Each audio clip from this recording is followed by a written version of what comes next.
2501 Merely forging an apex ionic lifeform. His words were utterly ruthless towards the apex ionic Lerneans as he let them know that their presence here was something that wasn't entirely required, but if they did wish to embark on a glorious path unlike any other, they had to bend the knee towards an existence that had yet to undergo apexification, and yet he claimed he could produce as many apex ionic lifeforms as he wished. Aurelia and Orion were silent. They had already seen too many things from this being as they wouldn't be quick to dismiss his words, but the moment they took them seriously, the sheer gravity and possibilities if he could actually do what he said he could. It was mind-blowing to even speculate, but the true Emperor of Quintessence didn't speculate or speak nonsense as the moment after he spoke, his authority surged from his body and entered the absolute vitalistic clone of extremity before him, his pristine quintessential hyperversal soul and mana values that held traces of indefatigable, Alethean, and vitalistic authorities. They flowed into the Nine Natures Extremity Foundation, the 9 planes of the clone of the Emperor Penguin as within them. Tens of billions of cosmos proliferated every second, they expanded and became reinforced by his pristine essence as they grew ever larger, the existence that the clone of the Emperor Penguin released beginning to exceed the original. And to top all of this, multiple streams of sources of complete crimson 3 ionic pearls of extremity flowed from Noah and entered the soul of the vitalistic clone, loot that would take his 9 boundaries of nature to the 9th boundary layer, and in addition to this, Noah also sent the expanded concept of pride into the Emperor Penguin for it to be brought to the 9th boundary layer, this being a concept that this existence had defined itself with all this time. It would be up to him to decide where this would be the concept that defined him. This would get all the necessary conditions to match, as the process of making an apex ionic lifeform was not an easy one. What Noah was doing now was something similar to what hyperversal extremities of ionic inheritances of extremity and those from the 7 clans did for their most prized scions. They would allow their hyperversal extremity authority to flow into their bodies and refine their aspects of existence after the scions had their foundation pushed to the extremes, and they would aid them in their apex transformation as it was the safest way to do so. What Noah was doing was building the foundation and boundaries of the Emperor Penguin, along with inputting his authority as it was through his means of realm restructuring that the 9 Natures Extremity Foundation, which guaranteed a successful apexification, was born. He did everything. Thump. The origin within the Emperor Penguin thumped like a beating heart as it enlarged and grew more radiant by the second, swallowing all of Noah's authority and going towards full capacity as on top of Noah. Even the very surroundings had streams of gravitation, polarity, weak nuclear force. Streams of the 9 natural laws flowed from the very infinite hyperversal haven. As this process was made all that much faster, the 9 Natures Extremity Foundation became all that much more exemplary until, shining like a dazzling emerald sun, the body of the vitalistic clone of extremity radiated pure authority. The surrounding reality buzzed and resonated with it as this was truly an extremity foundation based on the laws of nature, the rulings that kept together reality itself. It wasn't something to be scoffed at as prompts rode before Noah's eyes. The 9 planes of nature within the target have absorbed quintessential dominance and reached a level of saturation. The 9 natural laws relating to the 9 planes of nature within the target have also reached the set requirement. The process of apex transformation with 100% success can now take place. On the selected target, brilliance shone before Noah as he spoke out with a thunderous voice towards the aspects of existence of the absolute vitalistic clone of extremity, advance, WAA. Even after he spoke, some still didn't entirely believe him. Off to a floating verdant island on the side, Caesar watched with a somber gaze while Xiaomi felt her soul buzz when she looked at the ongoing transformations. She was a once-in-a-trillion-years genius even after her affliction, as her eyes could see many things others couldn't. There was one other person beside her who saw many more things compared to even the apex ionic lifeforms here, his visage being located in the back as he had a radiant white lab coat adorned on his body. They all watched the grandiosity blooming before them as the clone of the Emperor Penguin bellowed out with a mighty roar, a piercing cry that shook the surrounding reality as to the pure incredulity of the apex ionic lifeforms. This being truly did start the process of apexification, but unlike how it was for all of them when they started it, this existence instantly illuminated with 9 dazzling extremity meridians the moment he decided to break through. The extremity meridian was something called forth by one's own boundaries when they sought a pathway past the 9th boundary layer. The 9th layer was a huge wall to pass, as getting over it necessary the help of a meridian, and if one's foundation was great enough, many meridians would be formed as an existence could successfully survive this process known as apex transformation. As through it, they would attain another level as a lifeform if one's foundation was weak. The called-out meridians would fracture and their very aspects of existence would be at risk of being destroyed unless they held profound treasures or aid from more powerful existences. When Caesar broke through, one extremity meridian had appeared as his foundation made it possible for more and more to gradually form until he reached 9, and yet for this being before them, 9 appeared right away as they seemed to resonate with the 9 planes of nature within its origin. 2502 merely forging an apex ionic lifeform.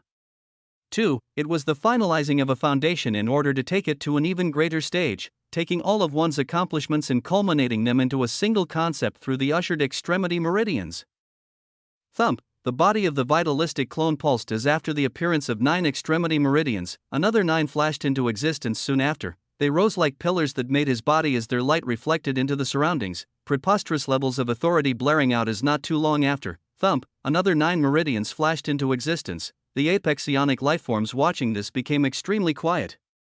Their eyes felt like they were lying to them as the number of extremity meridians they could see had long since exceeded what any of them had managed to forge. The average number amongst them was 7, as even this figure was pushed higher because Aurelia had forged 18 extremity meridians while Orion had formed 15. Yet this being before them had already forged 27, as by the time they blinked again, thump, another resounding boom echoed from his body as yet another 9 meridians showed themselves. Utter silence was all that could be heard along with the pulsing of glorious authority. 36 extremity meridians swirling within the Emperor Penguin's body as an instant later its existence began to be drawn into these meridians. 36 9 nature's extremity meridians have been forged on the selected target. Awaiting for the target to define their existence, to define oneself, almost always, existences had to choose a single concept that suited who they were the most in order to proceed with their apexification successfully. If they chose a concept they weren't truly compatible with or didn't truly define them, or if they chose multiple concepts that their meridians could in no way handle, the fracture of their meridians and possible death was all that waited for them. So the Emperor Penguin looked deep into himself, and then made his choice rather quickly as the path was already laid out before him by his master. The 9 natures shall define me. WAA, what his origin and foundation were made of. The Emperor Penguin instinctively felt that his meridians could handle such a definition, that his 9 nature's extremity meridians were made in order for him to define himself in such a manner. But he wasn't done, as he also sought to define himself with something he had since the day he was born as the first spiritual beast. Pride shall also define me. His 36 meridians spun as a golden light blared forth. His body began to disappear into glimmers of light that were absorbed into these meridians. His forged origin flickered and was also absorbed into these meridians. His soul released waves of glory as it sank into the 36 9 nature's extremity meridian, these multicolored pillars of Venus light seeming like the only thing that remained of the vitalistic clone of extremity, the moment of life and death. All of the past self was absorbed into the meridians as nothing of the past lifeform remained. If one was successful, the concept that defined them would be stable and wondrous enough to be the spark that initiated their path of an entirely different lifeform. Of an apex ionic lifeform. For the Emperor Penguin, it wasn't even a question of success or failure, as his extremity foundation had already guaranteed brilliance, and so brilliance unfolded, suring. The 36 9 nature's extremity meridians released glorious tendrils of light that began to reform the devoured aspects of existence. They took in the ancient and erased it as they spat out something entirely new, with them standing as the backbone, as the skeletal structure of this new existence. As he reformed, the clear and distinct aura of an apex ionic lifeform bloomed, and it was a heavy one. It was a mighty one that caused the recently advanced Caesar to open his quasarian eyes in shock. An aura that even caused the apex ionic lifeforms behind Aurelia and Orion to pulse in disbelief, because this aura already gave off a feeling as if it was mightier than them. Sleek black fur tinted with emerald and gold, ancient like runic tattoos, a piercing beak radiating gold and green splendor, a presence that seemed larger than its original body by miles as everything within its cells screamed power and grandiosity. Its bellow caused the surrounding reality to splinter this time around as an overpowering aura emanated from him. The selected target has successfully undergone apexification and obtained the 9 nature's meridian apex foundation, with enough effort and comprehension. The extrapolation and convergence of an absolute seat of extremity based on the 9 nature's meridian apex foundation can occur. You have successfully reformed the aspects of an existence, reconstructed their realm, and forged them into a higher form of life for the first time. Your hyperversal mastery had increased from 0.6 to 0.9, your hyperversal dignity had increased from 0.6 to 0.9. The detailed panel of the forged apex ionic lifeform is now available. Waves of prompts thundered. down as they culminated into a bright gold status panel that bloomed above the visage of the absolute vitalistic clone of Extremity, name, Emperor Penguin, realm, boundary expansion, Ionic nature haven. Lineage, Emperor Penguin, titles, the first spiritual beast, the sin of pride, RA, 9 nature's apex mana value, 30, 9 nature's apex vitality value, 40, 9 nature's apex soul value, 30, 9 nature's apex defense value, 40, 9 nature's apex damage value, 30, dynamis of extremity, none, boundaries of extremity, pride, gravitation, polarity, weak nuclear force, strong nuclear force. Right after apexification, most lifeforms found themselves with a singular apex. Ionic soul value of 1, prized scions and those with distinguished foundations could maybe exceed 10 and go higher. The Emperor Penguin's clone started out with a base of 39 nature's apex soul values. And this number was bound to change as a boundary you have expanded is being elevated past the 9th boundary layer in the extremity meridians of your vassal, Chapter 2503, merely forging an apex Ionic lifeform. 3. A boundary you have expanded is being elevated past the 9th boundary layer in the extremity meridians of your vassal. The clone of the Emperor Penguin had defined itself with pride and the 9 natural laws. Ultimately, these were the boundaries being elevated from the 9th and into the 10th boundary layer as the infinite hyperversal haven began to buzz with grandeur. When the 9 natural laws went ever closer to extremity, the infinite hyperversal haven benefited. The only issue now was that the existence who bound their sources had them at the 9th boundary layer contained in his hyperversal extremity meridian seeds that were simply waiting to bloom, but his vassal was taking them to the next layer right now as his meridians were fully established, and absolute nature of extremity is in conflict. The 10th layer of extremity and above require an extremity meridian to manifest and be utilized by your existence freely.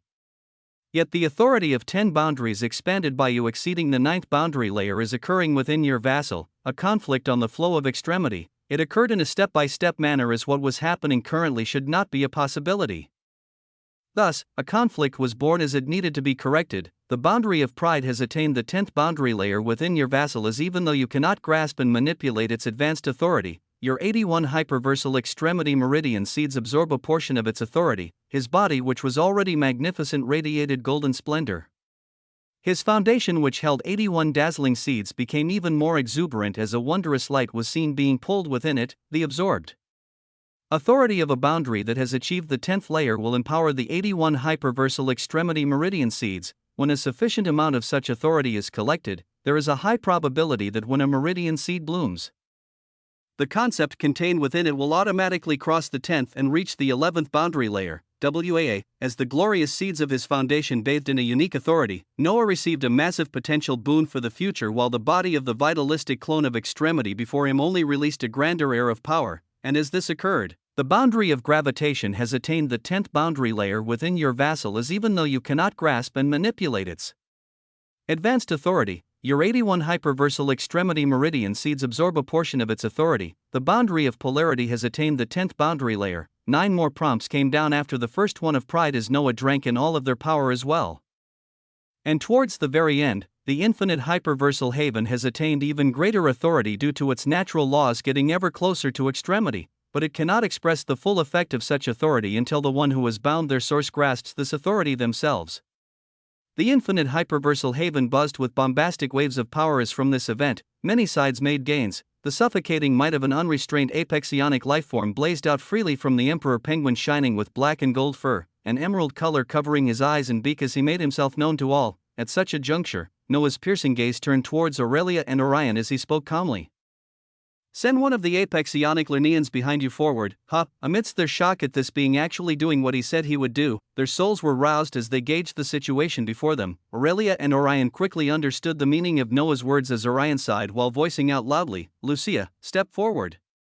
A dazzling woman adorned in a pink battle dress was among the few who would entirely listen to Orion, and her eyes hardened as she heeded his call and floated towards one of the few empty verdant floating islands in this area. Noah nodded when he saw this as he waved his hands and made his intentions clear to all. Take a strike from my vassal. Not even fight, he simply said, for this apex Ionic lifeforms who had set up herself for an unknown number of years, to only just see if she could take a strike from his vassal. from a being who had freshly finished their apexification, RAA. The Emperor Penguin followed the commands of the true Emperor of Quintessence as it appeared above the island Lucia stood on, its right flipper rising up as above it. A blinding golden point of light began to form. It seemed too grand and glorious in color as even though it was small, it held within it an immense amount of pride. It began to enlarge as since an apexionic lifeform's essence was forming it. It ballooned from a small point into a massive golden sun that entirely encompassed even the verdant landmass. Lucia stood on, her gaze changing greatly as pink layers of defensive lights began to manifest around her. Yet the halcyon sun of pure pride that the Emperor Penguin had called out above his flipper melted and vaporized the rising defenses Lucia was making before it even began to descend. It should have burned everything nearby, and yet the Emperor Penguin seemed to have utmost control as the blazing heat of pride was only focused on the being and region below him. And Lucia couldn't help but cry out as the defensive layers she was forming burned faster than she could call them out, her form feeling like it was under the crushing vaporizing heat of a deadly singularity as before the strike could even come down. I yield, the words left her mouth before she knew it as her bountiful chest heaved when facing the heat above. Her battle dress had nearly melted as before its pressure, she had nearly sunk to her knees. The situation caused utter silence to descend as above her. The emerald gaze of the Emperor Penguin flashed gold as the sun instantly disappeared just as rapidly as it had appeared, at a speed that those who weren't apexionic lifeforms couldn't even follow. Chapter 2504. A setting battlefield, silence. The gazes of the apexionic Lernians were ashen as they looked at the scene ahead of them. Xiaomi's eyes sparkled while beside her. Her father cursed inwardly at such a scene, because he very clearly remembered a promise he had made with the man who had just forged an apexionic lifeform that could dominate an established apexionic lifeform, much less him who had just advanced. Shock and incredulity spread all around as Noah's voice resounded out. This was a presentation to show some of you that apexionic lifeforms even stronger than you can be produced at the wave of my hand. Silence reigned as all eyes focused on him, and I can go much further to even reforge the origin and realms of supreme eternal lifeforms. Words that caused even Aurelia's and Orion's eyes to open wide in shock rang out. And his gaze was more so focused on them as he didn't seem to care much for the others. Did you advance without an extremity foundation? Do you actually wish to have a genuine chance of attaining extremity? To have an apex foundation of extreme power that makes a possibility for you to form an absolute dynamis of extremity? It's all possible for a small price.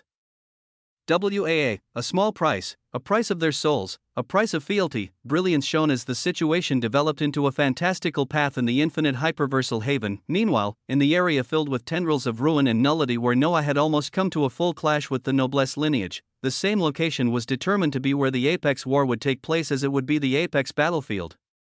Currently, there was an endless transparent veil that pierced up towards the skies and down towards a raised crimson and silver earth as if it divided two sides.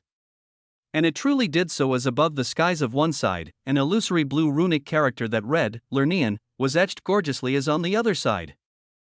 An illusory black character that read, Noblesse, was carved wondrously, and on the side shining with the blue light, one could see a cluster of 5 primeval shadow ancients shrouded in darkness as their gazes were cold and somber. This was because on the other side of the transparent barrier, they could see the figures of apexionic lifeforms whom they recognized from their insignias and essence to be from the Genesis Institute of Extremity and Singularity Overseers. They currently numbered 9. Altogether, as their eyes were just as cold as theirs, the parties that represented 3 eonic inheritances of extremity were all in a single location as before an apex war began. Any faction that wished to join in support of any side had to make it clear and have their forces stationed on the chosen side of the apex battlefield. The 5 primeval shadow ancients floated on the side of Lernians as they had received much more information about the being that Grand Primeval Silas had made an unknown deal with, this buzz even reaching their cult of endless shadows as their close allies had reached out to them to discern their relationship with the scion that had forged an ultimate power of extremity and massacred hundreds of other scions in the ongoing initiation step of extremity sanctification of dissolution, and in the last few minutes, they had received a command through their shared communication channel, as it didn't even come from Grand Primeval Silas, it stemmed from a hyperversal extremity of their cult of endless shadows. The command was singular in nature: stand by the side of the Lernians and wait for the time when the adjudicator moves to save his life. After the dust has settled, we will have a scion who attained an absolute seed of extremity before even undergoing apexification in our cult. This will further cement our rise as an eonic inheritance of extremity. a command that revealed many beings had the mindset that the one who called himself the true emperor of quintessence, a being who had forged an ultimate power of extremity even before apexification, most beings believed he wouldn't perish in this apex war even if he wanted to. He was a critical tool that if he really died under the watch of the current adjudicator, it would bring their capabilities to question. Existences who had become supreme eternal lifeforms were the ones who delved and combined multiple boundaries to forge dynamies of extremity. Only the most powerful ones who had achieved the 16th and 17th boundary layers were lucky and powerful enough to forge absolute seeds of extremity, and this number was low even amongst such beings. It required someone truly special. It was commonly mutated entities or existences with unheard of extremity. Foundations that rose across the extremity, sanctifications of the other 6 havens, and any such existences were protected in powerful inheritances or part of the 7 clans as they were guaranteed future hyperversal extremities. Now, you have a being who managed to condense his boundaries that hadn't even reached the 10th layer, and converge 9 of them or even more to produce an absolute seed of extremity. As far as the primeval shadow ancients knew, such a thing wasn't recorded in any history that could be verified, maybe rumors, maybe whispers across the eons. But never verified as it was for the being who had one of his bodies accompanied by Grand Primeval Silas as they went towards their cult of endless shadows. Even now, he seems difficult to handle though. Will everything unfold smoothly as expected? One of the primeval shadow ancients remembered how the true emperor of quintessence had proclaimed himself when he came back with Silas and took the reins of the Lernean lineage. Beside him, a woman shrouded in darkness replied with a sharp gaze, "It doesn't matter. We are the only inheritance he is thus far connected to, with our shadowlings reporting that he even denied an invitation from the Sema clan. Now, we're no Sema clan, so the prestige of having a scion that even such a pristine behemoth would accept, we shall see how it all unfolds." Expectations were high as an apex battlefield was beginning to be filled with its combatants, unknown forces with their own thoughts moving behind the scenes as each person sought for their own ideal future. Chapter 2505 Alexander King. Between the endless cracks of havens, thick and heavy authority pressed all space in different directions as the grandeur of 2 dynamies of extremity wrapped around 2 beings. The leading one coming to a stop at this time as he turned around and stared at the one behind him. "You've exceeded all my expectations," Silas voiced out with sharp eyes as he stared at Noah's visage, "so much so that you've caused a buzz when news of all that you had done circulated to us. Yet, I truly cannot understand some of your choices. An apex war of annihilation? Did you agree to it purely because of the belief that the adjudicator of dissolution would not let someone like you die?" Silas felt many emotions when he stared at this being before him, as all the accomplishments that were spreading about him so far were unsettling, especially when he had an oath of extremity with this being that he was now scrutinizing and beginning to ponder much more deeply on. But some of the things he did, like agreeing to an apex war of annihilation, it confused the minds of others, and towards such a question, Noah stared calmly at Grand Primeval Elder Silas as the shadowy strands of hair of this being seemed to age just a few more years. "I never enter battles that I cannot survive and win." His eyes showed his confidence and conviction as he continued. "Whether it be an apex war of annihilation or an oath of extremity against a Grand Elder of an inheritance." Explosive words that pulled at Silas's mind rang out. He stared at this being for a few seconds silently before he sighed, his authority of a dynamis of extremity erupting out as he began to move once more, albeit much slower this time around. Noah raised his brows at this as before he could even ask, Silas's voice rang out, "A hyperversal shadow extremity will be coming to fetch us so that our journey may be even faster.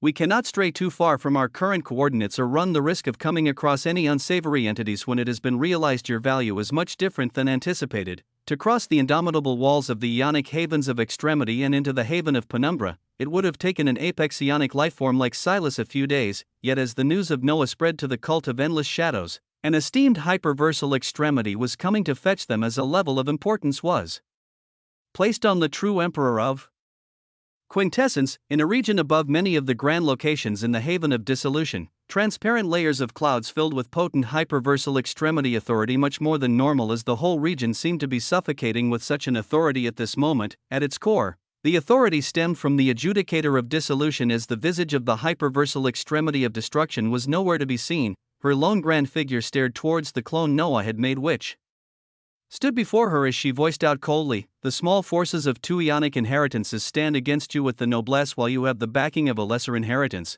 This is all part of your grand plan? A being as astute as you who forged an absolute dynamis of extremity cannot be stupid. So I'm curious to hear why you chose this destructive path. The veiled figure of Svetlana gazed towards Noah with cold eyes that seemed to be weighing him and whether she should be leaning towards disappointment, yet his gaze was calm, even while faced with the scrutiny of a hyperversal extremity. Noah's soul remained free as he replied while walking forward. Part of the reason why I gained access to vacuous hyperversal authority and forged an absolute seat of extremity is because of my nature. When enemies throw themselves at my feet, I grind them down and devour their power in years of cultivation to make it mine. This apex war, it will merely be a feeding ground for my advancement towards extremity. Boom, his words were filled with utmost surety. The adjudicator of dissolution had her eyes became extremely sharp halfway through Noah's words as after staring at him intently for a few seconds, she spoke with a voice of gorgeous calmness and extremity. Listening to you just now, you sound eerily similar to them. Noah's own eyes became sharp as he questioned succinctly, them? The vacuous malignancies that butcher and devour hyperversal extremities. The voice of the adjudicator of dissolution was utterly cold as she spoke out while turning to gaze above into the unknown, the vacuous daimonicos who live outside of reality and time. In the infinite hyperversal haven, Noah's eyes were bright as he handled both conversing with multiple powerful beings in the ionic havens of extremity and his actions within his domain. From the adjudicator of dissolution, he just heard a rumble of information about the unknown enemies who thrived outside of reality and time, vacuous malignancies, vacus daimonicos. There were mere names and titles to Noah at this moment, with his clone in the haven of dissolution staying close to the adjudicator to continue benefiting from her pure aura of hyperversal extremity authority as his will in the infinite hyperversal haven. It would focus on the many things that had to be done here. His main body had just finished letting the apex ionic lifeforms hear that he was capable of even altering their realms, something none of them would have even thought to be possible, as even they could gain an extremity foundation, even they had a chance to be reborn. As their minds rattled from his words, Noah continued on doing what he had to as after seeing the impacts of the absolute vitalistic clone of extremity that was cast on the Emperor Penguin, shirring, an emerald light began to shine with splendor as Noah tapped his own head and silently cast. Existence dissociation had reached the stage of an apex ionic lifeform. To the eyes of all others, he was simply an apex ionic lifeform with multiple bodies, as he now had some of them utterly sweeping the stage where no beings like him should be. The adjudicator of dissolution would pluck his reified sources away faster than he could even blink, as due to this and Noah's own workings, he felt the need to call out one of his lost identities, an identity that had fused with him what seemed like forever ago. A blinding emerald light took a portion of himself as Noah watched it leave his body, his eyes as bright as ever as he called out silently, "Come out once more." Alexander King, WAA, the blinding point of emerald singularity shone as a storm of authority in essence far larger than what had occurred with the Emperor Penguin unfolded. After all, it was Noah's foundation that had to be replicated and reforged into this absolute vitalistic clone of extremity. Noah's unrecorded ionic quintessential hyperversal extremity foundation, his origin, body, and his soul, all of it, would be supplied by his quintessential hyperversal mana, as it wouldn't be of any cost to him. As this storm of authority began and the emerald point of singularity sucked everything in, Noah's main body pulsed once more as from it 7 Alethian chassis came out. There was much for him to do. And soul nor mana values were an issue, while his vitalistic clone formed. His task for the days to come was to completely reform his forces into utterly powerful apex ionic lifeforms. He gained immense benefits just from the Emperor Penguin becoming one, with the authority of its boundaries achieving the 10th layer also being given to him as his 81 hyperversal extremity meridian seeds devoured this authority to make it so that when a sufficient amount was gathered, Noah's boundaries may add both the 10th and 11th boundary layers during the apexification of his main body. If he continued to turn more beings into apex ionic lifeforms, or even better yet reforge the realms of beings like Aurelia, who no doubt had layers at the very least exceeding 11, the idea alone caused Noah's eyes to shine like infinite suns as he began to move, hung. His hands motioned outwards multiple times as the environment began to change once more. Space and time seemed to be twisting and distorting as circular domains were seemingly being carved out based on Noah's. Chapter 2506 Alexander King 2. Noah called forth an absolute vitalistic clone of extremity for himself, as it simply had too many boons for him not to. With the pathway he had to take being extremely clear at this moment, his main body could continue accumulating power and bringing its foundation towards a shocking level. But this didn't mean he couldn't utilize the feature of the vitalistic clone to usher forth a version of himself with a potent amount of power. There were so many positives with it, the only negative being the fact that no more clones or reified sources could emerge from the vitalistic clone of Extremity as it moved by itself. He wouldn't be able to call forth the wrathful quintessential hyperversal demon emperor fused form or any other quintessential hyperversal emperor form he could take with such a body, as it had to rely purely on its base power. But if he could replicate himself now and make such a clone undergo apexification, it would be a being with an unrecorded Extremity foundation, multiple absolute dynamies of Extremity, and soul values exceeding even a newly advanced apex ionic life form. If the clone of the Emperor Penguin, who only had 10 boundaries reaching the 9th boundary layer and an Extremity foundation, Noah called forth himself, could have the equivalence of 30 apex ionic soul values, Noah's clone was bound to be in the hundreds after apexification, if not a ridiculous value that even Noah himself didn't know of. But this clone couldn't be him. In the initiation step of Extremity sanctification, only those below the stage of apex ionic lifeforms could participate. If a few days from now, he displayed another version of him that commands, his vassals being left in a domain that contained his main body, the figures of Caesar and Shami found themselves in their own domain as a verdant-robed Alethian chassis moved towards this domain, while Aurelia and the other apex ionic lifeforms were segmented into their own domains. While Noah's voice rang out, everyone can make their own choices without an audience. You will at the very least have your privacy no matter which path you take. Land and space seemed to pull specific beings apart, as Orion did not resist when he saw himself being isolated in his own domain, his eyes shining with a piercing light as he seemed deep in thought. Aurelia was the same, as her space was split to grant her own domain the emerald light of a dynamis of Extremity covering hers and all other domains with a thick circular wall filled with life as they were segmented across light years to different parts of the Prana Alethian haven. When the dust settled, Orion found himself standing atop a lush verdant earth with the form of Noah gazing at him, calmly impenetrable emerald walls erected all around them from afar, as even the will of an apex ionic lifeform could not pierce it without having an equivalent dynamis of Extremity. Shami and Caesar found themselves in their own separate domain with one of Noah's bodies, and so did Aurelia. The only beings to remain in a cluster were the remaining apex ionic Lernians, as Noah has Lucia and the rest of them in a single domain. His gaze cold as his quantum Alethian chassis voiced out coldly, decide. A restructuring of your realms and an Extremity foundation, or a pathway out of here for you to follow your own path. The eyes of prideful existences who should have been the ancestors of this being before them shone with hesitation, while some already had their minds made up. Within the isolated domain holding Aurelia, is your mind really not made up? You are the true Emperor of Fortune, so I know you recognize what lies before you. His words were much calmer as his form of the Elysium Alethian chassis talked to Aurelia, who had sat down on the lush verdant grassland around her that pulsed with life. Her eyes were filled with a hazy gold as she voiced out while moving her hands across the stellar grass around her. You are an enigma that every time I think I have you figured out, you prove me wrong yet again. I've always wanted to live peacefully atop mountains of loot without a worry in the world, but I am not naive enough to believe that peace comes so easily or freely. There is the very real possibility of me attaining that peace through your ridiculous capabilities. So, her gaze rose up and locked on Noah, who had appeared a few inches away from her while adorned in grand golden robes. His eyes were filled with a steady light as he nodded and spoke. And there's also the fact that I can reforge your realm to be based on the concepts that made the infinite forge you saw in my soul. An Extremity foundation purely geared towards Luta's dash. Boom! Before his words even finished, the golden form of Aurelia rose up with power and bravery. Unadulterated majesty emanated from her. Say less. You had me at Extremity foundation geared towards loot. Chapter 2507 Alexander King 3. Aurelia's eyes twinkled as they shone with an exuberant light of gold, excitement visible within them. Such a genuine expression of excitement was not something commonly seen on an apex ionic lifeform who had gone through years of life, as it gave her an otherworldly sense of unattainable beauty and wonder. An Extremity foundation based on loot? That's all you had to say? What about my boundaries and dynamis of Extremity? Layers above 9th cannot exist without meridians, as, even with her giddiness when it came to loot, her rationality was still there as Noah waved his hands while they began to shine with the lights of realm reconstruction and aspect configuration. Your concepts and authority as an apex ionic lifeform will be set aside and utilized during the end of your reconstruction.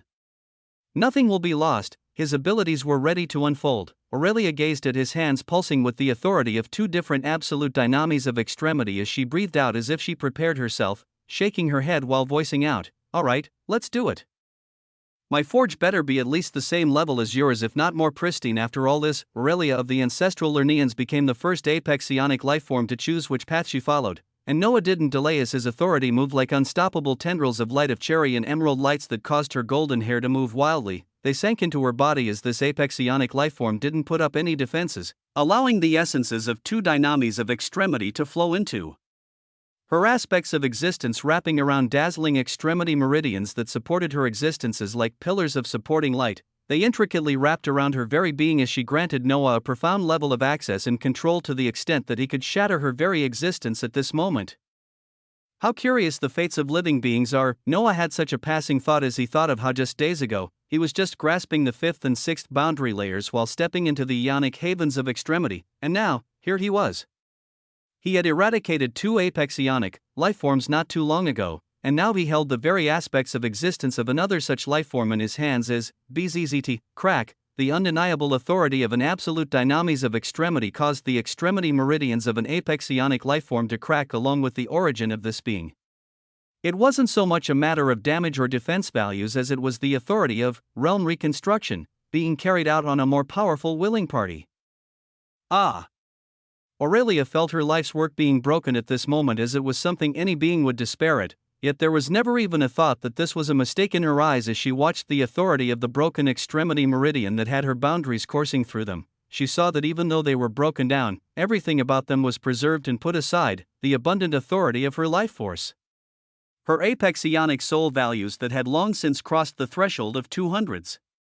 Her forge in the very depths of her soul, everything that made her was put aside to be utilized for later as her realm was degraded to the lowest possible point. Her vision slowly began to fade.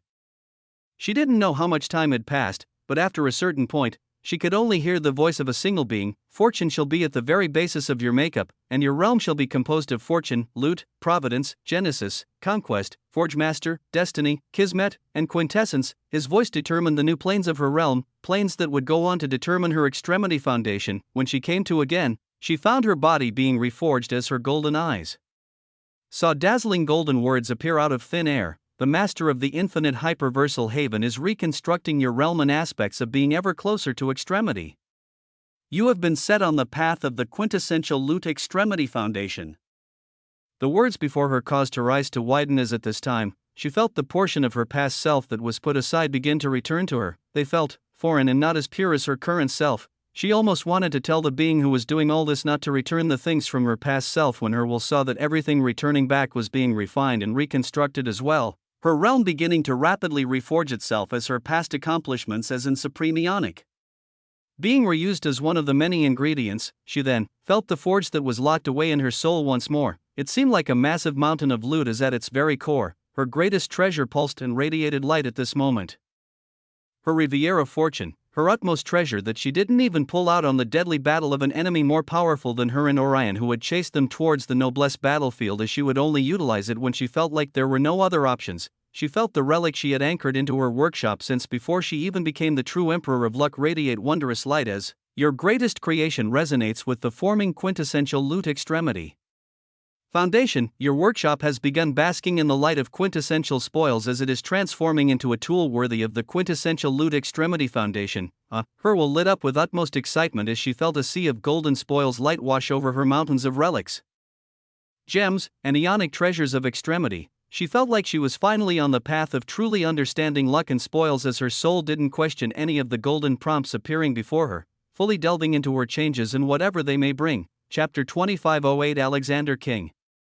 For, as Aurelia did this, the person responsible for it all monitored everything occurring sharply as the transformation of an apex ionic lifeform was far faster than that of the Emperor Penguin during his initial reconstruction. The leftover essence that was being broken down and refined was so potent that her realm and foundation would be built and fully saturated in the coming seconds, and she could undergo apexification once more with an extremity foundation thereafter. As when one put into account her boundaries that Noah actually found the highest to be fortune at the 14th boundary layer during the reconstruction, he knew that her apex ionic soul values were about to be utterly dreadful after her transformation. But this was her choice here was not a singular one as in another enclosed domain. Orion, the true emperor of Genesis, had made the same choice as her as he would experience a similar transformation. Many others would undoubtedly become unimaginable versions of themselves, but this was not where Noah directed the attention of his main body, back in the domain holding his main body and his closest people. The emerald light shone brightly as another version of Noah had come to fruition. Dense waves of authority still sank into him every second, but his pristine face was clear to all as it was distinctively different from Noah. He seemed like an older version of the face of Alexander King in the past, with his face being more pristinely sculpted and carrying rugged devilish handsomeness. Lush dark hair flowed from his head as streaks of vitalistic emerald added to grant the total of 81 that would pristinely match with his 81 hyperversal extremity meridian seeds. The process of apexification for Alexander King would begin, and at such a time, the breadth of this soul will be much greater as it can handle another absolute seed of extremity or two. The deep voice of Alexander thundered out as he breathed in. The quintessential breath of extremity modus operandi surged within his body as the indefatigable, Alethean, and vitalistic dynamis of extremity were hidden deep within other sources of essences beginning to circulate within his as he began mixing dreadful and deathly authorities. He was already setting the stage for the birth of yet another absolute seed of extremity after he completed apexification, as this one would contain the boundaries of necromancy, summoning, apocalypse, death, pride, gluttony, sloth, envy, greed, lust, and wrath. The myriad of authorities began to cycle across his very atoms as a devilish glint began to radiate from him.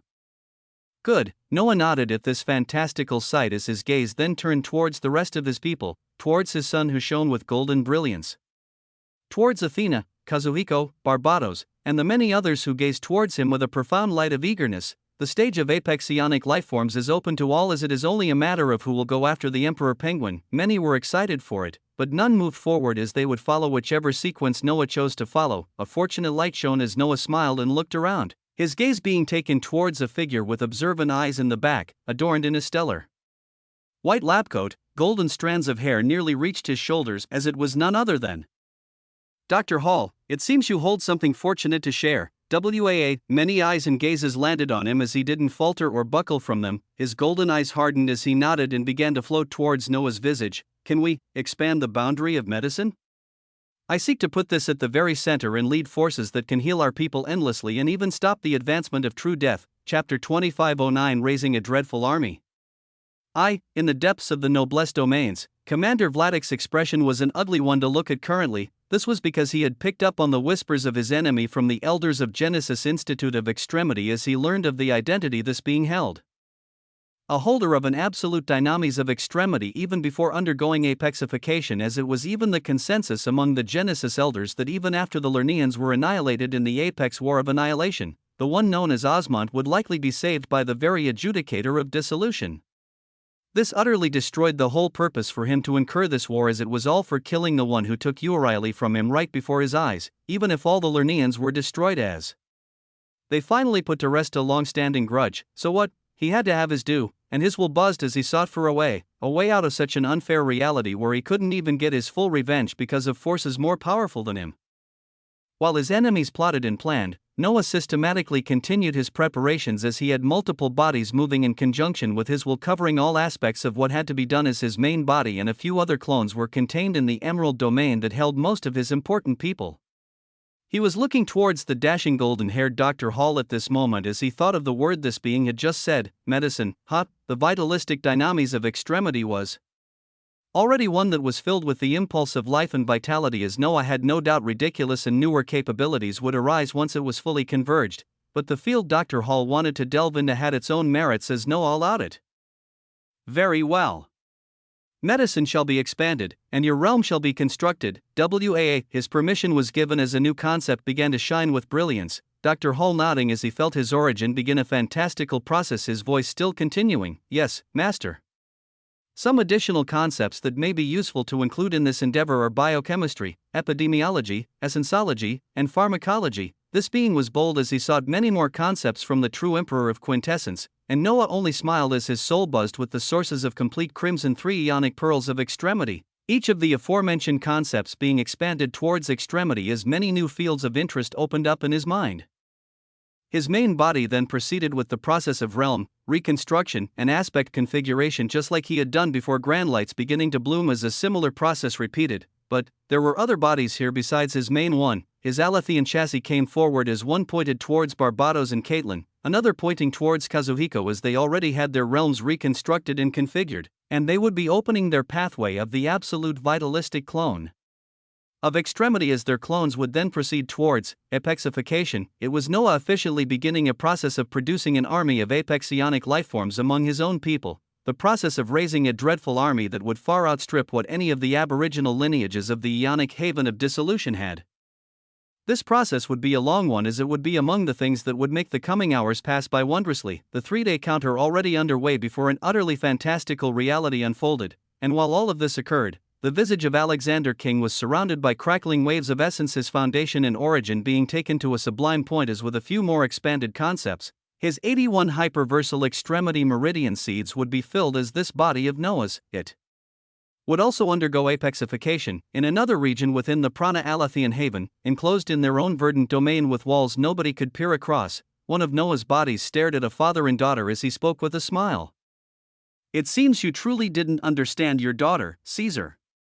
The Singularity Overseers are so desperate for her that they offered me their support for turning you over, and now they're going to be fighting with the noblesse after I told them to fuck off." The eyes of the Mad Apex Emperor constricted as his hands formed into buzzing fists. He looked towards Noah with countless thoughts crossing through them as ultimately, he shook his head and sighed. "All of that can be put aside for now. I just want to make sure Xiaomi can be fully healed first.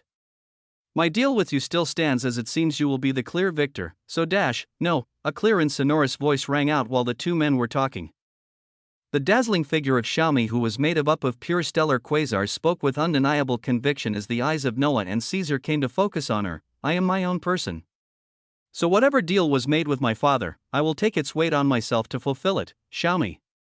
Caesar had a troubled look as he tried to speak, but Xiaomi came to wrap her small stellar arms around him in an embrace as her slender and developed stature came up to half her father's height. "You've always taken care of me and know what a good set of eyes I have. Trust me in this and let me finally take on responsibility for myself again." Her words rang out clearly as they didn't have any leeway of denial. Caesar looked at his daughter with bright eyes as she pulled away from him and spoke without even looking back. "I will make and fulfill my choice in my own isolated domain." Her words were straightforward as the space around them twisted, paternal figure and daughter being pulled into different directions as an emerald wall rose up between them. Soon enough, Caesar was left alone in this realm as a second later, another one of Noah's bodies appeared not too far from him, his eyes locked onto his as with a glare. The fury and protectiveness of the Mad Apex Emperor rose as he spoke out slowly. "If you do anything untoward to my daughter," his defensiveness towards his daughter would never, even after another billion years, as he would do anything for her. Noah waved his hands at such words as he spoke with a smile. "Don't get suspicious now. Will you follow the route other apexionic lifeforms have taken in here and have your realm reconstructed with an extremity foundation? You would gain genuine power to protect your daughter's strength to also fight against the military of the Genesis Institute of Extremity, who forced you to undergo apexification not too long ago, since they will be engaging in this apex war as well." WAA, Chapter 25:10, Raising a Dreadful Army. 2. Noah's words caused the Mad Apex Emperor to burn with a grand light as he turned up to stare into the verdant expanse. "Then, do it." His resolve shone brightly as he made his choice. And the light of realm reconstruction and aspect configuration shone as Noah's soul blazed with brilliance. The more existences continued to utilize his authority of dynamis of extremity on especially apexionic lifeforms, the faster they went towards complete convergence, as Alathian and vitalistic dynamis of extremity would soon follow the path of indefatigable and blood with an Yggdrasil of extremity. In another region of space far from the one where yet another apexionic lifeform had fallen into Noah's hands, the figure of Xiaomi shone with stellar brilliance as she stared closely at Noah. Her eyes had always been able to see things others could not easily discern, as she was currently trying to formulate an understanding of this being before her. Even though she was afflicted with a condition as her life force was very faint, her beauty was unrivaled among many others, as the way trillions of quasars came together to form her body made her seem like an innocent stellar flower that even kings and emperors could only gaze at from afar. She knew that her father and herself had already fallen into the grasp of this being before her, as she didn't need to take on any responsibility, but she wanted to understand him better, and thus she did what she did, and she was the first one to speak. When the elder of the Singularity Overseers landed his eyes on me, his whole demeanor changed, as after learning to what extent they're still trying to go through for me, I've theorized with 99% certainty that he must have seen something within my body that someone even more powerful than him wants. And it has to be someone more powerful than him, otherwise he wouldn't be able to mobilize all of the forces of Singularity Overseers in dissolution to look for me. This means that whatever he saw was of interest to someone at the very peak of apexionic lifeforms, or a hyperversal extremity. The only thing such beings would be interested in are possibly mutated aspects of existence, or an innate foundation that even its holder wasn't aware of. She spoke rapidly as Noah gazed towards her with an interested smile, nodding along the way as she continued. And connecting the dots to the whole incident with ruin that put me in my current state, I can only assume there is a secret foundation within me I was not able to grasp and control in time, something that even a peak apex psionic lifeform or hyperversal extremity wants to devour, as it means it is a foundation potent enough to easily or quickly attain extremity. Now, nobody would stop trying to get their hands on such a thing as this is where you come in. Her gaze was brilliant. She began walking towards Noah as the verdant grassland below her swayed with happiness. Someone like you who hasn't attained extremity did not show the same devouring light of greed as the Singularity Overseer Elder. Or even now, as I speak of an opportunity of reaching extremity, you are unfazed by it. Why, of course. Noah's resonant voice rang out at such a juncture as he spoke calmly. I have too many ways to reach extremity, unlike others. What I do have, though, is curiosity for what exactly it is that very likely a hyperversal extremity wants from you. The possibility that it was a very powerful apex psionic lifeform seeking what Xiaomi had was stricken out, and, no. It is not just curiosity you hold. Xiaomi's sonorous voice rang out as she came a few inches away from Noah. My eyes can see many things that others couldn't, and from your eyes, I see the light of possessiveness. You may not want to harm me or devour what I have, but you have a light of wanting to make my very being yours. It may not be easy for others to notice, but I can. Her eyes didn't hold any hint of fear as she spoke, Noah's lips forming a calm smile at them as she continued. Now, among the options of suitors in the Ionic haven of extremity, there are some dirt-poor options of being devoured by a hyperversal extremity for whatever I have, or a Quasarian prince with poor prospects. Or, there is an enigmatic being like you who can raise apex psionic lifeforms before even undergoing apexification yourself. I would like to get to know a being like you better, as all I want is your help in me getting the strength to protect myself from the hyperversal extremity wishing to devour me. And then, inches from Noah, weak waves of essence coiled around her feet as her figure floated forward with her arms behind her back, her dazzling face coming closer as her small lips lightly landed on Noah's before she pulled back. You can satiate that possessive light in your eyes by taking whatever you want from me. Bravado and brilliance were apparent in her eyes, but the arms behind her back showed her fingers trembling with nervousness as they betrayed the strong front this being was putting up. Noah glanced at the Quasarian before his eyes as his right hand flashed bountiful life force and an aura of extremity bubbling from it as a celestial obsidian crystalline flower that was nothing other than an obsidian extremity panacea. His reified sources of extremity in the extremity vein of dissolution were making stupendous advancements from massacred leviathans of dissolution and obtaining more sources of complete crimson 3 ionic pearls of extremity among other burning quantities of the light of loot, and obtaining golden and obsidian extremity panaceas only came easier after that as the exploration of this wondrous location continued. What was even more stunning was that in the deeper areas, the golden lights of treasures unlike panaceas had begun to shine. They were things that likely allowed one to converge a dynamis easier were the progression of boundaries past the 9th layer. Noah smiled as he thought of what was to come. Focusing back on the young woman before him as he spoke out, we can leave everything else for later, as we now have to understand why someone who has already attained hyperversal extremity authority would want from you. Hung, the light of the obsidian extremity panacea began to blaze, turning into stellar black flames under Noah's hands that flowed into the body of Xiaomi. Like many other healing panaceas in the past, Xiaomi's body was about to reject it as a pained expression rose on her face, Noah stabilizing her as the 3 authorities of his dynamis of extremity also surged out and coursed through her body. Her vasculature was dried and filled with dead vessels that arched with the essence of ruin. Her very foundation seemed feeble and about to die, and yet when the essence of the extremity panacea reached into it, it began to buzz and come back to life ever so slowly. The obsidian extremity panacea should have been a tool to aid one in forging an extremity foundation, and yet its essence was being drawn into the seemingly weakened foundation in the depths of Xiaomi's body as it wasn't used to forge a foundation. It seemed like it was simply going towards causing the current one to shine with even more brilliance. Boom, an explosive boom of authority erupted as Noah's visage was nearly pushed away. A dreadful and pristine aura began to ride from Xiaomi as her dead vasculature began to come back to life. And it returned even greater and more immaculate than before as it had swallowed the burning light of an obsidian extremity panacea. More than this though, even Noah was surprised to find that from the aura blazing from Xiaomi, he could sense a similar grandeur compared to his own. He could sense hyperversal, WAA. As soon as his words ended, prompts began to rise before him. You have unearthed the innate pellucid hyperversal foundation of ruin, destined to disappear into oblivion after its holder failed to control its core essence. You have reversed its course and even directed it towards a grander path with the rejuvenation of a type of natal extremity authority.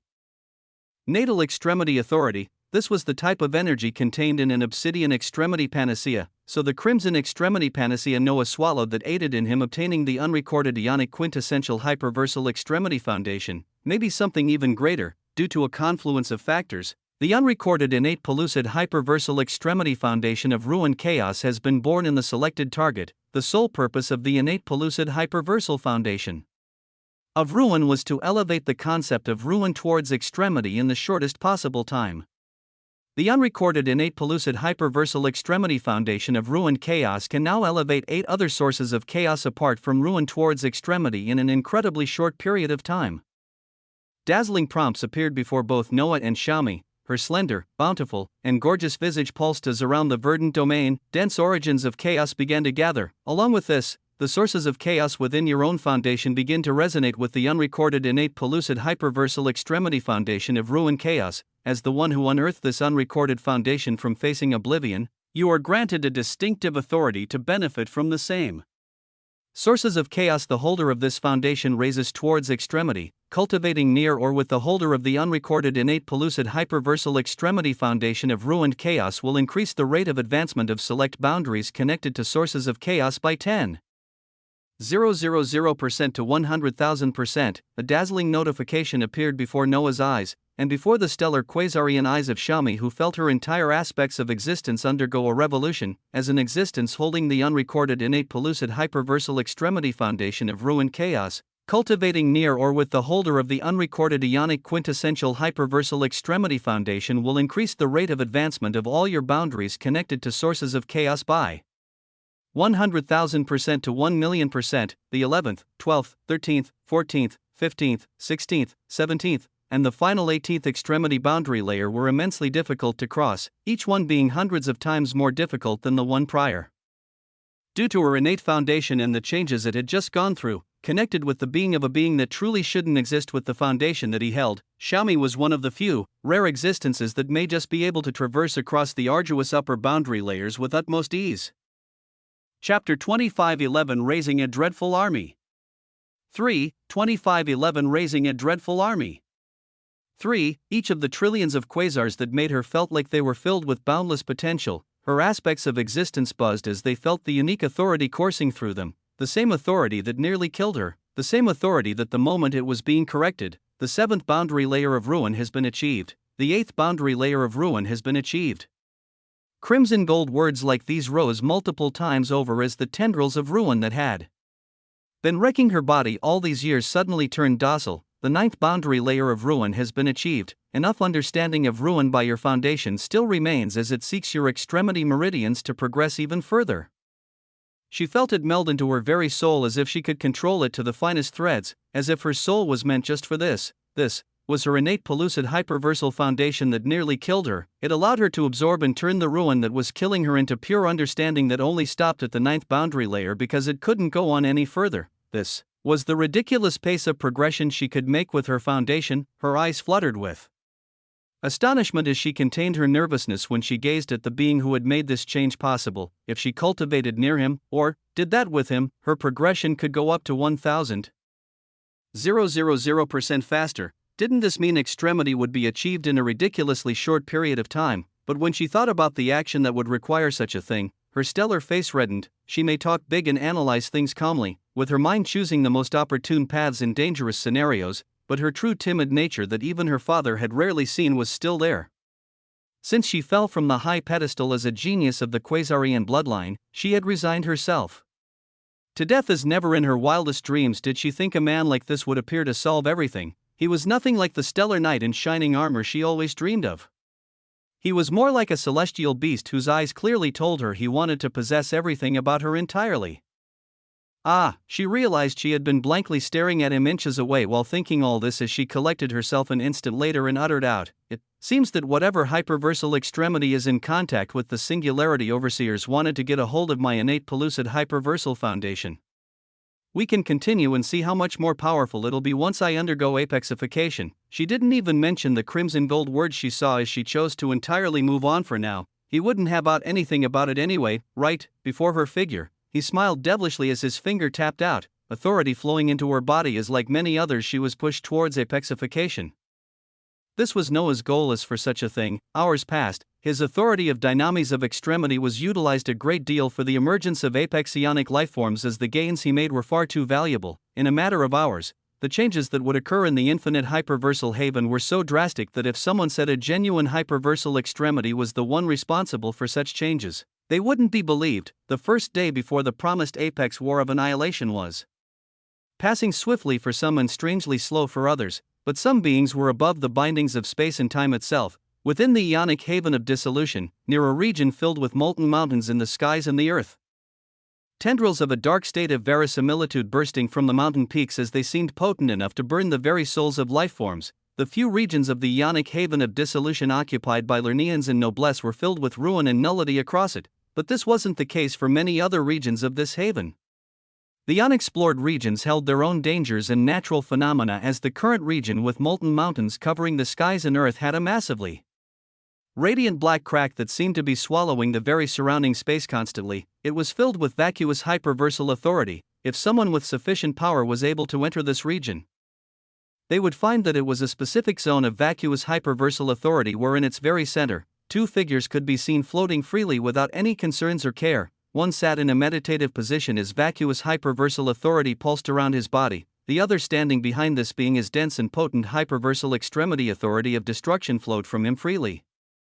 It was the hyperversal extremity of destruction and his scion that had been giving chase to Aurelia and the other Lernians. Do you feel any closer? The voice of the hyperversal extremity of destruction rang out as his disciple shook his head with a sigh. The 17th boundary layer of destruction seems further than ever. I feel like I am lacking in my soul. Even after spending all these years surrounded by vacuous hyperversal authority, it is still not sufficient. Slight regret could be felt from this disciple as his master laughed with a cognizant light, his hyperversal extremity authority receding after he completed what many hyperversal extremities do for their clans and inheritances. They bathed their apex ionic lifeforms with their unique hyperversal authority, with those having the support of truly powerful extremities that could impart their power in time with ease, being capable of reaching the upper boundaries towards extremity with relative ease. For you, it is not sufficient anymore to simply feel the end goal of destruction from me. You need to experience a unique type of destruction in order to advance to the 17th boundary layer. For me, it only came after I destroyed the foundations of my elder brother, who at the time already held the 17th boundary layer of light. A once-in-a-lifetime talent that nearly had an absolute seed of extremity forged, and I snuffed his light just like that. I advanced the instant I did so. Destruction can come in many forms, my dear disciple, but the destruction of an existence that is forged in absolute dynamis of extremity and dipped his fingers into vacuous hyperversal authority even before apexification. That is a type of destruction that may take your boundary layer to the 17th level. WAA, a glorious statement was made as the eyes of Opich glittered with brilliance. Chapter 25:12 Raising a Dreadful Army. 4. It will be a loss for the seven havens for such a being to die, yes, but it will be a win for you. And I won't lie, this would be a heavy ordeal for you, as this Osmond is in no way simple, and the adjudicator should be very inclined to him. There may even be a relationship there that we aren't aware of. Dangerous words were said as these two beings floated serenely amidst dangerous vacuous hyperversal authority. If you do succeed amidst the chaos, though, you will incur her wrath, as even with my appearance, she will likely force you with multiple obsidian haven albatrosses or a crimson haven albatross after all. You are also a crucial being who has attained that which even some hyperversal extremities do not have. Svetlana would never dare to even put her hands on you personally. There are no true losses you can incur, so head towards the little mice known as noblesse. You and your junior brothers will fight on their side during this. Your goal will only be destruction, whatever form that may take. Boom! The vacuous hyperversal authority pulsed around them as the hyperversal extremity of destruction made his will known towards his disciple Opich. The seconds were like stellar dust that drifted into minutes, minutes turned into hours. Different existences used this time in their own ways, as some utilized it in a fashion that most wouldn't even be able to imagine. Half the time before the Apex War of Annihilation that was being talked about with frequency had passed, with the chosen Apex battlefield being filled with legions of noblesse led by unequaled dynamies of extremity. Among Noah's vassals, there seemed to be something all of them were singularly missing. It wasn't due to their souls being weak or their foundations being faulty. They were among the most perfectly clean newly advanced apexionic lifeforms there could be across the havens of extremity, yet it seemed like there was an impossible to overcome wall ahead of them whenever they even thought of forming an absolute seat of extremity. Noah's Wills gazed at the dozens of auras of apexionic lifeforms around him as he knew the issue. He knew it well as his gaze turned towards his left. There, across the veils of emerald light, was the domain that Aurelia was contained in along with one of his bodies, and her figure was a stunning one as it seemed to be dripping with pure gold liquid light that hugged her curves and blessings, her expression that of shock as she spoke in disbelief while opening her eyes to lock onto Noah. She had returned to being an apexionic lifeform as in her body, the flash of 54 golden extremity meridians shone, and every few seconds, they would flash with even greater brilliance as she couldn't help but look at the man responsible for this and say even more extreme words. I think I may actually be able to converge enough boundaries to form a seed. An absolute seed. Pure disbelief was all she felt as she breathed in once more, and, she felt 24 essences course within her as some in particular seemed to be getting ever closer together with every breath. She couldn't believe it. She locked her eyes with the existence before her that had taught her this ridiculous breathing method not too long ago as she had no words. Her golden hair danced wondrously on her bare fair shoulders while the rest of her dazzling figure was encased in liquefied golden light, her calm eyes becoming more serious than ever before as she looked at the man before her while uttering out, what are you, really, a WAA? She seemed to be asking out of pure curiosity and need as she continued. None of this is normal. Even in the bounds of abnormal, it is even more abnormal. She didn't have any words, and the being before her smiled as even though she should be immensely more powerful than him currently, she felt like she was gazing at an immovable force that was many times greater than her. Such an outlook didn't make sense as her power now was not something her past self could even fathom, yet this being before her still seemed as if he could snuff her out if he wished for it at any time. And he looked at her with a stellar smile as he replied calmly, I am simply a man who moves with purpose. And my purpose for you is extremity, for her. Not even for him. Why did he want extremity for her? As if he could read her gaze, he continued, it is so that I can taste extremity with my own lips as you head towards it and achieve it. I am basking in the hyperversal extremity authority of an esteemed extremity right now, but I want to do more than bask in it. You can feel the beginnings of an absolute seat of extremity, and your fortune reached the 15th boundary layer after all these transformations. Yes, his gaze was so deep that she swallowed while nodding blankly, her eyes opening wide as she finally understood some of this being's purpose is good. Then I shall bring you ever closer to extremity as we will focus on forming your absolute seat of extremity first. He called towards her, her golden hair flitted as she blinked a few times, her body finding itself going towards him instinctively as even now, she felt like she was floating towards an unfathomably powerful existence that held more mysteries than she could even imagine. Chapter 25:13 Alexander King's Apexification. His eyes were serene and yet filled with a powerful light as he stared at the figure of Aurelia. Her exquisite figure was literally adorned in the molten authority of Lut as her golden hair danced on her fair shoulders, her eyes empty as she came forward due to his words, the true emperor of an age long past his as she was an ancestor of a whole lineage. He would elevate her to an even grander stature as he voiced out towards her while gazing at her stat panel. Don't already be dazed for this. I need you to be fully focused on what we're about to do. Name, Katerina Aurelia Dismukes, realm, boundary expansion, 30 Ionic Lut Haven, lineage, Lernean, titles, the true emperor of fortune, the power behind the shadows, holder of the reverie, the seeker of fortune, the Lut fanatic, Lut apex mana value, 1250, Lut apex vitality value, 1250, Lut apex soul value, 1350, Lut apex defense value, 1150, Lut apex damage value, 1350, dynamies of extremity, gilded, redeemer, auriferous, languorous, boundaries of extremity, fortune, Lut, providence, fate, karma, destiny. Her achievements were already grand beforehand. And with Noah's realm reconstruction and aspect configuration, her values exploded to a ridiculous level as in terms of her values, she currently exceeded all others in the infinite hyperversal haven. Of course, these values were already inflated as they were not the numbers of a newly risen apex ionic lifeform. All of Aurelia's past achievements were utilized in her reconstruction as her realm was greatly advanced, along with a number of boosts from her boundaries that had reached layers past 10th, and with her foundation, it was now even easier to raise her boundaries towards higher layers as by the time she consolidated her new boundaries and forged an absolute seat of extremity, her foundation would be even more pristine as her values would continue scaling upwards. His words took her out of her stupor as her fair skin shone with a stellar radiance. Can't you at least be subtle?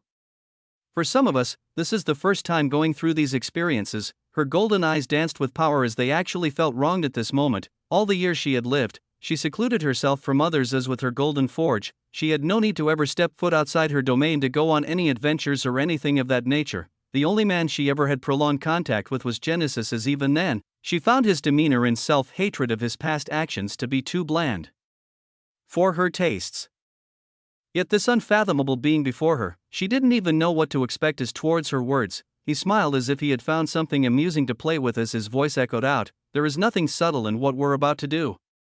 During it though, try to keep your focus as best as you can on the boundary of fortune and the absolute seat of extremity. Hung, stellar golden and verdant mist surged and covered everything in the surroundings as Aurelia snorted at this moment. He may be unfathomable, but she could instinctively feel that she was stronger than him at this moment. Would he really be the only one pushing her around, or could she teach him a lesson before one of his bodies underwent apexification?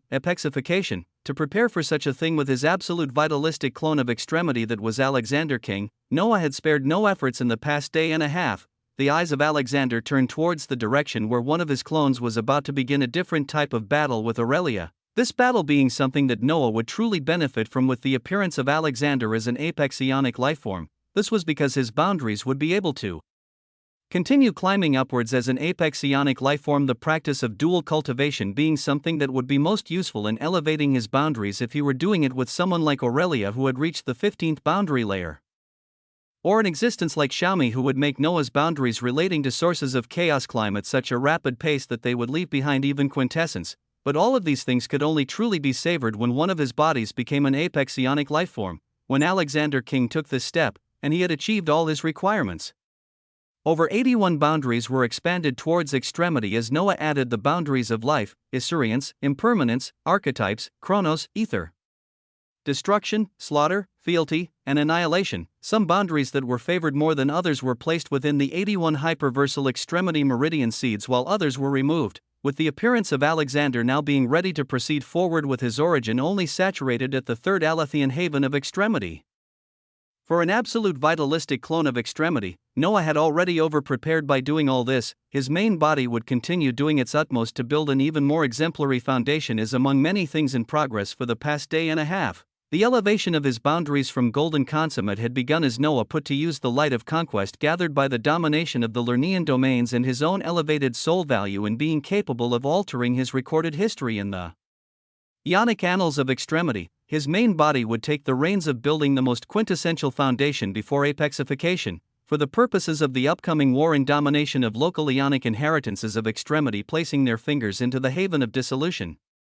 Alexander King's current foundation would be more than enough. Proceed, WAA, his main body commanded. Apart from all the over-preparation, there was also an unmentioned sense of urgency that pushed Noah to seek apexification as soon as possible for at least his clone, and this dealt with his own calculations and possibilities he had thought of in the illusory trillions of years within vacuous hyperversal authority. Chapter 25:14 Alexander King's apexification. 2. Existence dissociation that gave birth to the absolute vitalistic clones of extremity was one of the parts of the puzzles that guarded Noah and his vassals from any real danger while facing apex ionic lifeforms, but it wasn't something that was enough for hyperversal extremity authority. Existences that had reached extremity had terrifying ways of moving that Noah was only getting glimpses of through his unrecorded Ionic quintessential hyperversal extremity foundation, and the things he was able to understand and see as his access into the Ionic annals of extremity increased.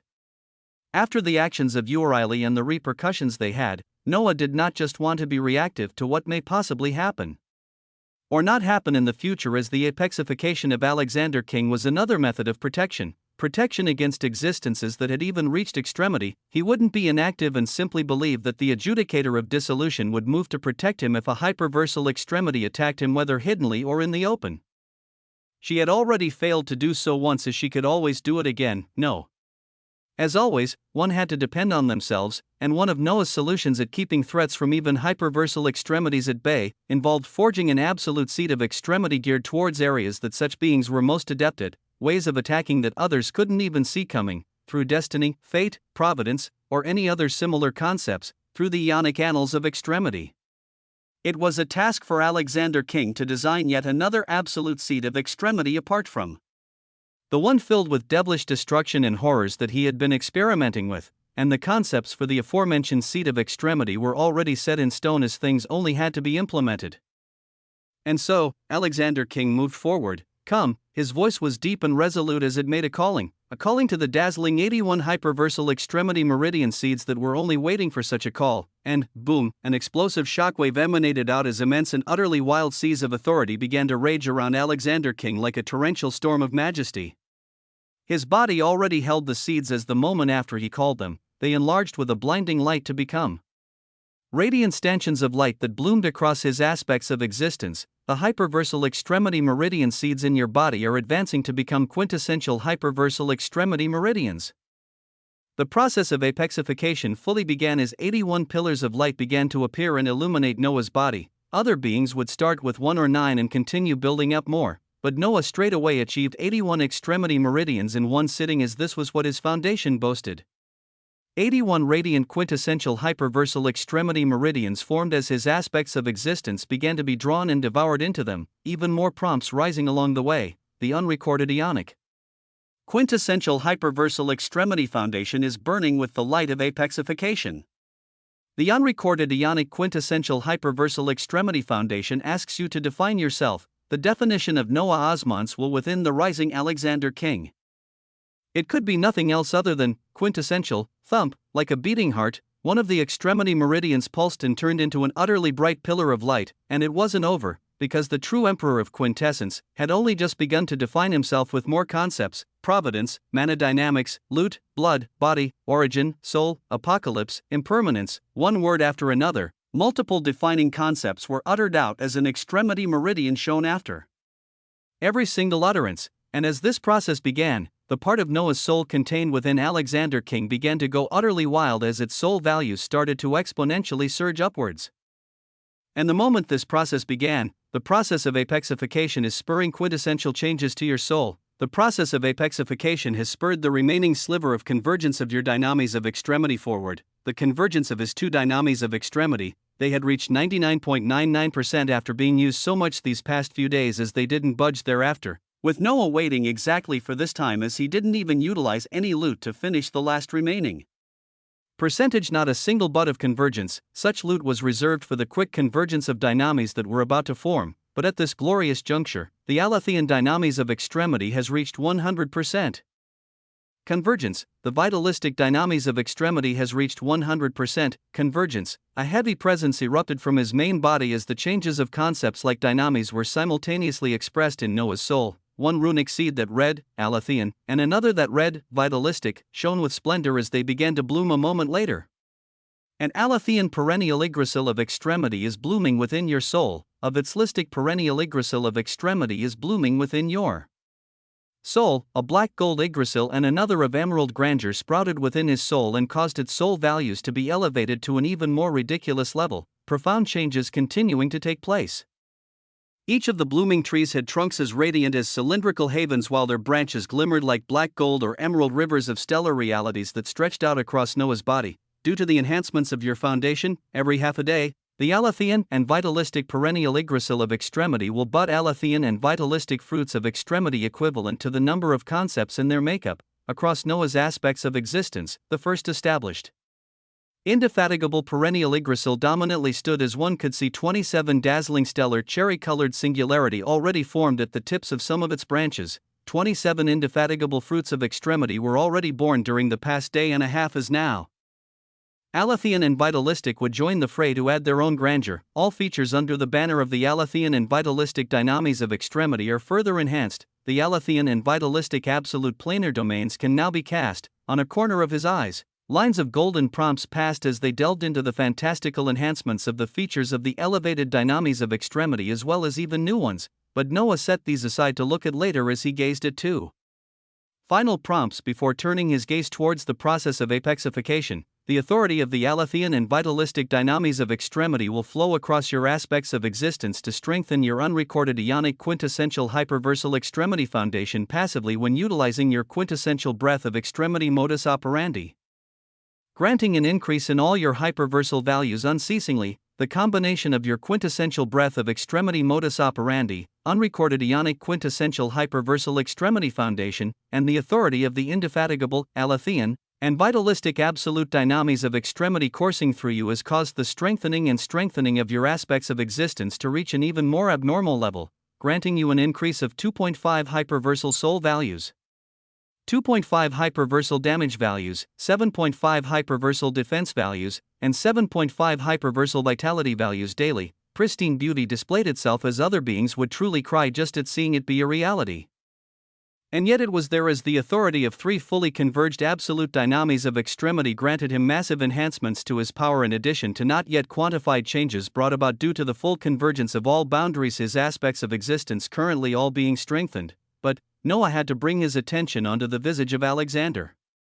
He had to, because the 81 quintessential hyperversal extremity meridians budding within his body had blazed with a shocking message the moment that he finished defining himself with all 81 concepts. The boundary layers of all concepts of extremity placed within the 81 quintessential hyperversal extremity meridians will be determined by the highest boundary layer you have achieved in any single concept of extremity up to the 17th boundary layer. Boom, Chapter 25:15 Alexander King's Apexification. 3. The boundary layers of all concepts of extremity placed within the 81 quintessential hyperversal extremity meridians will be determined by the highest boundary layer you have achieved in any single concept of extremity up to the 17th boundary layer. Oh. An utterly broken prompt unfolded before Noah's will hold the 81 quintessential hyperversal extremities swallowed everything about his old body. They remained floating serenely in the verdant space as they pulsed with utmost dominance, his people inadvertently coming out of their traces to watch the grandeur that commenced with two dynamis of extremity reaching full convergence and continued with a single prompt that truly proved what the unrecorded ionic quintessential hyperversal extremity foundation was about. When the absolute vitalistic clone of extremity that was Alexander was forged, it had access to Noah's concepts of extremity and the authority of dynamis that were branded on their collective soul. The utilization and authority of these authorities was one of the few things that could be shared and employed by both main body and absolute vitalistic clone of extremity through the shared soul, and it was why the process of apexification spurred the dynamis of extremity Alexander had access to, as Noah's main body was able to gain this benefit simultaneously. It meant that when new dynamis of extremity were formed by one portion of Noah's soul within Alexander, his main body would be able to get strengthened by an obscene amount as it pulled upon the authorities of these newly forged dynamis, forcefully expanding his soul within the main body and building an ever grander foundation before it underwent apexification. The only limitation was that whatever high soul values the portion of soul contained in Alexander came out to be in the near future, Noah couldn't simply take or display this same power unless he chose to assimilate with the absolute vitalistic clone of extremity. He would attain everything. Even in this broken reality he was enacting, there was still some semblance of balance. But then, there was the prompt that utterly gave a middle finger to all other existences working hard to expand even a few boundaries towards the extremity layer. It proposed that all of his boundaries would have their layers reflect whatever his highest layer was in any of the other boundaries within the 81 quintessential hyperversal extremity meridians. This meant that if quintessence reached the 13th boundary layer, all the 80 other boundaries would also reach the 13th boundary layer. If quintessence was brought up to the 17th layer, all the 80 other boundaries would also reach the 17th boundary layer. It was a dreadful feature that slightly dimmed the authority that Noah's main body had been attaining when his vassals underwent apexification and achieved their own 10th boundary layers. But when it truly came to just how such a ridiculous feature could be abused, it had to be with what single boundary Noah could raise the fastest. At this point in time, it actually wasn't quintessence, it was any one of the sources of chaos boosted by the range of 10,000% to 100,000% increased rate of progression that could be gained through Shami. He just had to proceed rapidly in one while he focused his indefatigable, vitalistic, Alethean, and any other fruits of extremity that he would receive from the multiple perennial Yggdrasil of extremity into a single boundary and ascend at a speed even hyperversal extremities could fathom, and there were many sources of such loot as within the vein of dissolution. Noah's reified sources along with other science had pierced into the more dangerous lands over the past day and a half as their hands were beginning to be filled with all sorts of treasures. Treasures that could aid in the convergence of dynamies of extremity, and those that aided in the advancement of boundaries towards extremity, and profoundly connected to all of this, was something else deeply entrenched in Noah's soul. No matter the division between him and Alexander King, he and those he granted access to could only enter it through his soul.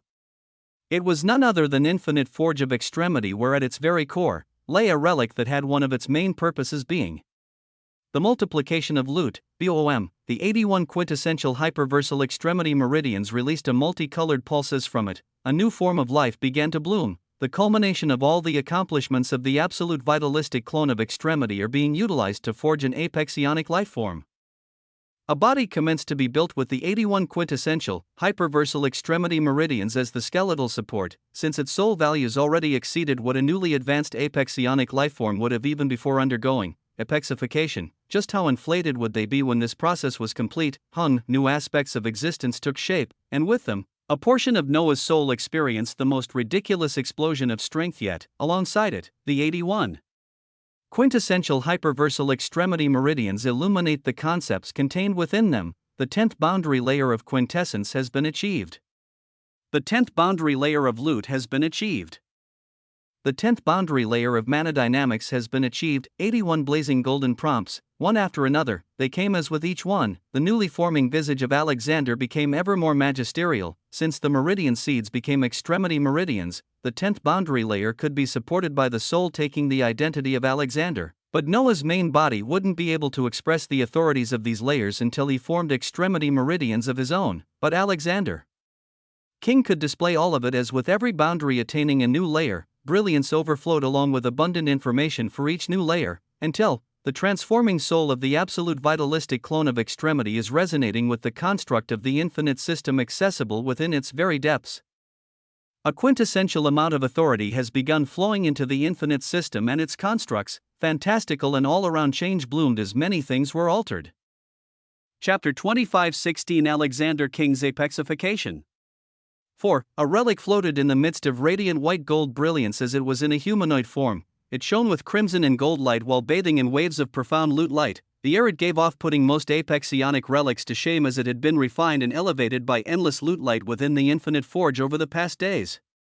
Amidst the liquefied essences flowing around it and the stellar infinity symbols covering dense rotating loot that seemed like stellar bodies around her, one could barely see a raised smile on the lips of this relic as its will thought finally it could be of use to its master once more. But then, the forge trembled an instant later as the infinity symbols spinning and releasing waves of loot light trembled, a dominant authority being infused into them as they instantly doubled in size while their brilliance became even more potent. And it didn't stop there, as they still seemed to be expanding, torrential waves of loot light beginning to flow down from them as the sentient relic at the very center was alarmed to find seas of loot light even more potent than what it had been.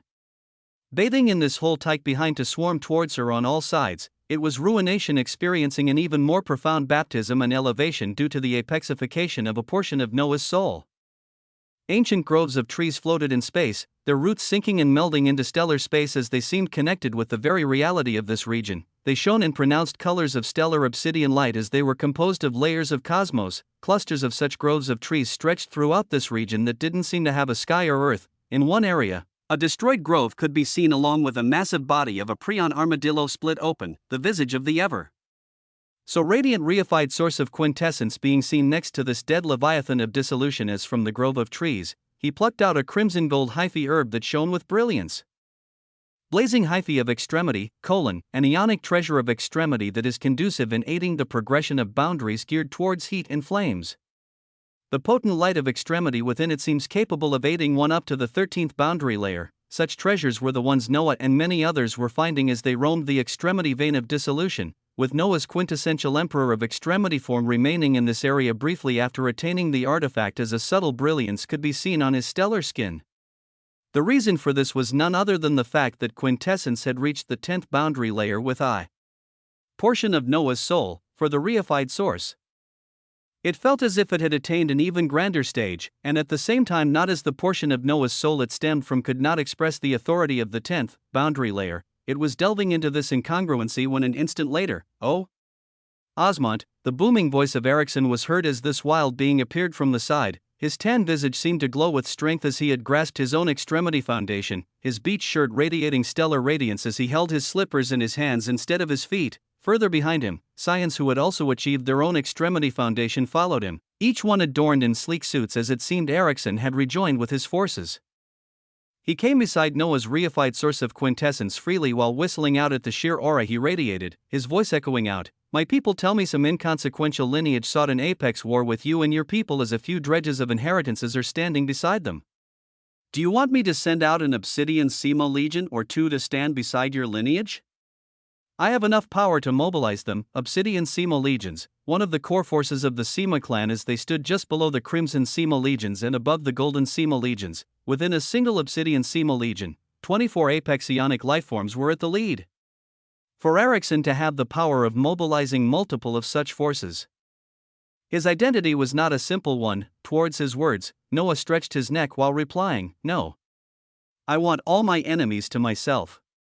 And any inheritances supporting my enemies are only setting themselves to be ruin groups that will no longer be able to call themselves inheritances in the very near future." His will could be felt radiantly in his words as in the distance. The eyes of Ericsson's underlings shook with brilliance. Ericsson smiled as if he expected this answer, his eyes wildly gazing into the distance as his words continued. "You are a hard one to understand. But let me know of anything that I can do in order to bring you over to the Sema clan. We do more than quarrel about power and standing as we know the real threat out there. Fostering and supporting unique existences like you is only our duty." A heavy sense of responsibility raged with his words, giving a stark contrast to the carefree way he dressed and moved. He didn't stay long as after watching the river of stellar black blood leaking from the Prion armadillo before Noah, he shouted out into the distance while leaving one last resonant message. "I received word from a hyperversal extremity of foreordination of the Sema clan that the initiation step of extremity sanctification we're in will be abnormally short, even possibly ending over the next few days as the culmination step will be ushered in with a surge of even more chaos, a communication standing by itself as it was only directed towards Noah while Ericsson disappeared. His retinue following behind him as Noah only smiled at such a message. Of course the initiation step of extremity sanctification was ending in an abnormally short period of time. After all, his reified sources of extremity were sweeping away enormous numbers of treasures like the blazing hyphae of extremity across the endless area of the vein of dissolution. And in the culmination step to come where apex ionic lifeforms joined the fray, he would be even more ready for such a stage as a part of him was finishing up the process of apexification. Chapter 25:17 Obscene Values. An extended banquet table filled with trays pulsing with the aura of epic relics could be seen, vibrant and mouth-watering meats from ancient beasts cooked under the flames of boundaries seen filling these radiant trays. The laughter of apex ionic lifeforms could be heard as on seats that looked like thrones, the figures of apex ionic lifeforms from the Singularity Overseers, Genesis Institute of Extremity, and Noblesse could be seen mingling and enjoying a grand feast. Noblesse Reverend Emperors with pristine beauty, men and women alike, could be seen moving around the stellar banquet table and constantly refilling drinks and foods that shimmered with the aura of ionic treasures of extremity. Everyone here were allies in the upcoming war as they cordially got together to discuss everything to do with this war and the ongoing extremity sanctification of the ionic haven of dissolution. At this moment, a burst of boisterous laughter rang out from one side of the table that showed a scowling Singularity elder beside Zeitgeist speaking. So it really seems this genius has condemned his whole bloodline to death. So what if he attained an absolute seed of extremity? The weight of all that blood on his shoulders would be more than enough to prevent him from even reaching the 17th boundary layer. A light of jealousy and distaste could be felt within his words and eyes as those around him laughed ruefully. Each of them dearly wished for an absolute seed of extremity, but most felt that it would be forever outside their grasp as they couldn't help but lament when knowing that a mutated entity who could attain such a thing even before apexification existed. They couldn't help but envy. Didn't I hear rumors that the Singularity Overseers welcomed another hyperversal extremity not too long ago with an absolute seed of extremity? Comparing that to a being who, discussions continued with harmony as these lifeforms talked about their inheritances and any pertinent issues. Towards the center of the table, Commander Vladik sat beside Grand Genesis Elder Maying as his expression was visibly dark and he wasn't participating in any of the festivities. How could he when much of it involved disparaging the one being he could not kill in this apex war? Even now, his mind buzzed with possibilities as he sought for a way in. What seemed like an impossible situation.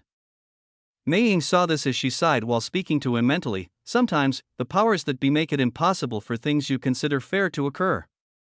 You will simply need to let it go and allow the annihilation of his lineage to serve as a recompense, otherwise boom, before Grand Genesis Elder Maying could finish her words, their surroundings buzzed as the illusory dome above them cracked to reveal stellar bodies littered in the distance, the forms of 5 apex ionic lifeforms floating above the cracks of the domain. The number was very low compared to all the apex ionic lifeforms here, but their auras were simply maddening to feel, especially the red-robed being at the lead of this force. His body rhythmically with a heavy force of hockey that made even Grand Singularity Elder Zeitgeist and Grand Genesis Elder Maying change their gazes and become entirely somber. His aura alone let them know he was many times more powerful than them. His eyes were sharp as within them. Destruction danced freely as he saw the apex ionic lifeforms below him rise and their dynamis surge out protectively. Oppert smiled and spoke calmly. Why, hello there, friends. I don't suppose you would deny any extra help for this apex war of annihilation? Since the quality of lifeforms here seems really lackluster, WAA, the gazes of most of the apex ionic lifeforms here changed at his provocative words. Commander Vladik's heart pulsed with joy as when he felt the oppressive aura of this being that seemed many times more suffocating than Maying. He rose up to welcome him happily as it felt like his prayers were getting answered. The 10th boundary layer of quintessence, an important threshold has been crossed as with it comes the stage of a new life. The closer you get towards extremity, the more that quintessence has to live up to its distinction. The 10th boundary layer is one such distinction as any concept of extremity you personally begin expanding will instantly be elevated to the 9th boundary layer. Up to 81 boundaries can now be deemed quintessential, with the limitation of the quintessential apocryphal layers being applied only to the highest boundary layer that quintessence itself has reached being abolished. Now, any concepts of extremity deemed quintessential will also be afforded the authority to expand from the 10th and into the 11th boundary layer at no cost to the user. Your standing as a quintessential ionic curator is further strengthened as you can now alter your recorded history of extremity, including but not limited to the editing of the usage of boundary layers of any concept apart from quintessence. You can now peer into the ionic annals of extremity of other existences with lesser soul values, and you can edit their own recorded history at the cost of your soul values. At this new stage, quintessence also ponders to you a question. After golden, obsidian, and consummate boundaries, is the next stage truly only limited to extremity boundaries? Before Noah's eyes, there was a group of too much information about the body being forged from the 81 quintessential hyperversal extremity meridians, information about the 10th boundary layers of 81 boundaries. There was an excess of such information as Noah sorted through all of it while pulling up the boundary layer of quintessence first. This was now a crimson consummate boundary as its abilities became even more obscene, with something as ridiculous as the fact that due to quintessence, any concept that Noah expanded from now on would instantly be raised to the 9th boundary layer. No need for any ionic treasures of extremity. No need for sources of complete crimson 3 ionic pearls of extremity. No need to ponder or spend years like others. He could choose a concept and expand it towards extremity with a beckoning of his soul as moments after, it would attain the highest that boundary expansion realm experts could attain before apexification. This was quintessence. This was a distinguished 10th boundary layer. Chapter 25:18 Obscene Values. 2518 Obscene Values. 2. The effects of the 10th boundary layer of quintessence were astounding, but Noah knew they were only this obscene for him as the same layer expanded by his vassals would in no way grant the same boons, apart from automatically taking any concept Noah expanded as a boundary to the 9th layer. Quintessence alone made it so that 81 concepts could be deemed quintessential as they would even be taken to the 11th boundary layer through this. Noah simply had to express this authority for quintessence itself and any other boundary deemed quintessential as when the 11th boundary layer was attained for 1. The effects of the 81 quintessential hyperversal extremity meridians would kick in and take the rest of the boundaries to this layer as well. It was simply an obscene reality for any other beings to watch. The description of the 10th boundary layer of quintessence even ended with a question as it seemed to indicate that after crimson consummate boundaries and before a boundary reached extremity, there should still be something grand that Noah could attain, as the answer may just lie with quintessence, only time would tell. But for now, Noah continued perusing the dazzling swaths of information regarding boundaries while the apexification of a part of him continued. The overbearing pressure of dissolution in penumbra mixed in to clutter everything in the surroundings. It would even make breathing difficult if one didn't have a dynamis of extremity or a form of even greater authority backing them up. A figure of another one of Noah's body was in such a region that consisted of cracks between havens, where he had traversed far enough that currently, the authority of dissolution in penumbra were the two most pressing ones here. But he and Grand Primeval Elder Silas did not move too much further in the past day, as they were being located by someone much more powerful than them, and at this moment, shirring, a runestone pulsed within the body of Grand Primeval Elder Silas as his eyes quickly opened with respect. Gazing above them as the overbearing authority which seemed like it could crush reverence parted ways like nothing, a bright shadow filled with stellar light coming in as it materialized into a figure. Pulsing with thick authority of a hyperversal extremity, esteemed shadow extremity, even before the figure was unveiled, Silas rose and bowed down with utmost reverence while a peal of clear laughter rang out along with a serene feminine voice. At ease, Silas. We're here for a happy occasion after all. The voice caused him to become shocked as Silas bowed down even further, his eyes burning with a light of intense respect and even a hint of fanaticism as he called out, "Extremity Gabriella, I thought Master was the one making his way here." Hyperversal extremity of shadows, Gabriella, for Grand Primeval Elder Silas to be acting like this, it was only because this was the being who had singularly changed the fate of the cult of endless shadows by locating and obtaining one of the 81 armaments of extremity hidden across history by the hyperversal extremity of Steel the Shadow Sword, for her to come here just to fetch them. He didn't think they were worthy of such an honor. I told your master to rest his old bones so I could come see the hotshot causing a buzz and putting himself in the center of the storm of an extremely chaotic extremity sanctification. Noah Osmont, was it? Her figure fully unveiled itself as Noah gazed at her descending from above, glowing black gold silk armament wrapped around her visage as thick hyperversal extremity authority spilled out from it constantly in the form of shadows, her face being the first hyperversal extremity Noah to see revealed as ridiculous. It seemed to break all bounds of realistic standards, as if all the authority of this being reaching extremity had gone towards making her exceedingly beautiful and of majestic standing. Bountiful dark hair cascaded way past her shoulders as it seemed to turn into stellar shadows below her, with her fair skin radiating power as on her forehead, a dark three-pointed star was etched gloriously, her eyes held confidence and grandeur as her pupils infinitely swirled with darkness, with an existence like Silas not even daring to meet her eyes lest he be lost in them for the years to come. But Noah, his body pulsed with the grandeur of a being with an unrecorded eonic quintessential hyperversal extremity foundation as he gazed at her eyes calmly while nodding. Yes. I didn't expect the reception of the cult of endless shadows to be so welcoming. For you to speak so freely towards me, it seems you're really special.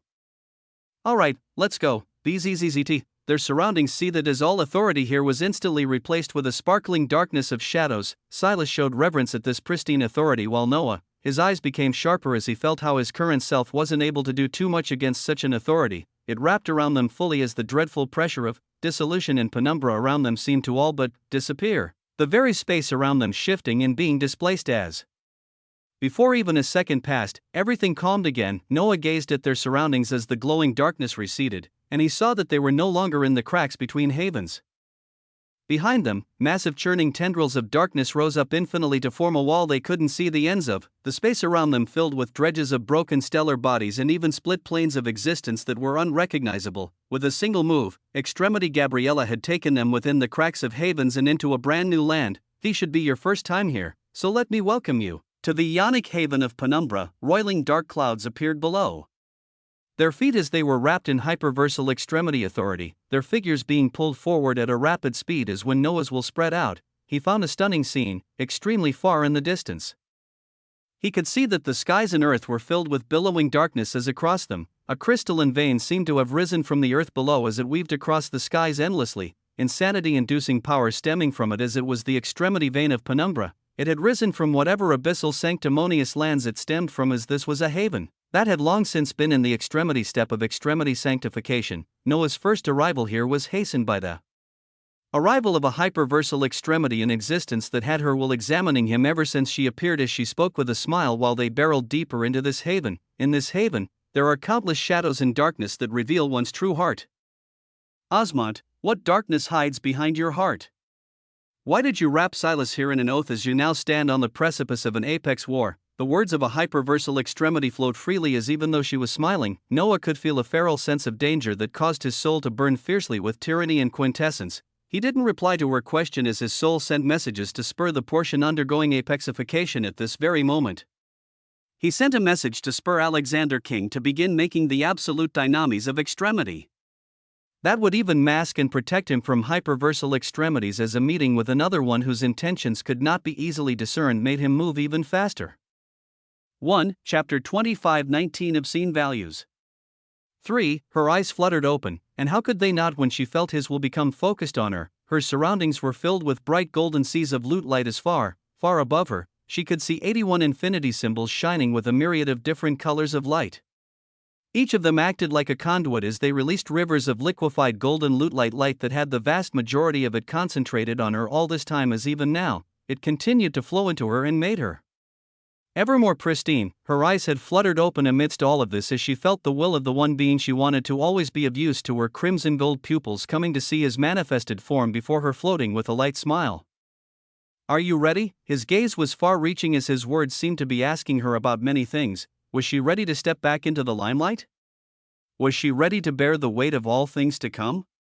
Was she ready to act at this very moment? She knew with surety what the answer was. Yes, Master, Ruination replied with confidence, as one of the first things Noah was doing simultaneously at this moment included Ruination playing a big part. After the grand authority of apexification coursed through Noah's infinite forge of extremity, she was worthy of playing many big parts. Noah knew this very well as he stared at the entity before him. Name, Ruination, ruined blade of quintessential extremity, lineage, hyperversal apex I relic.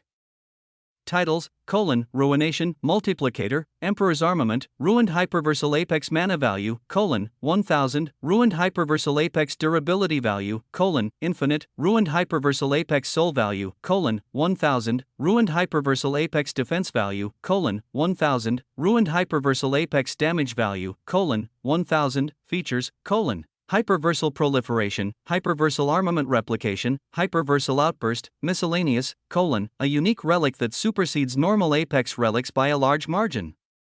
As a hyperversal apex relic, it is already setting its sights to become an armament of extremity, his weapon alone that benefited from the apexification of half of his soul. It held the capabilities to unleash 1,000 ruined hyperversal apex damage values with every swing, and not just that. It held infinite durability. It was a weapon that could not be broken. It held a great deal of profound wonders to peruse through, but Noah's soul urged for him to complete his task as he focused on a single one of her features, hyperversal proliferation. Without a word, his hands waved out as before him, 9 vibrant buds that shone like singularities bloomed. He currently held 9 buds of convergence that aided in the convergence of dynamis of extremity. For an absolute seed of extremity, a single bud of convergence only granted 1% towards the rate of convergence. This was not enough for Noah to instantly achieve 100% convergence on a dynamis. He hadn't repeatedly used the characteristics of like indefatigable, Alethean, and vitalistic, and one of the answers to this was ruination. The moment she saw the 9 buds of convergence, she smiled and waved her hands towards them as they came to swirl around her majestically. Her body was suffused by a vibrant glow as her authority erupted out and wrapped around the buds of convergence. Noah watching with his own eyes as while the 9 singularities whirled around her in one moment, 9 more appeared soon after. 18 of such dazzling loot had appeared and continued to swim around her as another instant later, the 18 pulsed and became 36, hung, an astonishing light gathered around her as her expression became stern. Her crimson gold figure radiating pure grandeur as she brought her hands together and clasped her palms before her blessed chest. Yaa, a valiant cry echoed out from her as another 36 blinding buds of convergence appeared, and the intensity of authority around her only became more concentrated as her figure blazed with halcyon crimson light. Yet another 36 buds of convergence blooming as a total of 108 now whirled around her. Ha! She breathed out a sigh of triumph as she gazed towards Noah with an innocent smile, a smile of a being looking to get praised for what she had done. As Noah appeared in front of her and patted her head, the terrifying loot of buds of convergence were multiplied 12 times as it showed off the capability of hyperversal proliferation that ruination could now do. Something distinctive with this feature was that the factor by which a targeted loot was multiplied by wasn't always the same, with this number varying depending on the type of loot and its tier, as the factor could be much greater or much lower. but the formed buds were more than enough for Noah's purposes right now as they disappeared from the infinite forge. Outside of the forge, hidden within the depths of Noah's soul, the visage of Alexander King could be seen, with his musculature being formed by the 81 quintessential hyperversal extremity meridians. Even before all parts of him fully formed to finish apexification, his right hand rose and pressed towards his chest where a multicolored organ was forming, and as it did so, a pulse erupted out as it thumped, oceans of essence rushing as the chest expanded because he had taken a quintessential breath. He took a breath as many essences coursed through the body of a forming apexionic lifeform as if it was coursing through paved roads, faster, stronger, and much more inclined towards extremity, providence, and destiny. Alexander began to call out specific boundaries as their authorities were brought close together, a halcyon light beginning to radiate from him as close by, Henry's figure observed intently. After providence and destiny, the authorities of Pathfinder, Morai, fate, karma, fortune, kismet, wisdom, and quintessence followed as they became like glowing lines that coursed through the forming body of an apexionic lifeform intent on forming an absolute seat of extremity even before the process of apexification fully finished. Chapter 25:20 Obscene Values.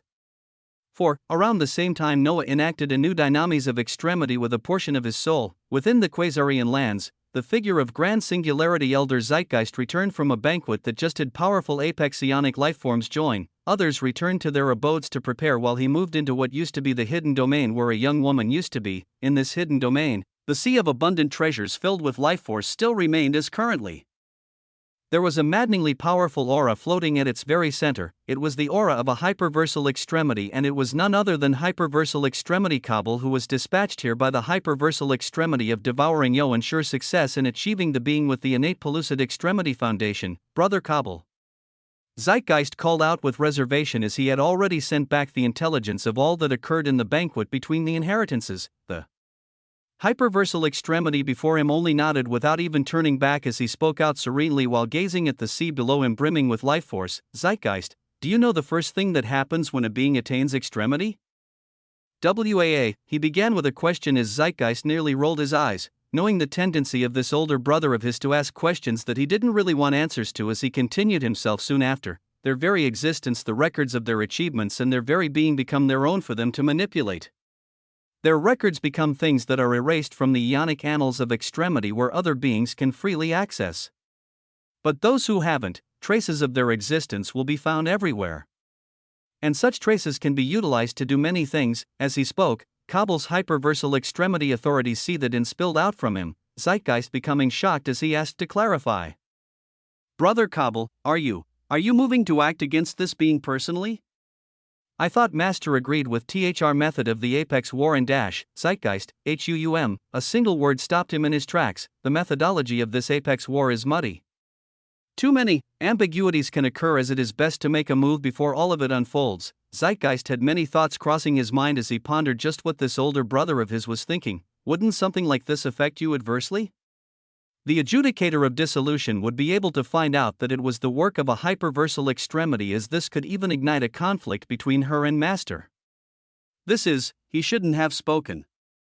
He didn't want to speak against it, but there seemed to be too many things at stake as hyperversal extremity. Kabul smiled at the worry he showed, Statung shocking words thereafter. These are actually the commands of Master. It seems the oh so great adjudicator of dissolution had long since sowed dissatisfaction amongst others. For someone of lesser blood to hold such a distinction and her actions in the past, it seems others are planning on using this opportunity as a chance to shake the pillars that support her. WAA, shocking words left his mouth as his authority continued to spill over. But you don't need to know too much about this right now. Just watch and learn what can be done with hyperversal extremity authority is right now. I shall find histories of this Osmont and be able to track him down, a single shockwave of my soul being enough to cause the extinction of him and all records surrounding him. But of course, we shall talk first. Kabul, he was decorated in a black armament that was littered with 3 flat rotating planes of existence. His dark hair was nicely trimmed with a fade as his eyes danced with wildness and age, his will diving into the ionic annals of extremity at this moment while focused on a single being, while focused on Noah Osmont. Before his eyes, countless lights bloomed as if a database holding the histories of all living beings was blooming before his eyes, but his authority focused on a single being as the vastness of the records was reduced. His while seeing trillions of quintillions of bubbles of lights unfolding before him, each one represented someone's records, most shone with a white light as they seemed like clustered stars in a faraway space, their size small and insignificant to show their worth and achievements in their recorded history. Some were darkening and disappearing even as hyperversal extremity Kabul watched at this very moment, and all this was just focused on the recorded histories pertinent to the Ionic haven of dissolution. Kabul had seen scenes like this too many times as his authority burned ever brighter, his will using it to hone in on the identity that was Noah Osmont. His vision fluttered across many white points of history as he was pulled ever deeper into the Ionic annals of extremity. This surprised him as it meant the accomplishments of this being were a bit more than above average. Where the deeper in Kabul went, the sizes of the bubbles of light increased gradually until some that even shone with a radiant blue could be seen. His hyperversal extremity authority pulsed at this moment as it told him to gaze a certain direction, his target being right there as the nearby bubbles of light disappeared from his sight while he delved into a certain direction. When the scene changed, the light around this region of the Ionic annals of extremity had changed as hyperversal extremity Kabul felt a glow of crimson and gold light in THR surroundings. This should mean he was deep in the annals where, his brows frowned as he didn't see a dense clusters of bubbles before him. It seemed that only the aurora of crimson and gold light could be seen ahead as when Kabul expanded his will and looked up, his mind buzzed, he realized why he couldn't see any other bubbles of recorded history. He hadn't arrived in the deepest parts of the Ionic annals of extremity that radiated crimson and gold light as when he gazed up, he saw the faraway edge of a massive bubble that shone with a glorious crimson gold light. Its size was utterly massive, incomparable to any of the recorded histories he had seen in his lifetime. As Kabul's will expanded outwards, he was able to capture it more with its entirety as he saw the scene of an immeasurably huge halcyon crimson bubble, dense blue and gold bubbles swimming around it as it occupied a region where trillions of other recorded histories could be, and as hyperversal extremity Kabul stared and focused on it, his will roared out in surprise as he felt the massive bubble of recorded history before him fluctuate, as if it had sensed something. As Kabul stared towards this incandescent history, he felt as if he was staring into an endless abyss, and the abyss was staring back at him. Chapter 2521 Obscene Values. V. 2521 Obscene Values. A massive crimson gold bubble of light taking the space of trillions of other recorded histories, it represented an obscene amount of achievements worthy of being recorded in the Ionic annals of extremity. It represented a being taking an obscene amount of space that showed his possible influence not just on himself, but the region his history was entrenched in. With a size like this, hyperversal extremity Kabul would have assumed he was looking at a hyperversal extremity who had built up legends over countless years. What he didn't know was that the existence whose history was recorded here, even though he didn't have hyperversal extremity authority. He already held an Ionic quintessential hyperversal extremity foundation. He had already opened the pathway to multiple seeds of extremity. He had even created extremity foundations on many beings and paved open their pathways towards extremity. These were just a few of his achievements as they contributed to the obscene might that Kabul saw. Another absolute seed of extremity has begun to be forged. For others, it was immensely hard unless they were extremely close to extremity, or they had attained extremity themselves. Only at such a juncture would existences be able of forming absolute seeds of extremity with their shocking foundations in souls that had achieved or were close to attaining hyperversal extremity authority. But multiple factors came together as just when the strings of multiple authorities were about to converge into a single factor, the origin of Alexander King blazed as an Alathian haven of extremity within cried out for inclusion. The will of the true emperor of quintessence gazed at it only briefly before he made his decision as Elysium burned with a halcyon light and joined the fray. It didn't cause any disharmony as it complemented everything there and even made this forming seed of extremity ever closer to Noah, and an instant after, the golden light of Elysium completed a forging singularity as it turned into a bright seed that waited for definition. A fourth unnamed dynamis of extremity has been born. The unique conditions and resonance of the concepts within the fourth unnamed dynamis of extremity have placed its rate of convergence at 30%, a resonance of concepts that granted the greatest initial rate of convergence so far, but Noah was not able to enjoy it, because the moment this dynamis formed, whether by fate, destiny, karma, fortune, or whatever else it may be, Noah felt a burning sense of disharmony as part of a vision of his soul changed. This change was actually wrapped by the liquid halcyon light of the newly formed fourth unknown dynamis of extremity as Noah felt like he crossed countless light years, boundless information coursing through him with every passing glimmer of light as he realized he had deeply peered across the Ionic annals of extremity. and a foggy vision cleared up until a radiant scene displayed itself to him, a scene of what represented who he was and all the records he had made, being gazed at by a horrifically more powerful gaze, the gaze of a hyperversal extremity. The will of this being seemed surprised at this moment, as Noah's will was extremely calm in such a situation. This was why he had urged himself to form a new dynamis of extremity that would even be capable of protecting himself against existences exceeding apex ionic lifeforms. This was why he couldn't depend on others like the adjudicator of dissolution to simply be there to protect him. This was why at this moment, there was the advent of Oraculum, BZZZT. The Oraculum dynamis of extremity burns brightly in your aspects of existence. His soul buzzed as he named the dynamis that had even given him the ability to see the current scene before him. The Oraculum dynamis of extremity. Oraculum was a word that could closely be translated into a destined declaration or a prophetic decree. Noah called it so as he wished for this boundary to be something that could utilize destiny, fate, and all the other concepts included in it to decree and guarantee a destiny most befitting to him, and oh did it serve him well right at its conception. The features of a dumbrative viewpoint in oracular annals curator have been born.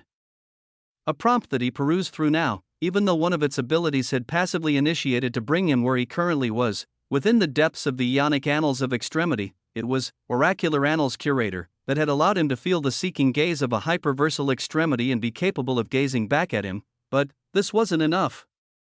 So before the surprise from the hyperversal extremity before him faded, Noah had already taken his next move as 70 buds of convergence were instantly devoured by his soul, everything about them surging towards the just recently budding oraculum seed of extremity as it shone with an utterly halcyon light, an astonishing quintessential achievement worthy of being documented in the Ionic annals of extremity. The first prompt came as Noah felt it closely reflected his size in the Ionic annals of extremity, his vast edge seemingly increasing ever so slightly as he instantly took a dynamis that had formed in less than a few seconds and took it towards full convergence. The oraculum dynamis of extremity has reached 100% convergence, an absolute seed of extremity has bloomed within your soul. The oraculum perennial yggdrasil of extremity is blossoming within your soul, the oraculum absolute. Planar domain can now be cast. The feature of Oraculum Emperor's touch has been born. The features of a dumbrative viewpoint in oracular annals curator have been quintessentially enhanced. A fourth perennial yggdrasil of extremity bloomed as now Noah felt like he was ready, activating oracular annals curator right away. His soul buzzed with power as what he had cast was born not too long ago, as it allowed him to perceive a hyperversal extremity gazing at him, and now it was boosted even further by the completion of the convergence of the dynamis of extremity, as he could now do more than just watch. Chapter 25-22 Obscene Values 6. 2522 Obscene Values 6. Oracular Annals Curator, the authority of the Oraculum dynamis of extremity has entirely changed your relationship with the Ionic annals of extremity and your own standing to it, as you are now aware of the breadth of your recorded history and its utilization to benefit you. You are now able to traverse across the recorded histories of other beings without their knowledge, so long as their souls are lesser to yours in value. Upon further enhancement, the feature can also entirely mask your recorded history and the recorded history of those connected to you within the Ionic annals of extremity for the cost of 10% of your quintessential hyperversal soul values every minute, allowing you to attain a right normally reserved for those who have achieved hyperversal extremity authority. A feature that was simple in its description and grand in its workings. A feature that Noah activated the moment it was selected as before the hyperversal extremity before him could come out of his stupor. His recorded history and everything that represented him and his people began to disappear, BZZZT, and at such a juncture, the will of the hyperversal extremity was roused as the visage of hyperversal extremity Kabul sharpened his eyes and instantly moved. He suspended his disbelief and acted first as the massive crimson gold bubble he saw rapidly retreated, becoming a small point of light an instant later as the rest of the bubbles around it disappeared entirely. Abilities of absolute dynamis of extremity were things that hyperversal extremities commonly delved into, as their workings were mysterious for each being. Even at this moment, the hyperversal extremity authority Kabul was utilizing stemmed from the very first absolute dynamis of extremity he had managed to forge after attaining extremity and devouring with the efforts of his master.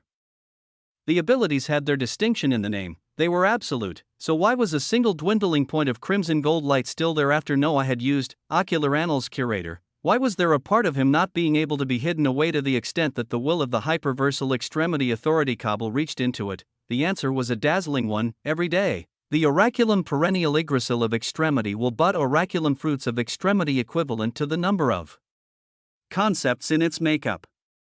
The oraculum fruits of extremity can be devoured as they are extremely conducive to raising the boundary layers of all, after the complete convergence of the oraculum dynamis of extremity. Its prompts continued to descend even though Noah's were currently filled with a blinding cold light of tyranny. There was supposedly an investiture of extremity that all beings were bound by that made it so apexionic lifeforms and hyperversal extremities could not freely massacre or interfere negatively against lower lifeforms, and yet everything that had occurred so far showed loopholes and unfairness as simply. It seemed like a load of bull. One could not depend on any set constructs, laws, or people as they had to depend on themselves. Noah would depend on himself, but he would also use the set laws for his gains. The authority of the oraculum dynamis of extremity will course across your aspects of existence to fortify your unrecorded ionic quintessential hyperversal extremity foundation passively when utilizing your quintessential breath of extremity modus operandi, granting an increase in all your hyperversal values unceasingly. The combination of your quintessential breath of extremity modus operandi, unrecorded ionic quintessential hyperversal extremity foundation, and the authorities of the indefatigable, alethean, vitalistic, and oraculum absolute dynamis of extremity coursing through you has caused the strengthening and strengthening of your aspects of existence to reach an even more abnormal level, granting you an increase of 25 hyperversal soul values, 25 hyperversal damage values, 75 hyperversal defense values, and 75 hyperversal vitality values daily, set in weaving grand plans. Even Noah had to come to a stop on this particular prompt. One of the true usages of the absolute vitalistic clone of extremity unveiled itself. Noah's main body was not able to support another dynamis of extremity before apexification, as even with all of his terrifying methods, he wouldn't have been able to greatly increase his daily increase of hyperversal soul values from 0.5. Yet after the completion of vitalistic and alethean dynamis of extremity brought it to 2.5, the addition of oraculum brought the daily increase of his power to an even more abnormal level, as Noah's main body could now gain an equivalent of 25 values of a newly advanced weak apexionic lifeform. The defense and vitality values were even more obscene. The elevation of the clone of Alexander King would open up unimaginable pathways for Noah's main body, as his foundation would likely grow to be something that utterly exceeded any possible limitations of a being's strength before apexification. This was the level of overpowered grandeur Noah was going for, as there were others like the hyperversal extremity who just targeted him, wishing to put an end to his glorious journey, and it was why he was scheming against such beings, as he marveled at the wonders a nearly completed apexification would bring. The scheme he had put into motion unfolded at this juncture. He had left behind a sliver of his recorded history in front of the unknown hyperversal extremity gazing at him, making it seem like he was unbelievably in the process of masking or hiding it, as it was just taking time before it fully disappeared. But the moment Noah cast Oracular Annals Curator, he could have masked his recorded history from the Ionic Annals of Extremity instantly. A shred of it was left as this portion of recorded history. Noah pulled it ever so closer towards a certain clone of his, a clone situated near an existence surrounded by mystery, the veiled adjudicator of dissolution. He even went as far as having this clone rise and look above with a grim expression, the pulled recorded history becoming manifested closely to this part of his soul as the will of the adjudicator of dissolution was roused to lock onto him, and an instant later, she perceived a foreign hyperversal extremity authority actually reach out its grasps towards a part of this being before her as BOMU, a single word filled with bone-cold apathy and a shred of disbelief. It was followed by a torrential explosion of hyperversal extremity authority, as from calmness in one moment, it felt like the end of reality was coming in the next. A shocking eruption of hyperversal extremity authority erupted deep in the Ionic annals of dissolution, far outside of it, in a hidden infinite hyperversal haven the size of a grain of sand. The one to scheme and bring this event to fruition stared as the last pieces of fair stellar skin appeared on his clone that was Alexander King, his body simmering with brilliance as at this scene, his will burst out to see where it had arrived. What stage had the apexionic lifeform version of himself reached with the foundation he held in everything else? The answer was a disgustingly obscene one. Name, Alexander King, Noah Osmont, realm, fourth Alethean haven of extremity, lineage, quintessential hyperversal emperor, titles, true emperor of quintessence, wrathful quintessential hyperversal demon emperor, one who gazes upon hyperversal authority, Alethean, indefatigable, tyrannical emperor.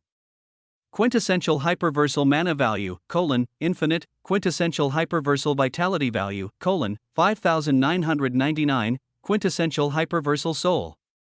Value, 4,999, quintessential hyperversal defense value, 5,999, quintessential hyperversal damage value, 4,999, hyperversal dignity, 2, hyperversal mastery, 2, absolute hyperversal authority resistance, 15%.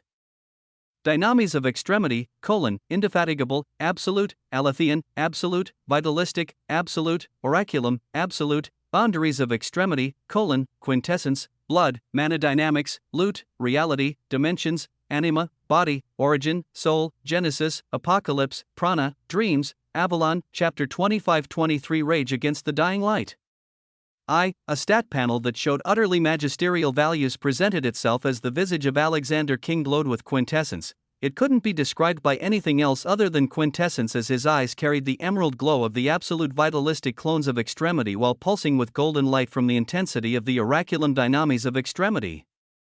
Soul values and damage values of 4,999, vitality and defense values of 5,999. Mind you, a non-unique apex psionic lifeform had an average value of 1. The reason for such abnormal numbers on the apexification of Noah's were all due to his foundation, unique origin, and soul, and the many concepts he held, which all reached the 10th boundary layer right at apexification. Most other beings had a single boundary achieve the 10th boundary layer, but most other beings didn't define themselves by 81 concepts like Noah did. Due to the large number of boundaries achieving the 10th boundary layer, there were some that were particularly generous in their boons. The 10th boundary layer of prana, an astonishing force of life rages within you as prana permeates and pulses with vitality across your very cells constantly, granting you an additional 100 quintessential hyperversal vitality values. Prana's 10th boundary layer was short and simple, yet it showed just how pristine and shocking a crimson consummate boundary was, as its 10th layer alone was equivalent to nearly all the vitality values that Uriah held before she perished under Noah's hands. His single boundary was worth that much.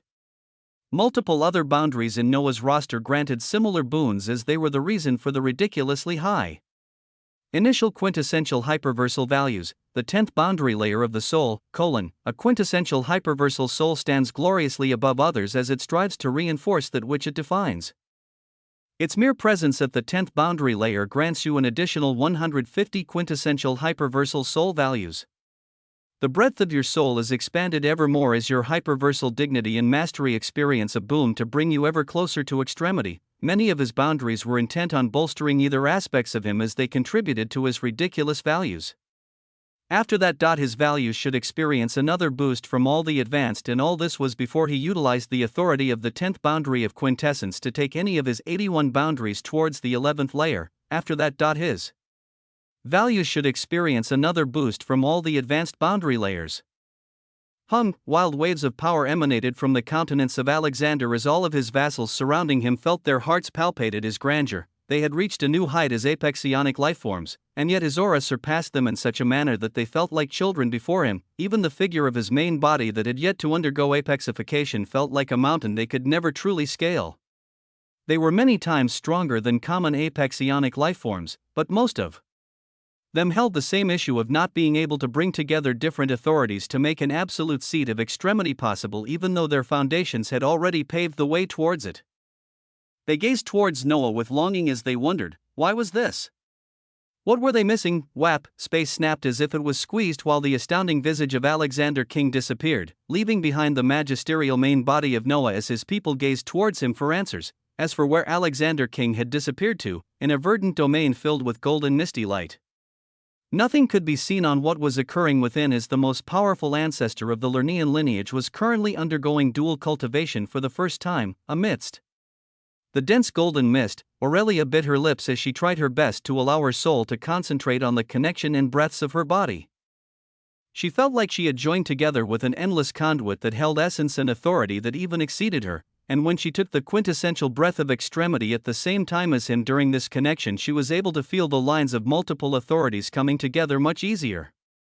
But still, it wasn't enough for her to grasp something as immaculate as an absolute seat of extremity in such a short period of time. Bzzzt, at such a moment, she felt the domain buzz as an overwhelmingly powerful aura appeared, her will almost rising to attack when she noticed the familiar aura of dominance with the same being she was connected to, yet the power had far exceeded even hers by 6 times?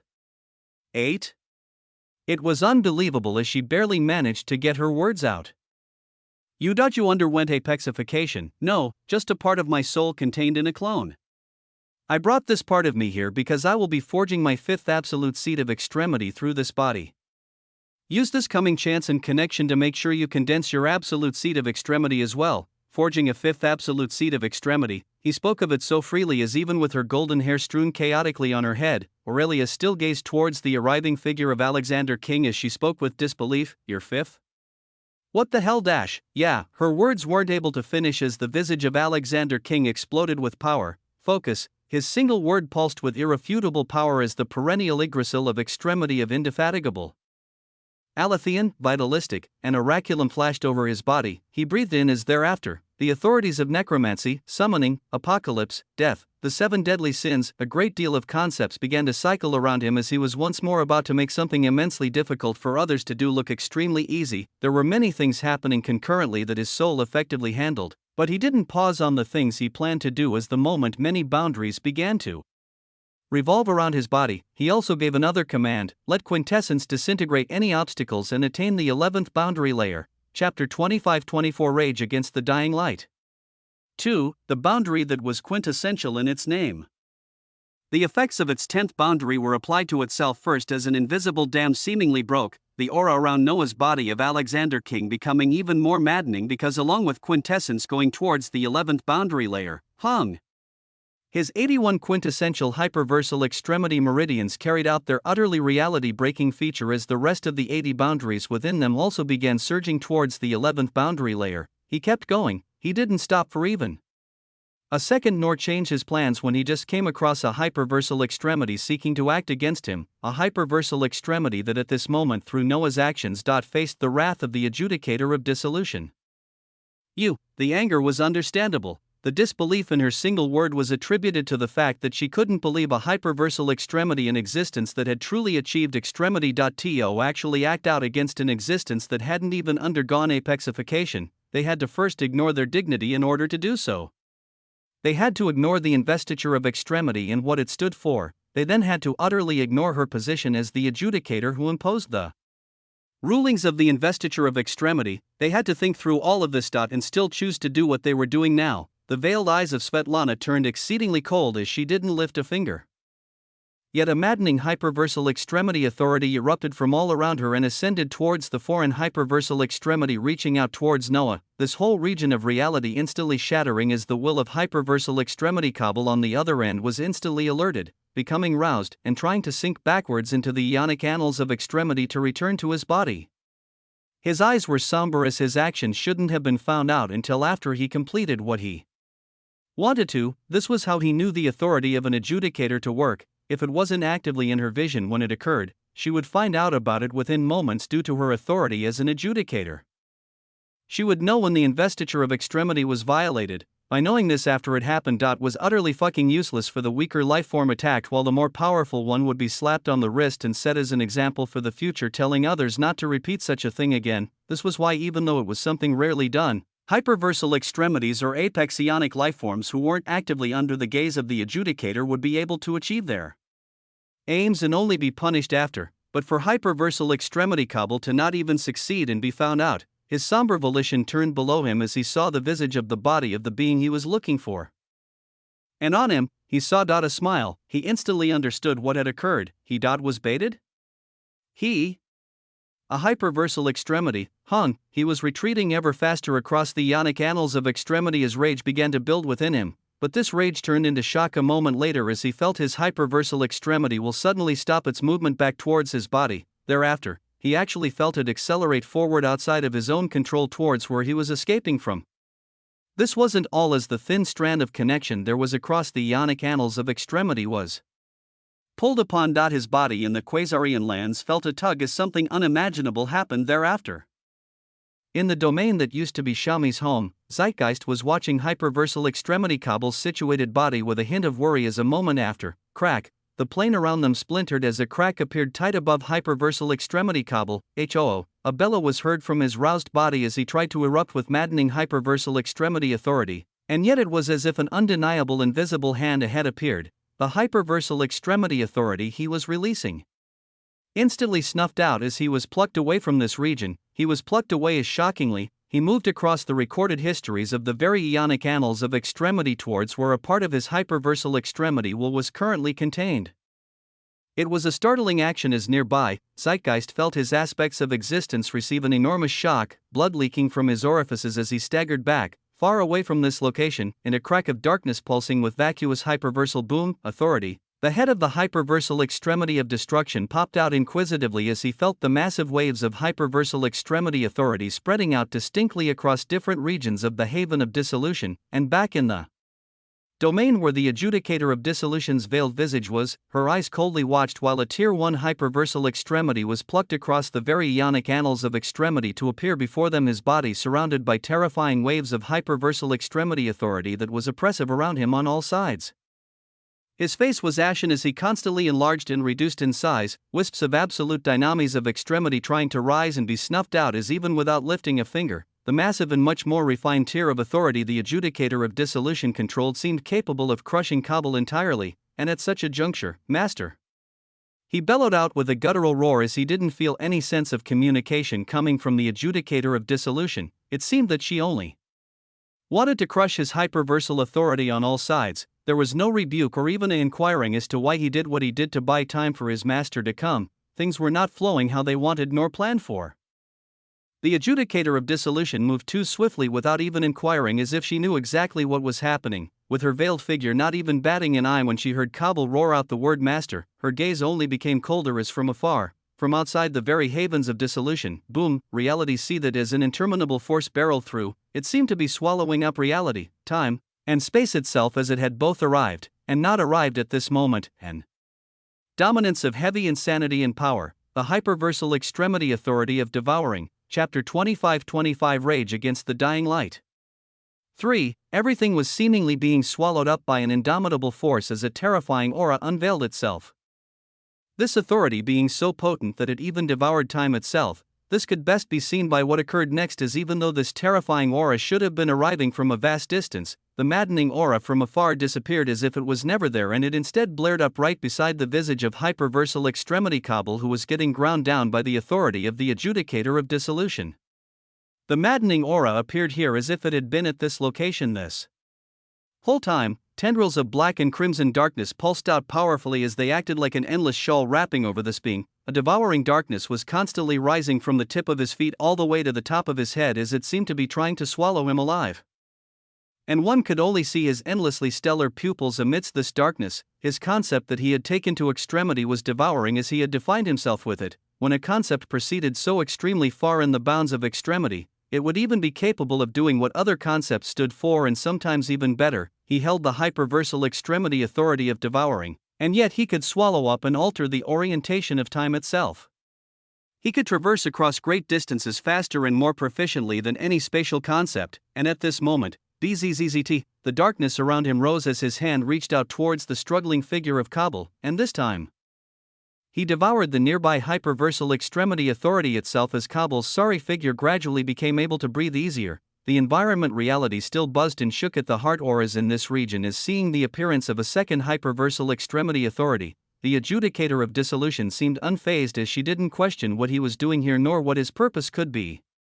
She knew his purpose very well, she just didn't think such purpose would pull in the appearance of an existence who had forged an absolute seat of extremity without even undergoing apexification. Can you all no longer sit still? Her gaze was far-reaching. She did not just see Kabul and the hyperversal extremity of devouring, as she seemed to see other forces standing beside them as well.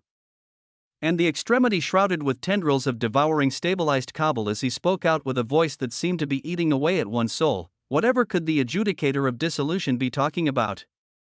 I'm here answering the call of my disciple who was having his very hyperversal authority ground down by the one who should be one of the 7 protectors. WAA, his words boomed out in this region as sheltered behind the grandeur of the adjudicator of dissolution. Even Noah in the far distance had his eyes become sharp at the pressure this being emanated. Kabul was a hyperversal extremity, as Noah had felt firsthand how overwhelming his pressure was, but this existence currently protecting Kabul. He made even this hyperversal extremity seem like a child. It caused Noah to question just how wide the gaps of power were amongst hyperversal extremities. As for the adjudicator of dissolution, she faced this pressure easily head-on as she locked her gaze with the hyperversal extremity of devouring. She locked onto his eyes, which were one of the few things revealed by this being, his eyes. She had seen such eyes too many times in her life, eyes filled with apathy and disregard for her very existence, as they triggered a past memory to appear and disappear within a span of an instant of a memory to her, but it was akin to her reliving many years in that instant. Dmitri.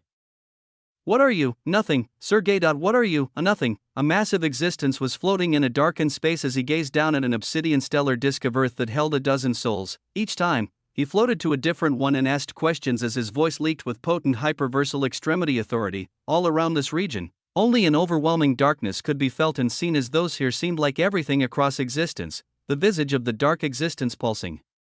With hyperversal extremity authority moved on to a different figure among the dozen. Svetlana. What will you amount to? The question was posed to a young woman who seemed to have barely entered adulthood, with a head overflowing with dark hair.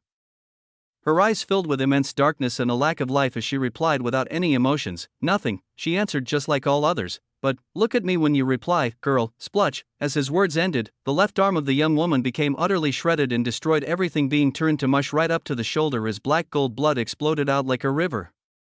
Yet no emotion showed itself on the young woman as she turned her head up and gazed into eyes filled with utmost apathy and disregard for her and everything else in life. Those eyes, she gazed at them and replied emotionlessly once again, nothing. She was the last of the 12 as after she finished. The immensely powerful hyperversal extremity moved away and gazed at all of them. That is right. You are all nothing. You were born with nothing. And you determination die with nothing. Your only purpose is the mission. Continue this mission until the last moments of your life. WAA. And a reply came out in unison soon after. Yes, master. Darkness and coldness were all they could see, and in such an environment, good. The voice of the hyperversal extremity thundered out as his authority leaked out and surged towards all 12 beings below, filling their bodies until they ballooned up to the extent that their souls were about to break. Not many of you determination survive. For those whose wills can overcome, I will ask you to rage, rage against the dying light. When your spirit feels like it's about to be extinguished, fight. Fight and fight some more. The obsidian tendrils of hyperversal extremity authority around him raged as his covered figure seemed to pulse with immense madness and at the same time, clarity. Rage, children. Because if you do not, you may never have the chance to even gaze upon the dying light. Chapter 25-26 Rage against the dying light. For a distant memory, it came and left just as quickly as not even an instant passed, the adjudicator of dissolution gazing at the eyes that pulled this memory forward as she spoke coldly. Kabul has violated the investiture of extremity by attacking an existence yet to even undergo apexification.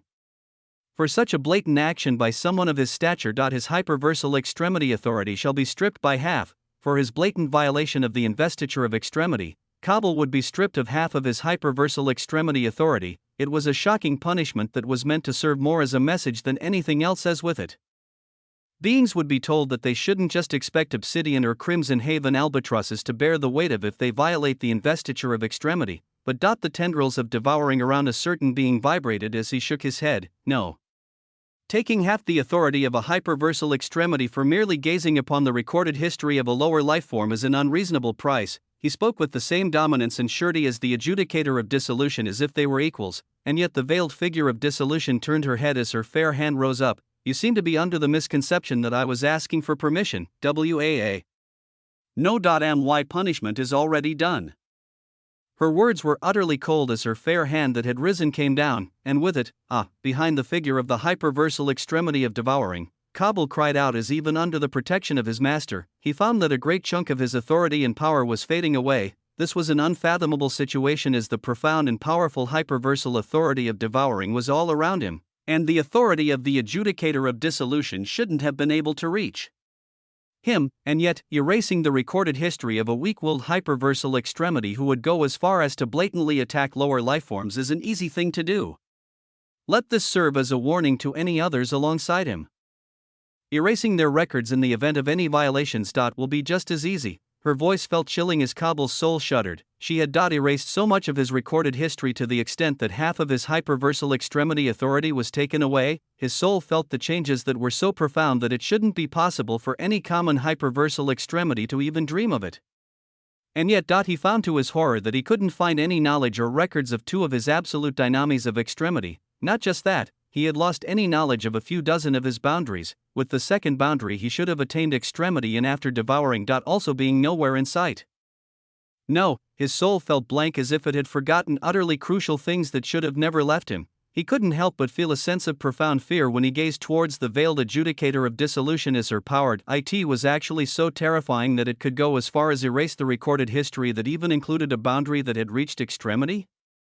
His recorded history that shouldn't even be accessible by any in the Ionic annals of extremity. Just. Who was she? In his fear, he floated ever closer behind the hyperversal extremity of devouring as he felt his master gaze towards the adjudicator of dissolution coldly, letting it serve as a warning. What a curious thing for you to say.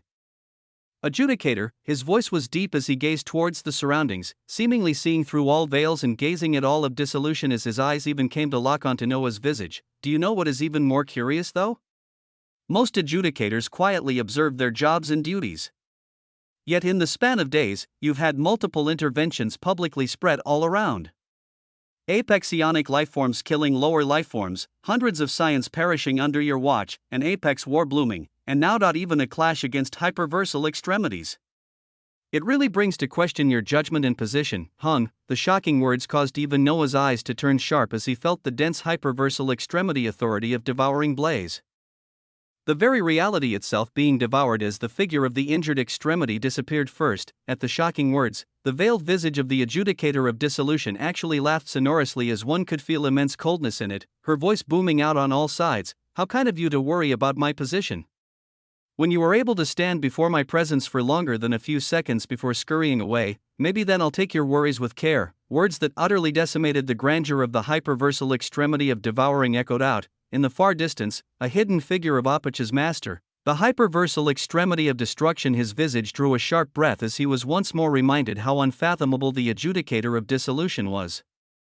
Without trading any more words, the brilliant aura of devouring fully disappeared along with the being that came with it, a massive void being left in space that the adjudicator of dissolution waved her hands to erase. The surroundings then became veiled and distorted as she stared towards a far pocket of space where the aura of destruction silently disappeared. Her gaze then upcoming to land on Noah as she asked coldly, "Why are dredges of devouring looking at you?" Even though she knew that part of this was due to her position, there also seemed to be more in play as when she focused on Noah, he only shook his head while gazing towards the twisting landscape around them.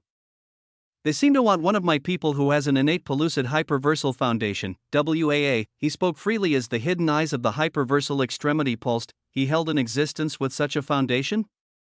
Even though it wasn't as perfect as a being like him who had forged an absolute dynamis of extremity, it still meant that it was an existence that was reasonably assured to achieve extremity in time, as she would be sought after by any inheritance or even the 7 clans. This being before her also seemed to become more and more unfathomable, but she had no idea that among Noah's people, there were multiple who were at the cusp of attaining an absolute dynamis of extremity, as there were dozens of extremity foundations just waiting for a missing spark to do the same. When all of it was unveiled in the upcoming Apex War, along with a massive number of Apex Ionic lifeforms that would make one think they stemmed from a powerful inheritance of extremity. The reasoning and understanding of reality would be warped for many. Chapter 25-27 Adumbrative Viewpoint. Adumbrative Viewpoint, innumerable paths litter the Ionic annals of extremity as unrecorded histories become recorded histories constantly. Truly powerful beings are capable of peering into the Ionic annals of extremity and gazing at not just that which has been recorded, but that which still remains unrecorded. This capability allows you to view unrecorded and recorded histories pertinent to your path, with your gazing of such history allowing you to more seamlessly select which path you will follow. When it comes to events deemed crucial by you in advance, this ability will activate passively to show you an unrecorded history for the expense of 25% of your soul values. Active usage of the ability will cost the same, as you can view a random number of recorded and unrecorded histories pertaining to you or those weaker than you, with the cost of soul values varying when it comes to other targets. The details of another feature of the dynamis of extremity that had allowed Noah to hide his recorded history in the Ionic annals of extremity unfolded before him as his soul oversaw many things. He was also digesting the events where he witnessed multiple hyperversal extremities clashing in the haven of dissolution, as he was reminded of how many layers of mysteries the adjudicator he was connected to had. He needed more information, he needed to be knowledgeable of what was occurring around him, and even what would occur in the future if he was to be able to dominantly continue his path. The oraculum dynamis of extremity provided for this need with its features, with the characteristic of a dumbrative viewpoint being at the very forefront, inside the golden misty domain where the gazes of many were obscured. The valiant cries of Aurelia could be heard as while Noah performed dual cultivation with her and advanced 81 boundaries to the 11th layer. In addition to forming yet another absolute seat of extremity, he silently cast, a dumbrative viewpoint, bzzt, golden light overflowed from him, his eyes showed astounding brilliance as if trillions of golden singularities were being born. Then part of his soul became bathed entirely with the authority of the oraculum dynamis of extremity as it sank into a vast and endless locale that could truly only be reached and employed by the powerful, and even by the truly powerful, they could only gaze upon what was already written and recorded. Very few could observe what had yet to be recorded. Noah's vision saw the budding of countless bubbles of light before him as he passed through every single one. All of them becoming mere points of light as for the first round, he thought of anything relevant to himself. The countless glimmers of light pulsed and transformed before his eyes as soon after. All that his vision saw was a dazzling golden book. Its covers were rough and ancient as if it had seen the vicissitudes of time, and yet its pages were clear gold as they were ready to accept eons of history. The golden pages unfurled until they arrived at a specific blank page, words shimmering with the authority of the oraculum dynamis of extremity beginning to be written as alongside this, a fantastical scene bloomed before Noah's eyes. The surroundings were murky and filled with an overabundance of sources of chaos. Rivers of blood flowed as deathly authorities ran rampant, a thick taste of death and destruction overwhelming any weak being as Commander Vladik looked at all of this with a blank expression. He stood above the bodies of his lifeless brethren that formed into mountains below his feet, and yet a verdant obsidian authority curled in endlessly like a smoke as he saw the bodies of his people rise, their musculature spasming as from them, deathly skeletal atrocities that seemed to have at the very minimum one apex ionic soul values rose. At the very minimum, it mattered not whether they were bodies of apex ionic lifeforms or reverend emperors. When they rose from death they pulsed with a horror of at least one apex ionic soul value. Ka.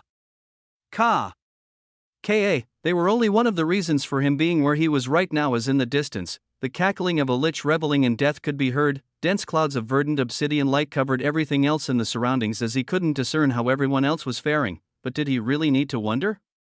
Was it not all just pure death? Was what this fiend before him brought really anything but death? His blank eyes rose to find the visage of an existence billowing with verdant obsidian authority across his body, and yet his eyes shone with golden radiance as the pressure he emanated felt like it was crushing Vladik's soul even from afar, the enemy commander that Osmont brought forth as his backing. His name had been ringing out as chants from the countless legions of atrocities rising in his wake. As Vladik gazed towards his coming figure, he found his lips moving outside the control of his will as he spoke in a raspy voice. You think they will let you do all this without repercussions? To desecrate my lineage and the very life forms of inheritances? Squlch, with a beckoning of his hand, a deathly verdant black bone spear stabbed out and impaled the figure of Vladik, thousands of damage values erupting out in a contained fashion so as to not destroy him right away, while the voice of the fiend before him rang out, relish this death, WAA, because from it, you will rise to become even stronger. This shall be your atonement and gift for making today's reality occur. His voice caused Vladik's soul to feel so extremely cold as he felt poisonous tendrils sinking into his aspects of existence, into his very records, and begin altering them. Horrid fear rose in his heart at this as he thought of Urieli. As he thought of how he got here, he stared at the fiend. No, you are no fiend, BZZT. The last vestiges of his life left him as even in his fear, he managed to cry out in his raspy voice, demon. You are a demon. Chapter 25-28. The curtains draw close. You are a demon that Elderopich will destroy with surety. A demon that no inheritance will leave alive. UGOH. Vladik's will and soul were utterly torn as even his raspy voice couldn't be heard, and from his visage impaled by bones. A verdant black smoke bloomed and covered everything about him as a blazing authority of death began to rise from it. The first page closed as the dazzling scenes Noah saw faded, the massive golden book before him beginning to flip towards another page. His manifested will smiled while gazing at the ancient book before him as he felt like a privileged reader who was gazing upon a history that had yet to even occur. A demon, he thought of the words Commander Vladik was saying before he was undoubtedly liberated by his doing as Alexander King. He thought of the shocking descriptions of lifeless bodies rising again to have at the very minimum one apex ionic value. It seemed the absolute seat of extremity he was forming currently. Was not something to be scoffed at, as its capabilities were something to utterly dread. He wasn't able to tell of the whole situation of the Apex War of Annihilation from the one unrecorded history, but he could affirm that the commander of the noblesse lineage would die even before the war was over, as there was one name for him to pay attention to: Wapach. Even with the dreadful power Alexander King showed, Vladek still spoke. With his fear that such a being could stop him, before Noah could ponder even more, the book before him had opened to another golden page as radiant halcyon runic words began to be etched. The ability of a dumbrative viewpoint would show a random number of histories with every cast, as Noah would attain an unknown amount of information each time, and at the second unrecorded history seemed to be especially radiant as another scene bloomed before him. Venus and vessel-like structures could be seen snaking out for light years, the figures of a group of scions passing across the top of such structures as their voices could be heard in the distance. Word is that fewer and fewer golden and obsidian extremity panaceas can be found. It's astounding when most of us were able to attain at least a golden extremity panaceas, the number far exceeding what was recorded in previous initiation steps of extremity sanctification. Their robes held a dazzling pink plum petal to signify their inheritance as they moved further away, their voices still resonant. It also means the last extremity panacea should soon be appearing. Another crimson extremity panacea, their voices held fervor as they moved away, not noticing that below them, amidst the intersecting Venus structures extending in the distance, there was a calm aura that floated above a pool of obsidian liquid that held a thin dried out stalk at its very center. No signs of life or even the powerful leviathans of dissolution were present, as this being held a shining horn on her forehead, her hair filled with streaks of crimson and now, even more golden streaks of light as the temperature around her constantly fluctuated. It was I am of infinite extremity. While others guessed and moved haphazardly, she came to this location after much deliberation. Her exceedingly beautiful face carried traces of hesitation as she waved her hands to show a few twirling golden and obsidian extremity panaceas, but her gaze remained on the area ahead as she waited. She was unlike the others. She could peer into the Ionic annals of extremity, as while others wondered when the last extremity panacea would come, she had arrived at where it should bloom. She had glimpsed at something that had yet to even be recorded. It cost her a lot to do this before undergoing apexification, as the only way she even had a chance of doing so was due to nothing other than her origins. Infinite extremity, there were many inheritances, and the 7 clans out there each had their own grandiose names. Infinite extremity. They were not simply a grandiose name. They lived up to it. Oh, infinite extremity. He was given a glimpse that some factions held deep history and power, that he, the second scene Noah was shown, held fantastical implications for Iam that Noah had first come across during the scuffle with the scions of the Genesis Institute of Extremity, infinite extremity. He was given a glimpse that some factions held deep history and power that he needed to carefully observe and understand, and just as the unrecorded history involving Iam disappeared, the pages fluttered as another began. It was all still under a single cast, as all of it only showed the beginnings of Noah deeply understanding how reality would unfold in the coming future, where he would be able to understand his enemies in a way even they didn't understand themselves. And just like this, time flowed. Within the Ionic haven of Penumbra, unlike dissolution, Penumbra shared a trait with other havens that had already undergone extremity sanctification, as it was exceedingly vast, with its explored lands under the dominance of many different factions. The cult of endless shadows had their hegemony centralized in a small segment within the southern region of Penumbra. And yet even this small segment had a wondrous array of planes of existence stretched out artificially in its own preset planar system. Noah had only now begun to near it while following Hyperversal Extremity Gabriella and Grand Primeval Elder Silas in tow, as the blinding shadowy lights in the distance began to reveal more of this world of tantalizing darkness and shadows. At such a time, the vibrant countenance of the hyperversal extremity in front of them turned around while speaking calmly. Your soul was tense this whole time until just moments ago. Whatever could have happened to cause your qualms against a hyperversal extremity to lessen even further? Hyperversal Extremity Gabriella asked with a smile as she found Noah's demeanor utterly unique.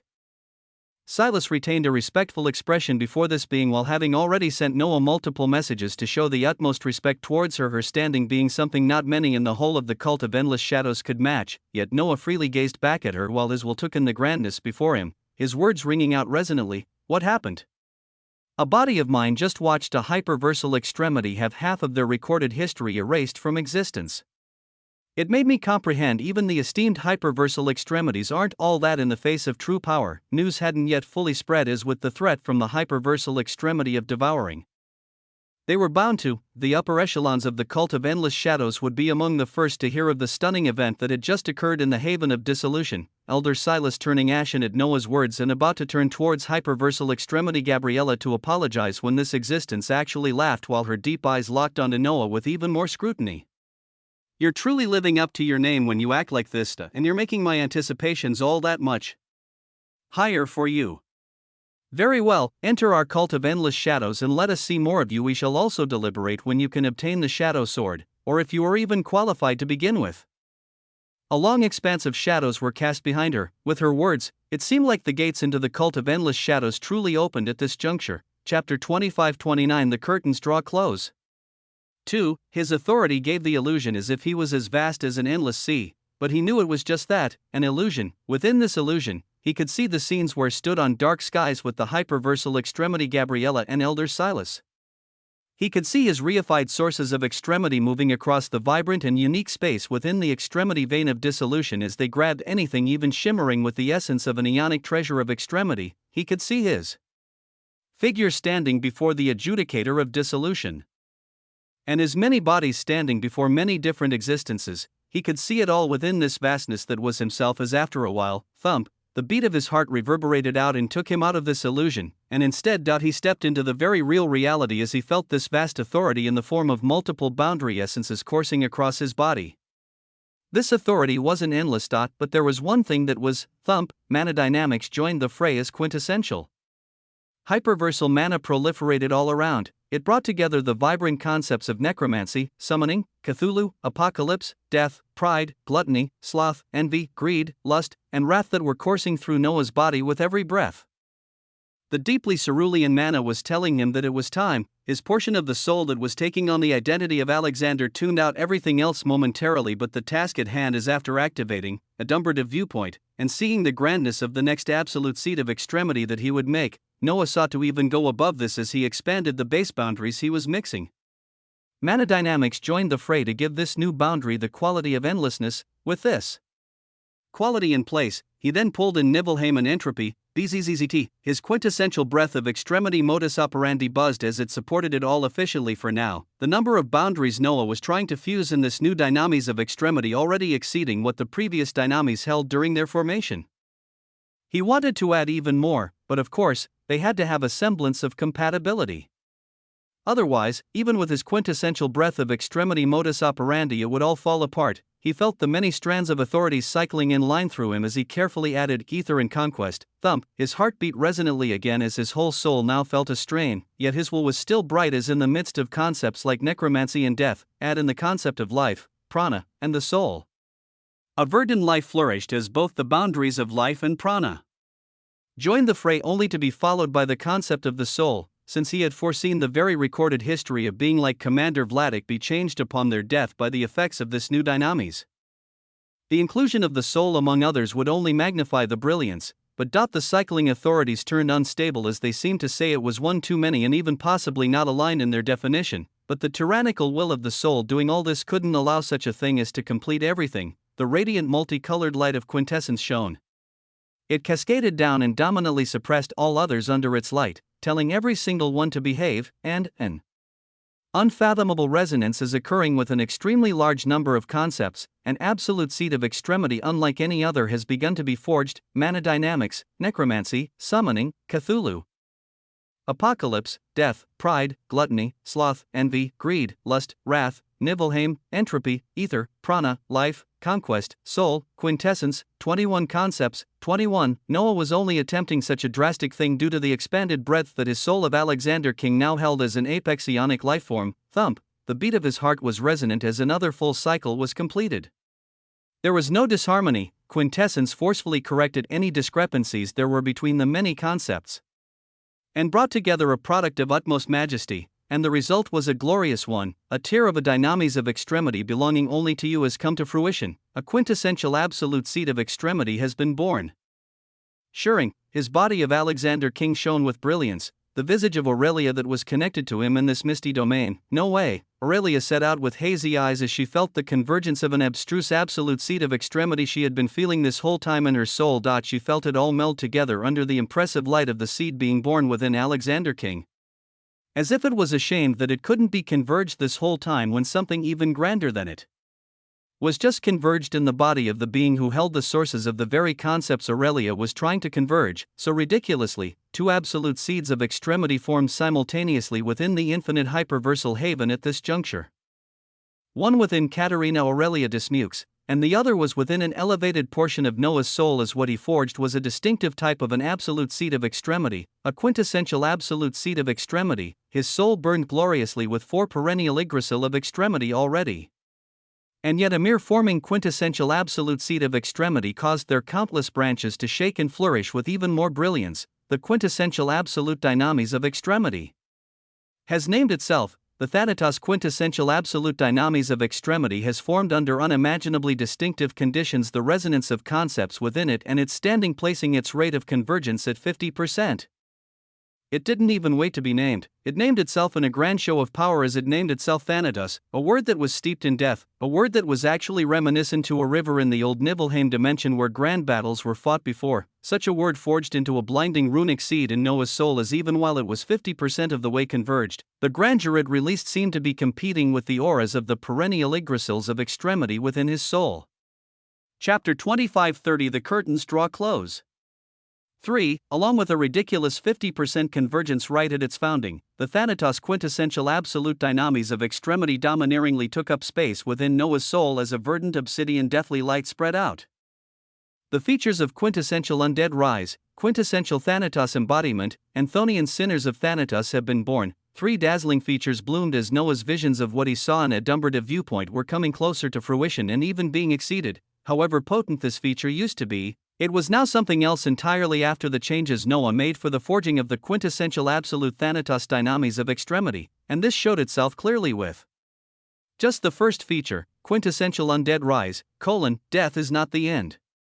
The authority of Thanatos burns strong as it allows you to gaze upon the masses, and from among those who have perished you can cause the rise of something even grander in their stead.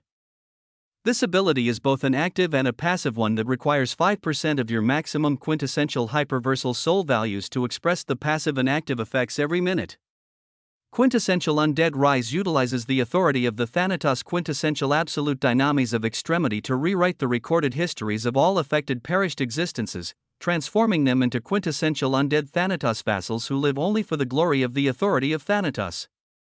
Each quintessential undead Thanatos vassal will undergo such a drastic change in their recorded history as while the fresh form they will take is random, each one will have at a minimum 10 apex Thanatos soul values no matter which type of life form they originally spawned from. When quintessential undead rise is triggered against perished existences who have more than 10 apex Thanatos soul values, it will transform their recorded histories to grant them their original parameter values and then further enhance them by 100%. All of the Thanatos vassals will become bound to your soul and follow your will as they will continue to endlessly spawn from perished existences until a certain threshold is reached. This threshold is based on the level of power that the boundaries supporting Thanatos have currently reached. Legions of quintessential undead Thanatos vassals will form across the land as when the authority of death and chaos is potent enough, even more powerful vassals will rise until the grandeur of Thanatos is spread across the vicissitudes of reality. A dreadful offensive ability of horrendous proportions came, an ability that granted Noah legions of quintessential undead Thanatos vassals as the maximum number was still not known, and it could only be determined by the power of the 21 boundaries that Thanatos was forged from. The most ridiculous thing was that no matter what corpse Noah triggered, quintessential undead rise from a terror with a minimum of 10 apex Thanatos soul values would be born, an apex ionic lifeform. Born on any corpse Noah gazed upon and extended this dreadful authority. It was so balance breaking that the only semblance of any balance stemmed from the fact that this ability required corpses. It required perished existences to rewrite the recorded histories of as if Noah could simply summon them freely. The scales would be even more destroyed when he utilized it on dead apex ionic lifeforms who exceeded 10 apex ionic soul values. They would rise into random quintessential undead Thanatos vassals that retained their original power. And then received a 100% boost all around for it, as Noah truly didn't have any words for this terrible feature. And it would cost him nothing to retain all of these Thanatos vassals, as when they continued to be forged in the upcoming battles, legions of such terrors would be following behind the shadow of Alexander King. At this moment, the words of Commander Vladik in the vision showed from the Dumbarda viewpoint, crossed Noah's mind as he smiled.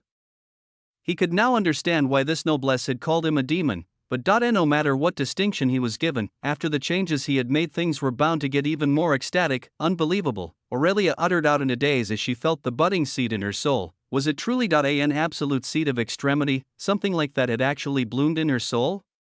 It was so surreal that she felt golden tears inadvertently form on the rims of her eyes, tears that were then outshone by the golden words that appeared before her eyes. An unnamed absolute dynamis of extremity has been born. The words affirmed her current reality as she felt the brilliant seed in her soul, a seed that seemed to be asking her to name it. Fortune and grandeur overflowed in her aspects of existence as she calmed down. She then called out lightly, Thesaurus, WAA, the Thesaurus absolute dynamis of extremity has formed under unprecedented circumstances, the resonance of concepts within it placing its rate of convergence at 20%, Thesaurus.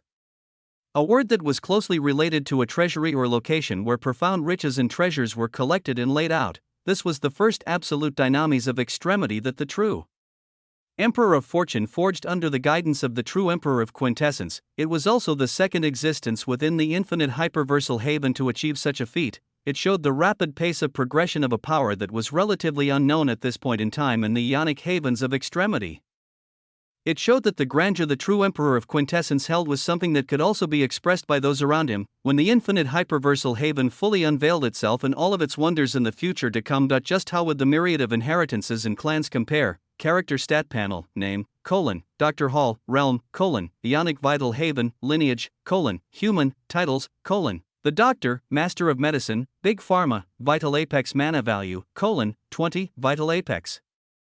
Vitality value, 200, vital apex soul value, 20, vital apex defense value, 200, vital apex damage value, 20, dynamis of extremity, none, boundaries of extremity, medicine, prana, life, antediluvian, genesis, mana dynamics, biochemistry, epidemiology, essentiology, pharmacology. Chapter 2531 The curtains draw close. For, in a blinding stellar region filled with churning liquefied essence of dissolution distorting space constantly, this essence felt vile and majestic at the same time as any being with weak aspects of existence nearing it could be corroded in a short period of time, and rivers of this essence seemed to be extending from all directions like endless branches and joining together into a vast sea that formed an interminable wall before the eyes of all beings who had managed to make it. This far as it had no end in sight, the wall seemed liquid and solid at the same time as it was akin to countless branches intersecting together. As if it was the junction between an outer layer of the vein of dissolution and an inner layer. Within the veins of existences, they were composed of the tunica adventitia, which was the outer layer, the tunica media, which was the middle layer, and the tunica intima, which was the innermost layer lined up by smooth endothelial cells. This region seemed akin to the junction from the outer and into the middle layer, in between the surging conjoining rivers and branches of dissolution. Obsidian extremity panaceas could be seen floating serenely as they dared any beings brave enough to attain them, with massive leviathans of dissolution nearing one apex ionic soul values roaring out in this region as powerful scions like Erickson, Atlas of the plum sort of extremity, and Lodovico among others could be seen.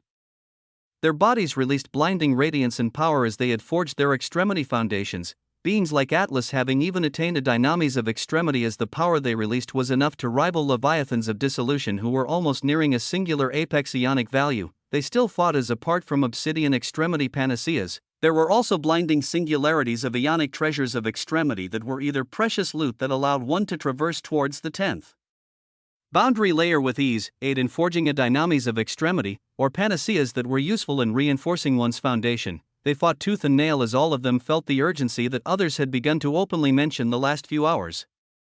That the initiation step of extremity sanctification was close to an end, that the extremity panaceas were becoming rarer to find unless one came in this region where a massive wall of a sea of dissolution stopped the advancement of any beings forward. The reason for this could all be attributed to a single being, BOM. While others were struggling or grouping up against the leviathans of dissolution nearing the power of apex ionic lifeforms, any single one that he came across was bullied into oblivion as the visage of the quintessential emperor of extremity had just ripped apart 5 leviathans of dissolution who were guarding a group of loot-filled singularities right before the endless barrier of dissolution.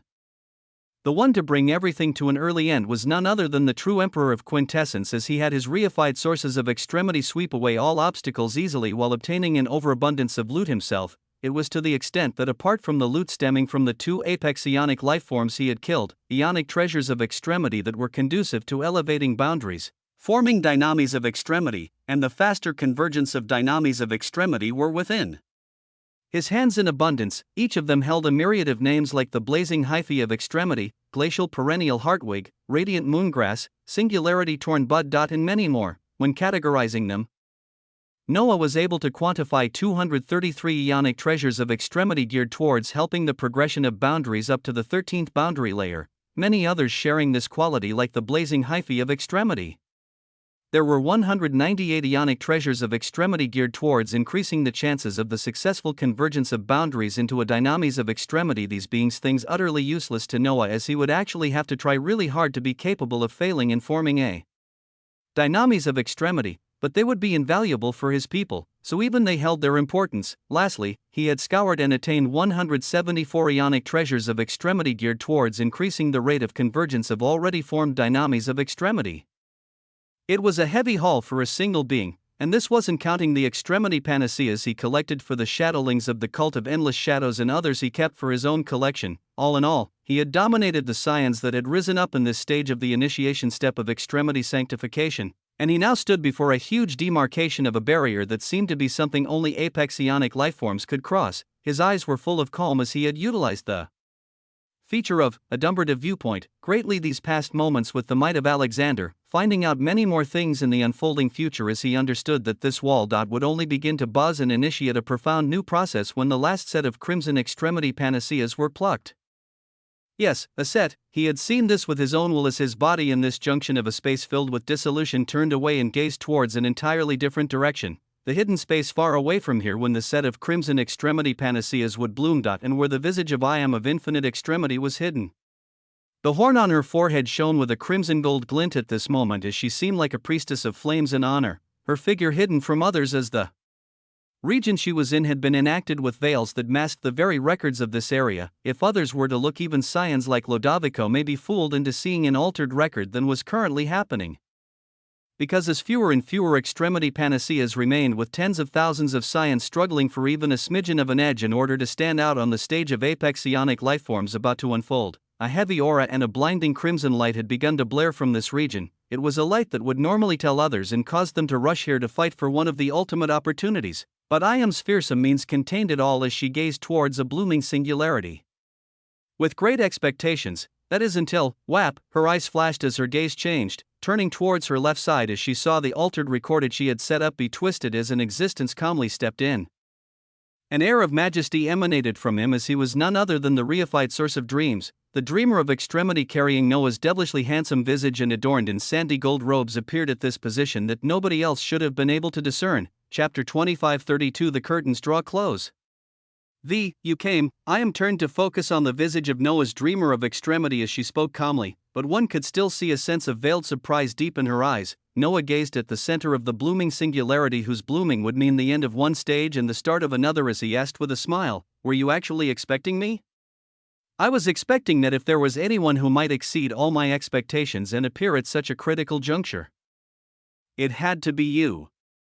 Her eyes shone with profound brilliance as her will delved into the ionic annals of extremity. She looked at Noah, and then turned to look at the crimson light that was blooming with even more intensity than the first panacea as she seemingly came to a decision, her voice ringing out in waves. "There are many theories I have of you, but being the first to observe you when you dealt with the scions of the Genesis Institute of Extremity and then watching you move against all others in the past days, it has made me realize that you and I may be on the same path. WAO?" Noah held a smile on his face as with his hands behind his back, he floated towards the area where the crimson blooming light was concentrated with immensity. Iam didn't stop him as she nodded and continued, "Yes.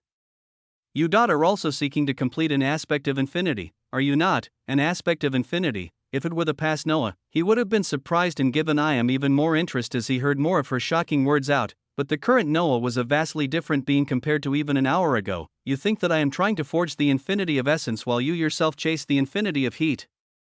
You wish to promise me information and secrets of your inheritance of infinite extremity to help me achieve what I seek." His words were akin to a clap of thunder as genuine shock bloomed in Iam's eyes. It was because she couldn't believe the words that had come out of Noah's mouth since their implications were too grand. For him to speak about the things she was planning on saying, you couldn't have possibly been able to discern all this through future records. That is only something that hyperversal extremities are capable of, a heavy thought to have, a capability that a being like him should not have, as it was the only way for him to state what he stated. Noah smiled as he didn't confirm or deny any of her words, something only hyperversal extremities could do. Of course, they could only do such a thing with their means of forming powerful absolute dynamies of extremity. And Noah was already doing that in abundance now, but the subject matter was infinity. The inheritance that was infinite extremity was a grand one, as those within it sought different aspects of infinity, such beings always showing terrifying power. For the initiation step of extremity sanctification, they had only sent forward Iam, as without Noah's participation, she would be one of those who attained the strongest boon here without the help of any others. This was the behemoth that was the infinite extremity, their hyperversal extremities being forces that even those from the 7 clans were wary of. Do you know how many beings have successfully expanded the concept of infinity itself into extremity? Noah retained his smile as he asked a question that Iam would have asked him if this conversion was going according to her plans, and she knew this answer as she became even more certain of her thoughts while replying.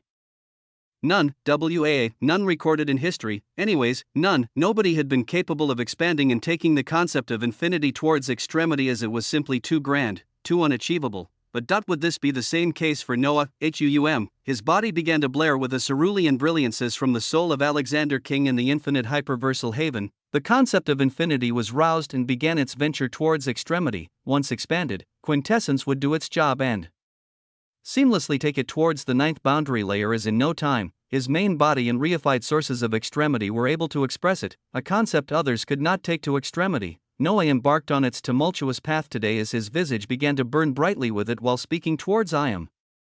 No need for you to appeal to my better nature or promise to aid in my search for infinity. You can have one of the crimson extremity panaceas that is about to bloom, in exchange for you taking me to the heart of your infinite extremity. From there, I would like to attain any single opportunity of my choosing, one of the panaceas about to bloom. Iam heard this and connected the dots, as she didn't need to take long to nod her head. Of course, and while we are in the depths of infinite extremity, you may even find yourself unwilling to leave, entry into a grand inheritance and taking an opportunity for himself from it. Noah was already doing this with the cult of endless shadows, as he was now adding an even more powerful inheritance on top of it. All for the cost of an extremity panacea he no longer had any use for. Hung behind him, the crimson radiance overflowed as the blossoming singularity gushed out, a small surging sea of essence, all of this contained by Iam's altered record of the surroundings. Noah's focus came upon the blossoming light as the grandeur of incandescent crystal and crimson extremity panaceas could be seen, a set. 2 dazzling panaceas shone with brilliance as unlike other steps on extremity sanctification. Deviations in how things normally went could slowly be seen within the extremity sanctification of dissolution. The plucking of these extremity panaceas here would effectively start the process of bringing to a close the initiation step of extremity sanctification, where many powerful reverend scions reigned, tens of thousands of them having fought tooth and nail, as less than half of them were able to achieve golden, obsidian, or crimson extremity panaceas. Others only gained ionic treasures of extremity geared towards helping their boundaries or dynamies of extremity. But those with extremity foundations set in place due to the initiation step, they would be exploding with power in joining the expanded majesty of the culmination step of extremity sanctification, as all of this was going towards aiding them in a more rapid progression of extremity than normal. They didn't need to cultivate for thousands or millions of years, as from the treasures they obtained here, they could make the same advancement as others who had spent a great deal of time traversing towards extremity. This was why it was called extremity sanctification. And this was the reason why the culmination step that held deep boons for apexionic lifeforms was going to be the main concentrate for all inheritances wishing to rapidly elevate the power of their forces. Noah knew all of this would begin to play out as soon as he made a move towards the dazzling panaceas before him, and he did not hesitate, His hand steeped in sandy gold light grabbed the anchored crimson extremity panaceas before him, feeling their pulses in his hands as the moment he did so, bzzzt, the surrounding space began to shake. Not just this region, but the whole vastness within the extremity vein of dissolution was beginning to shake and vibrate with authority. Having ushered forth this step freely, Noah threw one of the dazzling crimson extremity panaceas towards Iam while another disappeared towards his expansive space. the sonorous voice of I am ringing out as she accepted the panacea and blazed with a fiery light, beginning to absorb its essence right away to establish her extremity foundation. You have paved the way forward and hastened the arrival and proliferation of apex ionic lifeforms from a myriad of factions across the 7 havens. Will you be able to keep your dominance against monsters stuck on the 16th and 17th boundary layers as the only thing in their minds is extremity? Was he ready for apex ionic lifeforms? The current scions like I am would use their extremity foundations to break through and then assimilate the treasures they attain to quickly stabilize their power as apex ionic lifeforms, with those who had backings of the majestic clans or potent inheritances being fed even more resources to propel their strength upwards as they would become renowned apex ionic lifeforms as the culmination step was underway. When it came to Noah, who didn't have the backing of any inheritance, will I keep my dominance from here on out? His tyrannical will vibrated with radiance as this was a question that didn't even need answering. Chapter 25:33 The extremity vein rises. The culmination step, which held unknown wonders and boons, was one that received the most attention in any extremity sanctification. Even the extremity step, where only hyperversal extremities could truly reign, did not receive as much attention, and this had its own profound reasons that many would come to find out in the future to unfold. The culmination step was so favored because of many points, but one of the more common ones was the fact that ionic treasures of extremity that could aid with boundaries past the 13th boundary layer appeared. During this time of the initiation step, Noah had only ever gathered loot similar to the blazing hyphae of extremity that aided one up to the 13th boundary layer. The culmination stage was one that forged a generation of powerful apex ionic lifeforms and future hyperversal extremities, as dynamis would be more easily converged here, and the hope of forming an absolute dynamis of extremity. Was actually a recorded history that had come to be in the previous extremity sanctifications. It was a crucial stage, and Noah had ushered it forth as when the space around them began to tremble, deeply black light began to cluster above Noah's visage as a pure source of dissolution seemed to be drawn from all around and converging here, this dense authority snaking towards Noah's dreamer of extremity and sinking into his body as it tried to sear itself into his soul. I am watched quietly as she knew what was happening. For the being to have attained any astonishing recorded feats in the initiation step of extremity sanctification, they would be branded with a profound authority that would aid them in the future steps of extremity sanctification. For the being to obtain the first extremity panacea, for the being to kill the most leviathans of dissolution, for the being to attain the most ionic treasures of extremity, for the being that obtained the last extremity panacea. Normally, all of these feats would be spread out across multiple different beings. But as I am gazed towards Noah, she knew that he may just pull in all of these achievements for himself and attain an even grander threshold for the future to come. The authority of an ionic haven of extremity, it was something that any prominently powerful being with grand aspirations would seek to take for themselves, or at the very least expand what such a haven stood for as a concept. But many would come to realize over the years that passed that either their expanded concepts would veer ever further away from what the haven stood for, and that nobody could ever truly reach extremity in what the concept of the haven signified. Many in the Ionic haven of Genesis expanded the concept of Genesis with unique existences like Orion and Noah also expanding their version of Genesis, as none of them truly had a link to what the Ionic haven of Genesis stood for. One would know they weren't on the proper path of Genesis or any other concepts of an Ionic haven they expanded when in their boundary layers. Nothing relating to this haven itself would be found. Noah and Orion's concepts of Genesis had no link to the Ionic haven of Genesis, as they did not correlate with the authority of this haven. But if a being was accomplished enough and was able to enact one recorded history after another within a haven, they may just accumulate enough understanding and access to the extent that they would be able to truly step on an endless path of the authority of a genuine Ionic haven of extremity. On this day, Noah Osmond was receiving pure streams of dissolution as they were forming a brand into his soul, a brand that read with brilliant obsidian grandeur. DIS, the beginnings of dissolution, one of the 7 Ionic vaults of extremity. The havens of extremity, there were the vaults of Genesis, Helios, and Penumbra. There were also vaults of Andromeda, Elara, Oceanus, and Dissolution. Noah was currently gaining a more distinct connection with the Ionic haven of dissolution, as anyone gaining such a distinction would only have an easier time while following the path of extremity sanctification. I am watched the scene of such grandeur as above her head, minute traces of such authority formed as they paled in comparison to what Noah had surging into his soul, but they were there nonetheless to show her accomplishments. With this She knew that what her grandfather had predicted would now come to fruition. Extremity sanctification would truly begin, space-warped and twisted with this area as the epicenter, sources of chaos running rampant all around us fantastically, thick tentacles of dissolution began to rise from zero, hung. The skies and land in the endless abyssal thalassic caverns of nullity trembled and shattered for countless light-years as if a cataclysm had arrived. The endless abyss hidden within it roared out with fervor as the abyssal sanctimonious lands that were deeply entrenched in the underside of dissolution, they began to rise, space-warped and twisted with this area as the epicenter.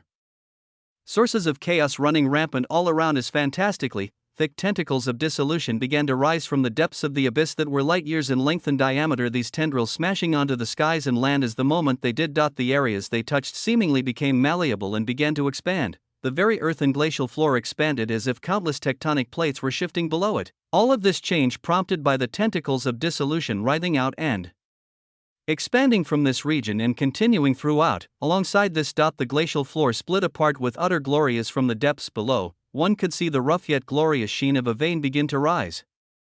The throbbing extremity vein of dissolution was rising from its depths ever so slowly as the very haven of dissolution split apart and expanded. Due to it, the expansiveness of this whole haven about to be increased by an unknown amount. As this occurred, the thick tentacles of dissolution caused sparks of anomalies to bloom, singularities that sometimes formed into planar seeds ready to bud into planes of existence, while other singularities pulsed with a light of ionic treasures of extremity as they became concealed in the folding and expanding space, some becoming veiled deeply while others floated out grandly in the open. Chapter 25:34 The extremity vein rises. 2. Countless tremors spread across the ionic haven of dissolution. The domains that used to be explored and conquered by the Lernians, Noblesse, Quasarians, and Planeswalkers were about to become minuscule and small points on the map, the process taking place being so fantastical that the vast majority of this haven would continue to be unexplored regions. As these tremors spread within this haven, word also spread as invisible tremors reached into the 6 other havens, the power lying in wait finally being roused as they began to move. In the ionic haven of Genesis, a golden temple stood at the very peak of one of 100 verdant gold mountains, powerful auras prevalent within it as they shot to the skies at this moment. At the entrance of the golden temple, a hyperversal extremity floated out and gazed towards the expanse of grandeur and planes of existence littered out across the lands as behind him, dozens of apex ionic lifeforms rose, and the mighty voice of the hyperversal extremity rang out, "The time has come for you all to see whether extremity is within your grasp. If you cannot grasp it in this unfolding extremity sanctification, you may never have the chance to even try again." Words of caution and mystery rang out as there seemed to be a hidden meaning within them. But the apex ionic lifeforms nodded without hesitation as the hyperversal extremity began to move. "Let's go, WAA, from this mountain." Dazzling auras rose and went towards a faraway crack between the vast havens to arrive towards nowhere else other than dissolution.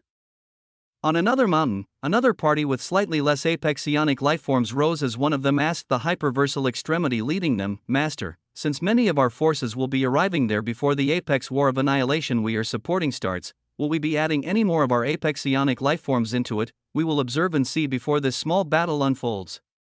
If need be, we will but this should be of little focus to you all." The reply was swift as the apex ionic lifeforms nodded while they followed. Within the Genesis Institute of Extremity, within the Singularity Overseers, within the Cult of Endless Shadows, within the Sema clan, within the Avernus clan, within the Plum Sword of Extremity, inheritances across the ionic havens of Andromeda, Elera, Oceanus. An innumerable cluster of forces waiting for the start of the expansion and culmination of the last haven began to move at this moment as their seers or simply potent hyperversal extremities had long since sensed the rapid progression of this particular sanctification. They swarmed towards an expanding haven of dissolution as the initiation step came to an end, their arrival just happening to be a day before an apex war of annihilation took place, as it seemed there would be a much larger audience than what many anticipated, while waiting for the doors of the culmination step of extremity sanctification to open.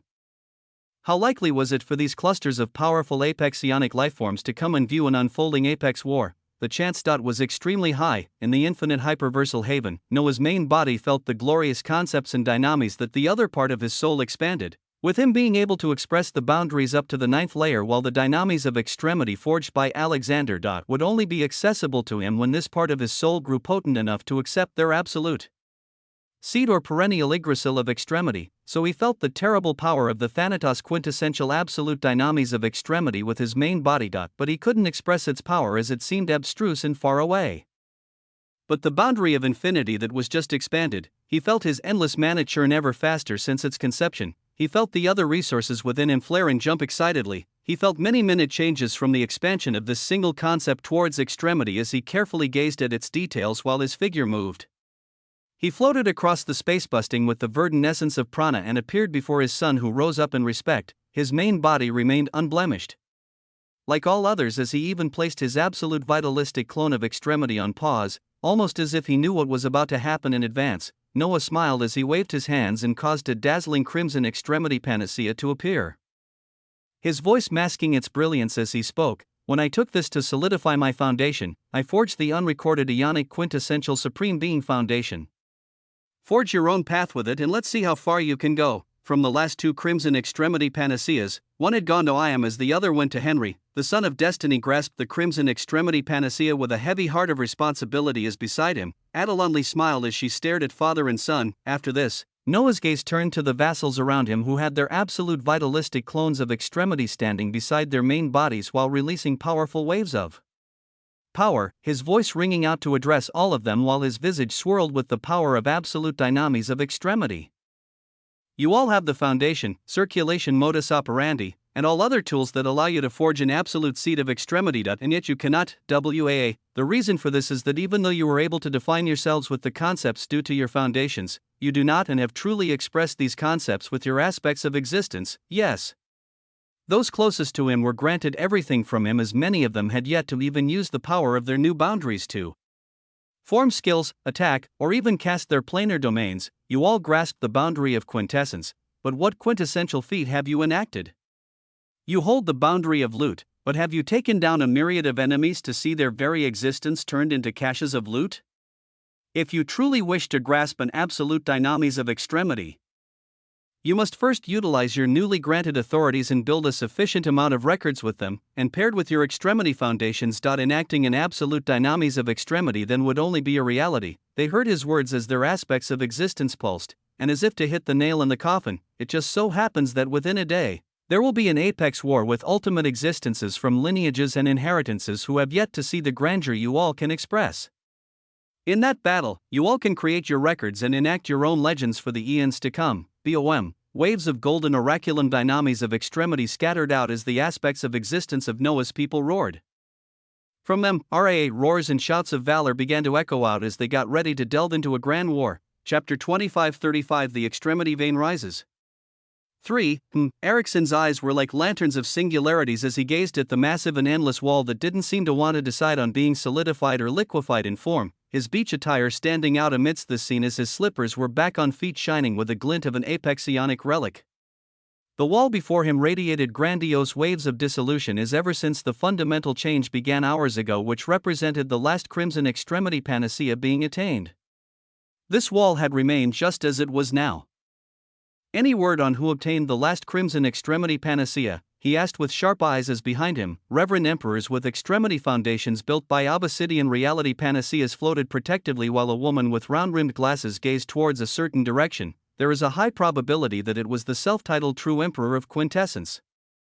A lot of his bodies haven't always been accounted for, and if there is anyone who can silently take it away, the last extremity panacea had been whisked away without any grand battles, with even its eruption being silent and unseen as many scions suspiciously gazed towards a single being. If not for him, Master Ericsson would have surely grasped one of the crimson extremity panaceas. A scion of the Sema clan spoke with reservation within the group as Ericsson laughed while waving his hands. No need for it. I already altered the probability of the obsidian extremity panacea I devoured to grant me similar effects to a crimson extremity panacea. My current extremity foundation should only be a step behind his. He spoke with confidence as he knew he couldn't rival it.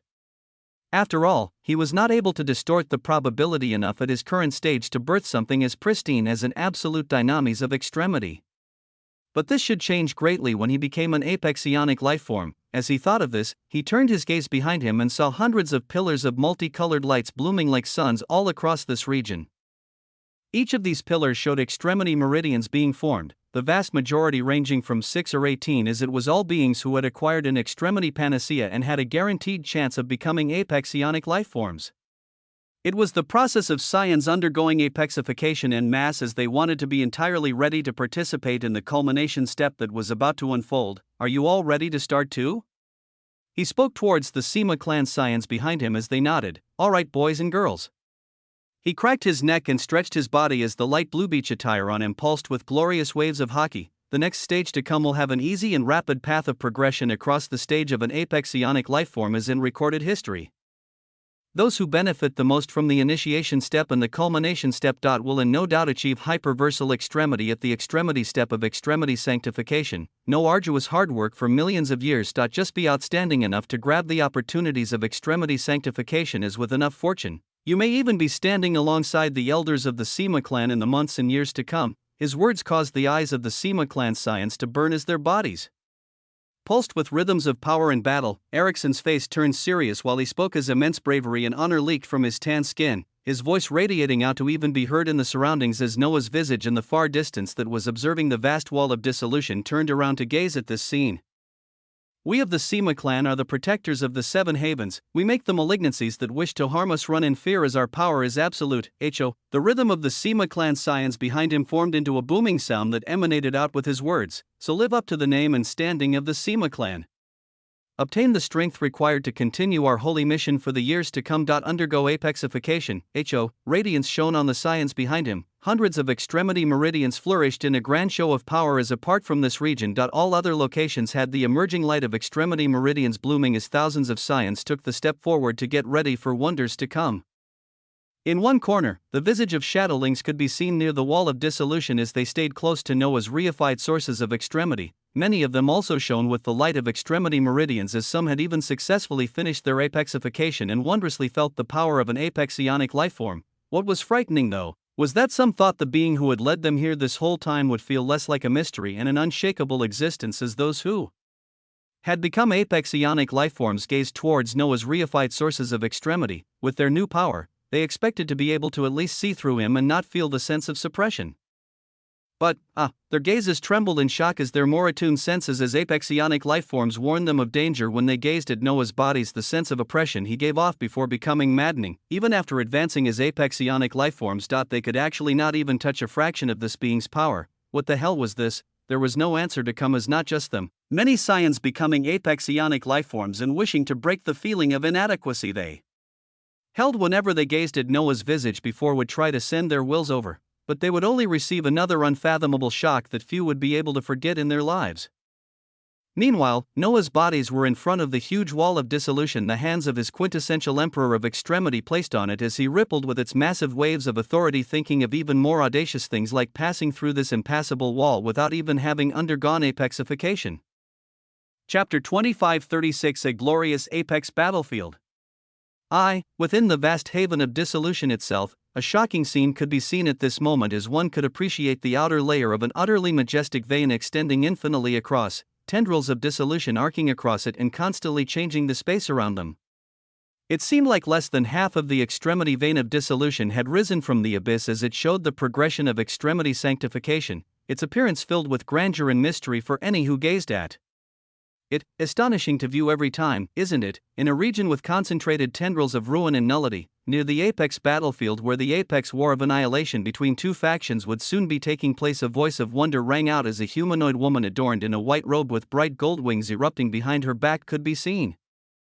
Around her, similar humanoids with golden wings could be seen as they were of the celestial thunderbirds of the celestial thunder inheritance. It still places to the records of the extremity sanctification of Andromeda or Oceanus we've been shown, priestess Persephone.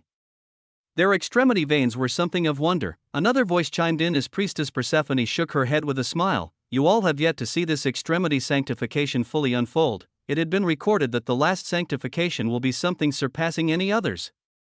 And this difference should be felt more in the culmination step, as the knowledge that many inheritances have collected before will not be useful. But towards the end of her words, she sighed with a sense of sadness as her will and the will of many apex ionic lifeforms veiled by a golden light gazed in the far distance where they could see the apex battlefield. For such an event to occur at the same time as a war of bloodbath, why would the adjudicator allow something like this? Why must they fight to spill blood when we have much more terrifying enemies barely being held at bay? Her eyes held a light of love for all living things as she felt saddened by the bloodbath that would soon follow. I understand the feelings of priestess, but where are the rest of the forces for this apex war? Another voice from among the celestial thunderbirds rang out curiously as they gazed at the apex battlefield. There, one could see that on the side with a brilliant obsidian runic écriture reading Noblesse, legions of forces could be seen enacted as they floated on the silver-crimson skies with valor, many legions being seen as each one was led by a few apex ionic lifeforms. The vast majority of them were composed of Noblesse, but on the somber expression as he looked ahead, forefront, one could see the commanders identifiable as apex ionic lifeforms from the Genesis Institute of Extremity and Singularity Overseers. They had increased in number, especially so for the Singularity Overseers, as the slightly pale figure of Zeitgeist could be seen with a somber expression as he looked ahead. Apart from them, there were the relaxed apex ionic lifeforms from an unidentifiable faction, and yet these beings were the ones who emanated the most power. It felt stifling for even some of the wills arriving and watching from a distance, as the main cause of it was from a single being who silently throbbed with the aura of destruction. Apach. This was the grandness on one side of the apex battlefield. But on the other, a few apex ionic lifeforms from the cult of endless shadows could be seen as their gazes weren't the happiest, one of them turning towards the far back and sending out a message towards none other than Roan, the deposed Lernean emperor who wished to take the reins and forge relations with the cult of endless shadows first. He was backed by 4 ancestral Lernean apex ionic lifeforms as he didn't run away when word of the apex war spread, his gaze cold as many hidden criticisms were unsaid. Why aren't the forces of Lerneans here yet? This was the message Roan received from the primeval shadow elders up front as he scoffed. Didn't they all side with the so-called true emperor of Quintessence? Now, they would also face the same consequences of his actions. As sad as it was to see, they might just be witnessing the end of the Lernean lineage in this coming day. But still, Roan was here. Even if the self-acclaimed true emperor of Quintessence turned tail and ran, Roan would be here to defend the honor of the Lerneans. Two sides of an apex battlefield, one was filled while the other felt barren. Every now and then, new wills would sweep over it as a few forces from those arriving here across different havens heard of or knew about a small apex war sparking out as they came to watch. It was like a car crash or a collapse of planes of existence. Some beings just couldn't pull their eyes away from the horror. In the infinite hyperversal haven, serene waves of authorities and dynamis of extremity pulsed like a silent storm within the depths of the Prana Alathian haven. Even though his vassals could not yet forge an absolute seat of extremity, forming a dynamis with 2 to 3 boundaries forcefully was still possible due to their extremity foundations.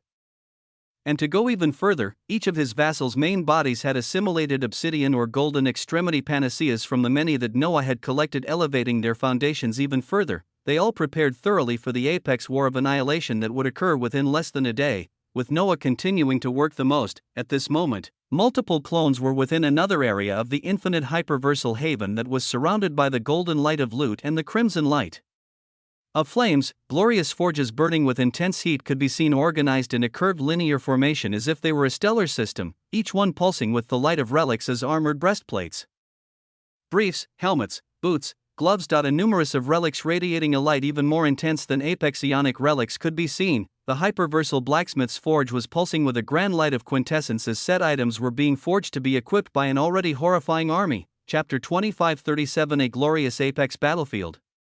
2. The light of heat and loot permeated all around as the isolated domain holding a myriad of forges pulsed with life. The authorities of natural laws and decretas surged wondrously in the surroundings as they flowed into every forge, their might flowing into every relic being forged. The materials going into these forges were formed across the infinite hyperversal haven as it continued to expand and proliferate with spiritual herbs as well. The relics coming out exceeding any apex ionic relics Noah had seen on the bodies of scions. Every few seconds, one of the massive forges would shine brightly and spit out a dazzling relic that radiated pure wonder of loot. Along with Noah, there was one other being in the hyperversal blacksmith's forge who had called for a recess from dual cultivation as her heart couldn't take it anymore, and she had sensed the pulse of loot light occurring in this location as she was drawn here. A light of the Thesaurus absolute dynamis of extremity covered her body as she gazed at the mass production of fantastical loot and spoke out with mesmerized eyes. Now this is fucking gorgeous. It was. Each one radiated pure wonder and loot light as before Noah's will. There was an array of prompts that continued to repeat over and over again until he put them on the sidelines, waiting only for a single one that showed the immense progress being made. The quintessential great axe of the loot harvester has been forged. the quintessential looter's breastplate has been forged, the quintessential briefs of greed have been forged. The quintessential seagold boots have been forged, the quintessential wraps of Midas have been forged, the quintessential helm of atonement has been forged, the complete set of quintessential loot-seekers' regalia has been forged. The relics being forged were being mass-produced as each one shone with a milky white gold luster. The breastplates having been branded with a cerulean infinity symbol while the helms held burning blue flames that seemed to be pulsing with authority, the color of milky white and gold was dominant on the rest of the set pieces that made the quintessential loot-seekers' regalia set, with a cerulean shading appearing here and there. Noah was about to view their astounding details when, hold on, as if Aurelia could read his thoughts, she stopped him while her body began to radiate the authority of the Thesaurus absolute dynamis of extremity. The blessing of loot, bzzt, pure halcyon grandeur pulsed from her and exploded out like a sea, going on to cover the hundreds of relics making up the quintessential loot seeker's attire set as well as the myriad of forges floating throughout. Now let's see. Aurelia sighed with happiness and excitement as her fair hands reached out to grab one of the quintessential great axes of the loot harvester, quintessential great axe of the loot harvester, a hyperversal apexi relic forged under the fires of the hyperversal blacksmith's forge that faced the constant infusion and refinements of natural laws and decreta. It has been further elevated under the light of the blessing of loot by the holder of Thesaurus absolute dynamis of extremity as its capabilities and potential have only scaled upwards. When equipped, it currently grants the boost of 100 quintessential hyperversal damage values, 5% lifesteal of enemies' maximum vitality values per hit. Halcyon flammability effect on hit, 50% chance to trigger Chaos Loot Nova on hit. A Chaos Loot Nova deals 500% of the base damage value of the relic as an area of effect damage value, 50% increased rarity of loot, and a 50% increased quantity of loot. This item is only one of the 6 that makes up the quintessential loot seeker's attire set. The more set items collected, the grander the effects. Do you see it? It was already a high-quality loot, but by blessing of loot raised its boosts by 25% or 50% at the very least. When I fully converge through Thesaurus absolute dynamis of extremity, I should be able to enhance a relic by over 100%. Aurelia twirled the great axe of the loot harvester in her hands with utmost excitement as one could see the fanaticism of loot in her eyes. She hugged this milky gold great axe that looked like it could split a plane of existence as it was buried in her blessed chest, her eyes shifting around excitedly as she beckoned and caused one of the dazzling white gold breastplates with a blue infinity symbol on their center float towards them. Quintessential looter's breastplate, a hyperversal Pikai relic forged under the fires of the hyperversal blacksmith's forge that faced the constant infusion and refinements of natural laws and decreta. It has been further elevated under the light of the blessing of loot. When equipped, it currently grants the boost of 150 quintessential hyperversal defense values, 150 quintessential hyperversal vitality values, 25% absolute damage nullification, boundary essences below the 10th layer cannot bypass through, 5% passive heal of maximum vitality values every 10 seconds, 25% increased rarity of loot, and a 25% increased quantity of loot. This item is only one of the 6 that makes up the quintessential loot seeker's attire set. Aurelia also hugged the vibrant breastplate excitedly as she breathed with excitement while gazing at the hundreds of similar loot around her. It filled her with such profound happiness that she didn't even know what to do. She felt content, she felt at peace, bzzzt, her origin pulsed as her eye closed. The rate of convergence of the Thesaurus absolute dynamis of extremity being urged forth ever faster as after gazing and blessing all the loot here. She seemed to have entered a state of epiphany. Noah shook his head at this loot fanatic who even surpassed his own enthusiasm as he called 6 of the hyperversal Pikai relics that made a complete set before him. Ruination was also considered a hyperversal Pikai relic, and yet her capabilities were more than 10 times with pure stats alone as her characteristics and abilities were even more monstrous. But when these relics were worn together to grant the set effect, their benefits were also astonishing. Chapter 2538 A Glorious Apex Battlefield 3. Quintessential Loot Seeker's Regalia Set, an upheaval of a reality-altering effect brought to fruition by the infinite hyperversal haven. When 2 set items of the quintessential Loot Seeker's Regalia are equipped, a loot barrier forms around the body as it can absorb 750 apex ionic damage values, and it regenerates fully within 1 second of being destroyed. When 4 set items are equipped, there is a 25% chance upon killing an enemy to cause an explosion of loot that grants 1000% more loot. When 6 set items are equipped, any enemy killed grants 1000 quintessential loot experience points that can be utilized towards the progression of boundaries up to the 13th boundary layer. A quintessential banner of loot will also form above you as it adds 750 quintessential hyperversal loot damage values to all attacks and abilities you release. A third effect for wearing all 6 set items is currently still budding from the Blessing of Loot. Equipping all 6 items of the set granted fantastical boons that exceeded anything that Apexionic relics could grant. A single set item and its effects exceeded what multiple weak Apexionic lifeforms could do, as even their values wouldn't reach the mere boons they granted as a set. This was something Noah had forged in relics in the past, and it appeared here again as when he adorned his vassals that were already holding extremity foundations and exceeding normal Apexionic lifeforms with such ridiculous hyperversal Apexi relics, especially with their set effects. It was a really bad future to imagine for their enemies. As the infinite hyperversal haven grew and its features became more robust, even deadlier relics that were making their way to, and this was only the first version of hyperversal relics that he would forge. As the infinite hyperversal haven grew and its features became more robust, even deadlier relics that were making their way to becoming armaments of extremity would begin to appear. Noah monitored all of this carefully as his voice emanated out. "Is the other side ready?" he asked serenely. As from his surroundings, "Yes, Master. Here are the results so far," the voice of the infinite hyperversal haven urged out. A part of his will shown as it was given a vision of a veiled region within the infinite hyperversal haven, a region within the depths of its source.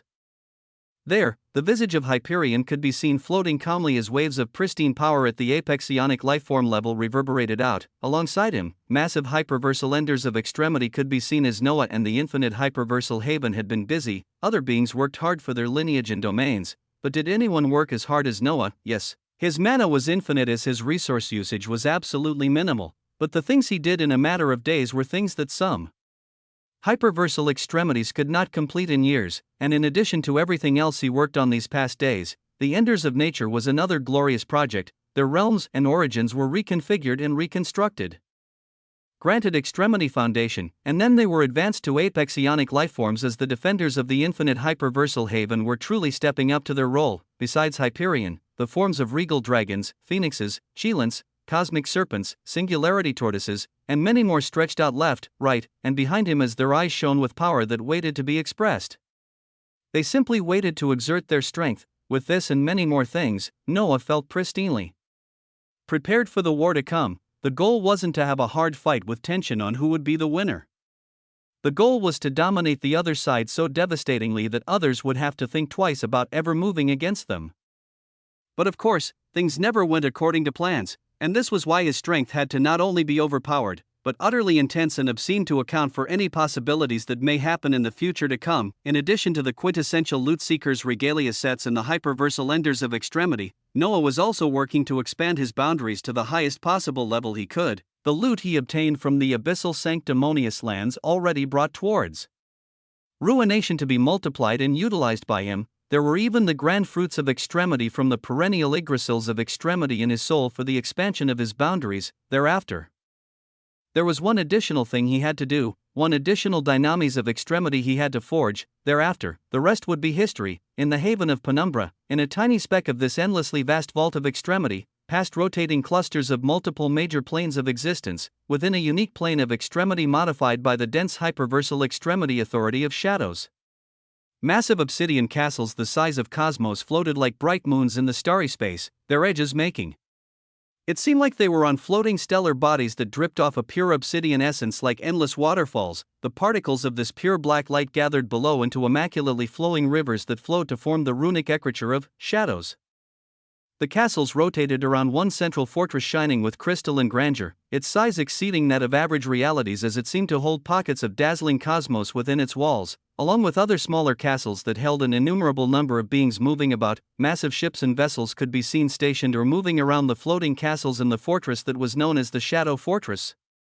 The Shadow Fortress within the tenebrous plane immutable extremity, where a core portion of the economy and power of the cult of endless shadows flowed. Materials, relics, ionic treasures of extremity, and much more were constantly being imported or sent out as the cult of endless shadows took hold of anything under the banner with the quality of shadows and darkness. The auras of boundary expansion realm experts were in abundance. with the shining might of apexionic lifeforms being felt in every floating castle as within the fortress. The heavy aura of hyperversal extremities blazed. Noah's gaze took in all of these scenes while hyperversal extremity Gabriella took him toward a portion of the massive shadow fortress, her voice ringing out to primeval elder Silas, who had accompanied Noah this whole time. Silas, you joined the group leaving with your master to participate in the culmination step. I'll handle things from here. When you get back, see if more shadow elders need to reinforce the side of our friend here. Her words were undeniable as Silas nodded respectfully, giving Noah a side glance while sending him a mental message as he disappeared. Whatever you do, please act with decorum when interacting with hyperversal extremities. Especially Extremity Gabriella. His mental message fell on deaf ears as Noah acted as if he hadn't heard them, nodding towards Extremity Gabriella as he continued forward. There won't be a need for any more forces of the Cult of Endless Shadows to be sent over for this Apex war. Even the current ones there won't be needed really. Oh? A smile appeared on Extremity Gabriella's face as she spoke with serenity. Are you sure about that? I hear the Apex battlefield still doesn't have even a shred of your forces. While the other side, information was constantly sent over on what was happening with the Apex battlefield in the Haven of Dissolution. Many were inquisitive about the being who had forged an absolute seed of extremity. What would he reveal on the Apex battlefield, and why was his side vacant when the battle was nearly upon them? Chapter 2539, A Glorious Apex Battlefield. For one side of the Apex battlefield was filled with legions led by powerful apexionic lifeforms, and yet the other side only had a few apexionic lifeforms as it looked extremely barren. You would know more than others, but most beings are under the assumption that you will lose in this battle, but that it doesn't matter to you since the Adjudicator of Dissolution has either already put safeguards or will simply make a move when the time comes. The voice of hyperversal extremity Gabriella rang out after she brought up the topic of the Apex battlefield. Then most beings would be wrong, Noah replied with ease as he took her words lightly, their figures landing on a massive black-white platform that had the character of S inscribed on the very floor. Rows of apexionic lifeforms pulsing with ferocious eyes spaced out in this region as they only bowed respectfully towards Gabriella. The platform they were on led deeper into the Shadow Fortress, and yet Gabriella remained standing on the AS character as she motioned with her hands to release a blinding light of authority, the AS releasing a bright spatial light as her figure and Noah's figure disappeared. The Shadow Fortress was too vast, each of its myriad parts were divided into the abodes of different hyperversal extremities who led apexionic lifeforms. Here lay the concentrated forces of the Cult of Endless Shadows. As far away from this location, their other domains had their own hyperversal extremities stationed and upholding their dominion. The JS teleportation rune Noah and hyperversal extremity Gabriella had activated brought them into a domain within the depths of the Shadow Fortress the size of a small world. Noah, gazing around to see the floor, was formed by thick hyperversal extremity authority that looked like endless swirling black rose petals. The ends of the domain held a darkness he couldn't see across. But the potency of hyperversal extremity authority in this domain could not be looked down upon. Welcome to one of my domains, Osmont. Here, we can discuss exactly what future you see for yourself, and what outcome you're seeking with this Apex war. Extremity Gabriella's voice was radiant as it rang out, Noah's brows rising as he asked lightly, just that. It was very clear what he was asking for with his words as the reply was equally quick. Oh, do you mean the armament of extremity, the Shadow Sword? I know full well of your oath and what it means. WAA. As she spoke, she waved her hands as an illusory scene appeared above them, showing an utterly magnificent outline of a sword that was devouring all sources of light. One could feel profound palpation just from gazing at it, as it seemed like a smooth ticket towards extremity. Unfortunately, one of our prized primeval shadow elders, a lineage above Silas, is penetrating from the cusp of the 17th boundary layer as he can already sense hyperversal extremity authority. You gazing upon the Shadow Sword may just have to be after this Apex war. She smiled sweetly as she spoke, nobody being the wiser on what she truly thought or why she did what she was doing. The cherished Shadow Sword would be gazed at and grasped at the end of the Apex War of Annihilation, as this was within the bounds of the oath he made with Silas, so he remained calm at Extremity Gabriella's words as she continued. I instead want to get past the bullshit and understand which faction you will stand on if you continue to rise with your current brilliance. Extremity Gabriella seemed much more straightforward as she was looking at things from the perspective of the gains of the Cult of Endless Shadows. Would Noah stand to join them or another faction in the future to come when he had even received an invitation from a scion of the Sema clan?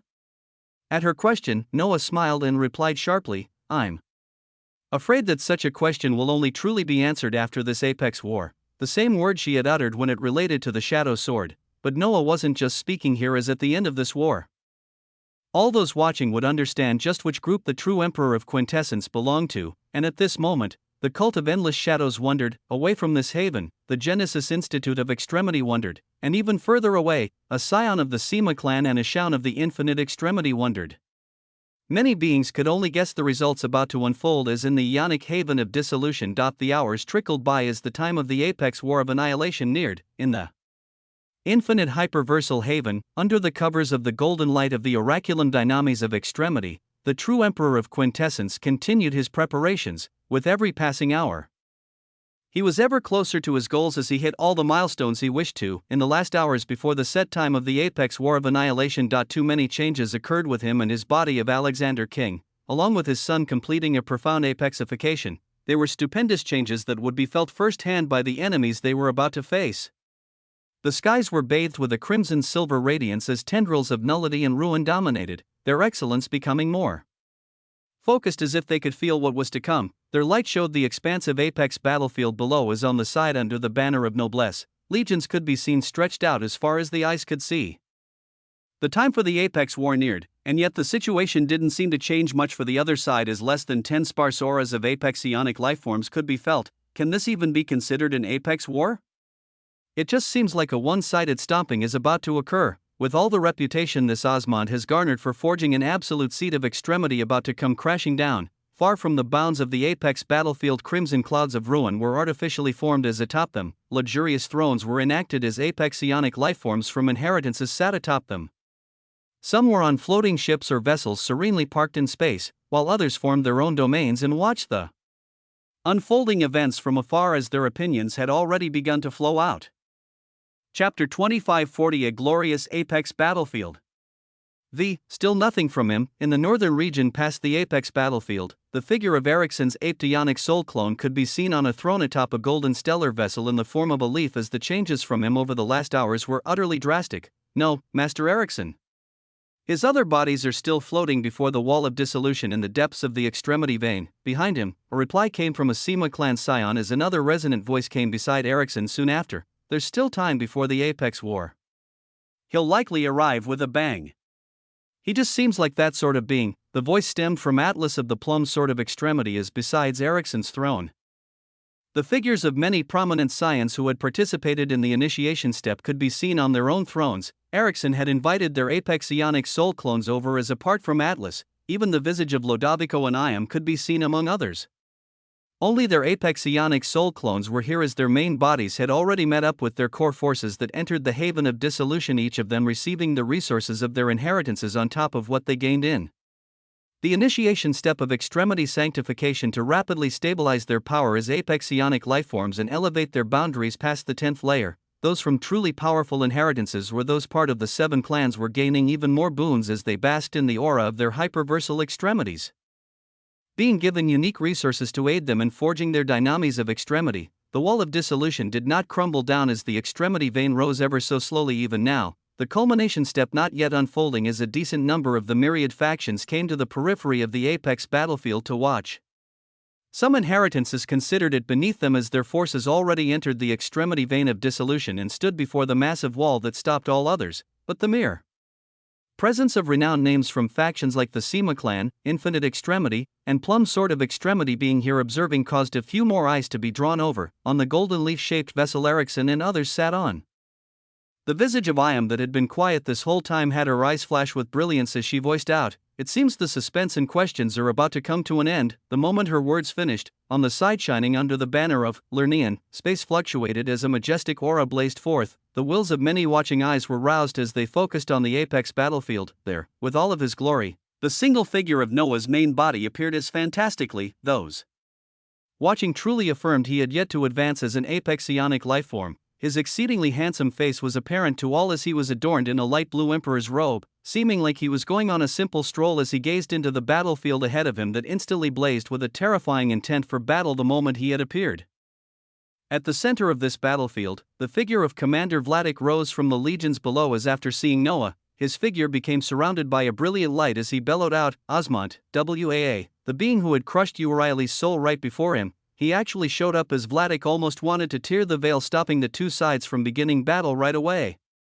Yet the being he considered his life and death enemy barely spared him a glance before shaking his head. What Commander Vladik didn't know was that Noah had already read of his death from a dumbrative viewpoint, as he was already considered a dead man walking. His figure instead floated ever closer to the thin transparent wall that distinguished between the two sides.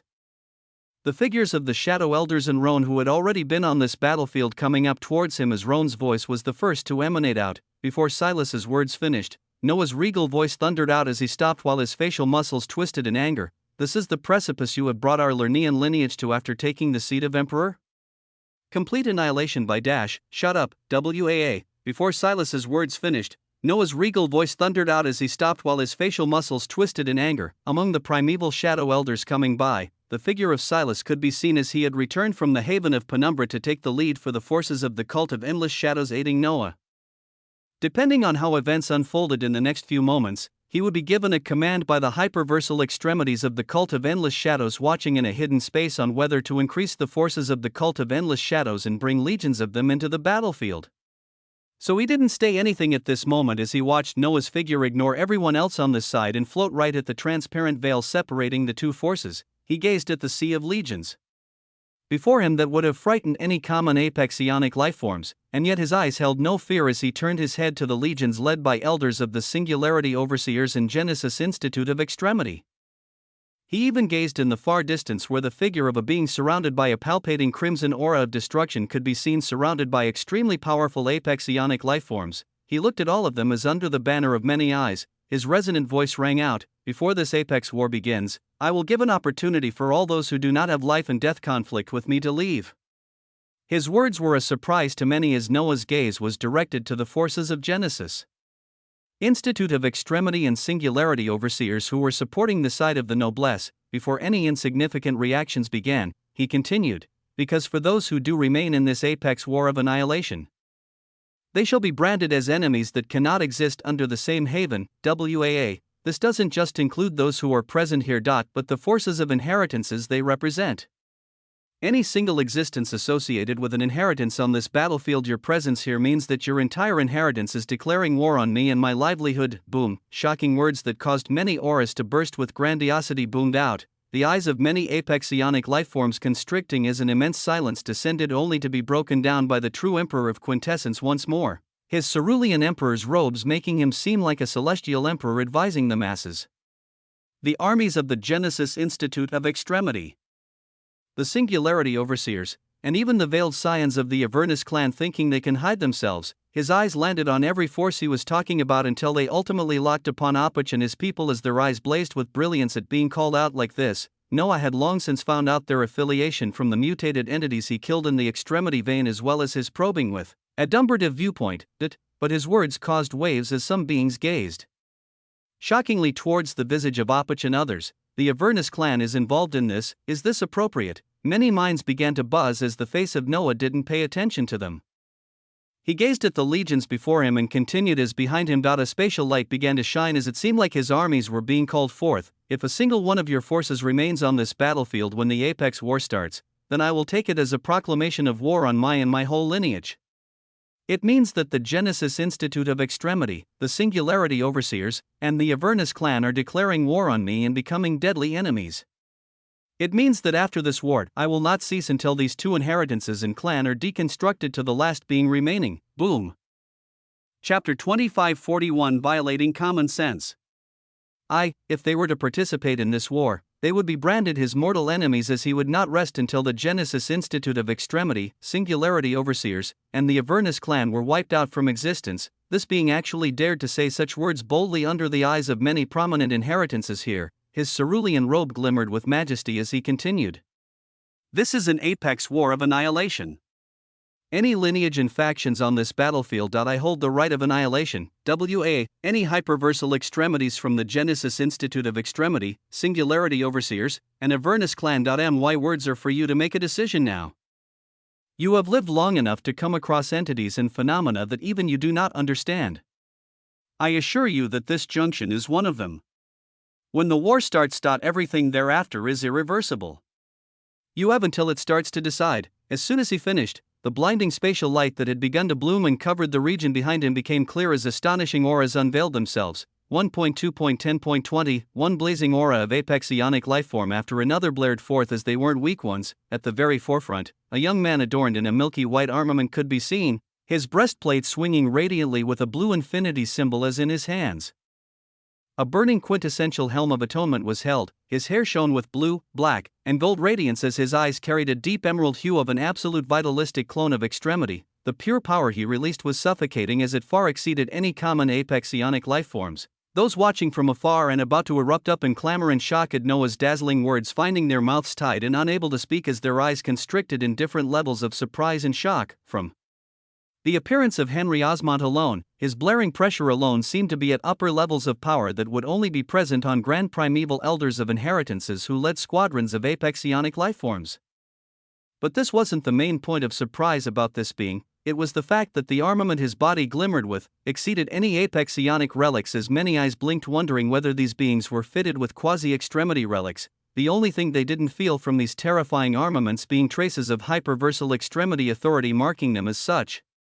What was astonishing was that the dozens of apex ionic lifeforms to appear behind the appearance of Henry all wore similar armaments blaring with a shining aura of brilliance. Above their heads, the quintessential banner of Loot could be seen as a single illusory gold character signifying Loot, blazed with ecstatic power and brilliance. It was the quintessential Loot Seeker's regalia set that all of them were adorned in, the gazing upon gazes counting 200 of these oppressively powerful apex ionic lifeforms as each of them held a quintessential great axe of the Loot Harvester in their hands. It was a breathless scene, it was a beautiful scene that felt as if time had stopped. Besides Henry, the visage of the Emperor Penguin could be seen covered entirely by the quintessential Loot Seeker's regalia set as near them. Barbados was present. Above Henry's head, a bouncing blue slime could be seen as its eyes shimmered with a sly smile that seemed to gaze at everything around it with scrutiny. Eoin, Ophelia. The humanoid form of the Kraken, Kazuhiko, the Oathkeeper, the Sword Emperor. A myriad of beings who had been with Noah this whole time got the grand opportunity to be here as their appearance made the grand apex ionic lifeforms leading legions opposite to them feel just a little lacking in brilliance. But this wasn't all. Just when the spatial light died down, another one even more dazzling appeared as near the radiant legion of 200 apex ionic lifeforms, the appearance of a golden-haired Katerina Aurelia Disnukes appeared. Hugh, she sighed out calmly as she gazed around coolly, her surroundings also flashing with light as the appearance of the true Emperor of Genesis appeared beside her. They were followed by the appearance of Lucia, the mad apex Emperor Caesar, and the other Lernaean apex ionic lifeforms that had bent the knee to have their realms reconstructed. When they appeared, they were also decorated in the quintessential Loot Seeker's regalia sets as the auras of Aurelia and Orion felt even more obscene than the legion of 200 that had appeared first. It was to the extent that, Aurelia? Orion, Roan's voice came out in utter shock as he actually felt his soul be pummeled by a profound sense of oppression when he looked at Orion and Aurelia, as if their power was so much higher that they could extinguish him with a single tap of their finger, not too far from Roan. Grand Primeval Elder Silas gazed on in shock as he found these beings he had met before. He questioned whether he could withstand a few of their strikes and come out unscathed. It had only been a few days. What the hell happened? Who were all of these apex ionic lifeforms, and where did they come from? Most of all, why were they all under the banner of a single being who hadn't even undergone apexification? The advancing Commander Vladik, who had risen from the center of the legions, came to a stop before he reached the transparent barrier as his eyes opened wide with incredulity. The number of apex ionic lifeforms on the other side held no legions of reverend emperors or those in the boundary expansion realm who only held boundaries up to the 9th layer. But the apex ionic lifeforms alone were nearly 10 times the number that were contained in the whole noblesse lineage. This was a maddening thought and reality to see as suddenly, him going forward as the commander to fearlessly stand opposite to Noah near the transparent barrier did not seem so enticing. The silence in the surroundings was deafening as after Noah's words and the arrival of just some of his forces, those observing were utterly gobsmacked, and at this moment, the roiling skies filled with ruin and nullity began to seethe and buzz. Chapter 2542 Violating Common Sense. 2. This was your trump card, in the isolated space that seemed to be far above the skies of dissolution. The veiled figure of the adjudicator of dissolution rang out towards Noah's clone. It is astonishing even by my standards, with a preliminary gaze at these apex ionic lifeforms letting me know they hold astounding potential. But still, why mark 2 inheritances and one of the 7 clans your enemies? A sense of surprise was evident even in the voice of the adjudicator as Noah's figure gazed down at the scenes below them while he replied, "You told me before that if anyone seeks trouble with me or my livelihood after I am known, I have the right to retaliate and that you wouldn't interfere. His words were calm as they caused Svetlana's gaze to more tightly wrap around him. I'm also a reasonable being, and I took into account the larger situation of these unknown hyperversal malignancies around us as before they make themselves my mortal enemies, I am giving these two inheritances and the Avernus clan a chance. This is me showing appreciation to you for your actions so far, and also an opportunity for established inheritances and one of the 7 clans to not face utter destruction and humiliation in my hands. Noah's words were filled with utmost confidence, as if what he was saying was that of utmost surety. Hearing such words, Svetlana actually did not reply as she gazed back below. She seemed to be pondering, her profoundly perceptive eyes seemed to be questioning as her gaze landed on the visage of Aurelia among the many apexionic lifeforms Noah had called out. And her veiled robes fluttered as she voiced out in surprise, "What?" She seemed to have sensed something rather alarming with her piercing eyes that others had yet to observe, this being just one of the surprises of what was to come. The skies above the apex battlefield seethed. The battalion of over 200 supremely high-quality apexionic lifeforms made many beings pause as after a deafening silence, immense clamor was about to erupt, but this clamor never came, because the seething skies pulsed with the aura of hyperversal extremity authority, and multiple ones at that. In a hidden pocket of vacuous hyperversal authority, dense nothingness and emptiness of time and reality itself permeated as the figure of the hyperversal extremity of destruction could be seen within it. His gaze currently as if he had stepped on stellar shit as he gazed at the scenes of the apex battlefield. Beside him, a woman with fiery purple hair and 2 burning purple horns could be seen as her aura was blazing with an even grander sharpness than his, her voice ringing out at this moment as she locked onto the visage of Noah and the forces he had called out with a wave of his hands. "You and the Avernus clan are one, but you promised us you would move with our disciples covertly and not put them in any major spotlight that would reflect on our clan too much." Her words were filled with terrifying authority as she was definitely a Tier 3 hyperversal extremity, and a particularly powerful one at that. At her words, the hyperversal extremity of destruction remained silent as this being continued. "Now, the name of the Avernus clan is being besmirched before the eyes of numerous inheritances and even the representatives of multiple clans, with the being actually placing themselves on a high enough pedestal to say that he would eradicate the Avernus clan itself lest we choose to be his enemies. At this juncture, how do you think we should move, destruction? Do you think we even have a choice other than to remind others of the power of the Avernus clan?" She was freely enraged as the visage of destruction had his eyes turn into blazing slits of flames as he glared at her dangerously. "And yet, glare all you fucking want, but you brought this all here. This opport you're raising better be worth it, because now we have to truly have the Avernus clan participate in this apex war." "What? But the Avernus Extremity Senate would never authorize. I already sought permission, unlike you who acts wantonly." The hyperversal extremity burning with purple flames spoke out curtly as she snapped her fingers. "If any of this goes wrong any further, both your seat and mine in the Avernus Extremity Senate may be jeopardized. So you better tell me anything else I am missing about this Osmont." The power of hyperversal extremity authority erupted as while she carried a conversation with destruction. The seething skies filled with ruin and nullity above the apex battlefield carried her voice as it thundered down with impunity. "I have lived long, but not long enough to witness the name of the Avernus clan be disrespected like this. For your indiscretion, we shall very well take your so-called stand of being mortal enemies. No matter what absolute seat of extremity a junior sprouts, the whole havens need to be reminded that this alone isn't enough to besmirch the magnificence of the 7 clans." As her voice thundered out, the gazes of numerous changed and looked above. There, the sky split as from them. Dazzling purple hyperversal extremity authority proliferated as grand auras of apexionic lifeforms began to appear. And as if to mock and tell the true emperor of quintessence of how far out of depth he was, exactly 200 apexionic lifeforms were appearing, and they weren't weak. Each one held wild contained power and might as they each held a power equivalent to a grand elder of an inheritance or clan. The sight astonished many as they didn't know. But this was a fourth of the most potent battalion of Avernus apexionic lifeforms who were meant to participate in the culmination step of extremity sanctification that were redirected here with the authority of this hyperversal extremity. The scene was an utterly shocking one as instead of pulling out, the Avernus clan's representative made a grand move that caused the current situation to become even more chaotic. Many entities watched the scene and this stunning reaction to the words of the true emperor of quintessence. But he didn't just name the Avernus clan. In the apex battlefield, there were also forces of the Genesis Institute of Extremity as at this moment, the hyperversal extremities who had arrived in dissolution to bring the battalions of their apex ionic lifeforms for the culmination step also heard his words. In an isolated domain that no apex ionic lifeform would ever be able to locate in the faraway skies above the noblesse domains, a marbled golden floor could be seen as feathery thrones rose from them, golden pillars and archways having been fabricated to stand straight on this marbled floor as at this moment.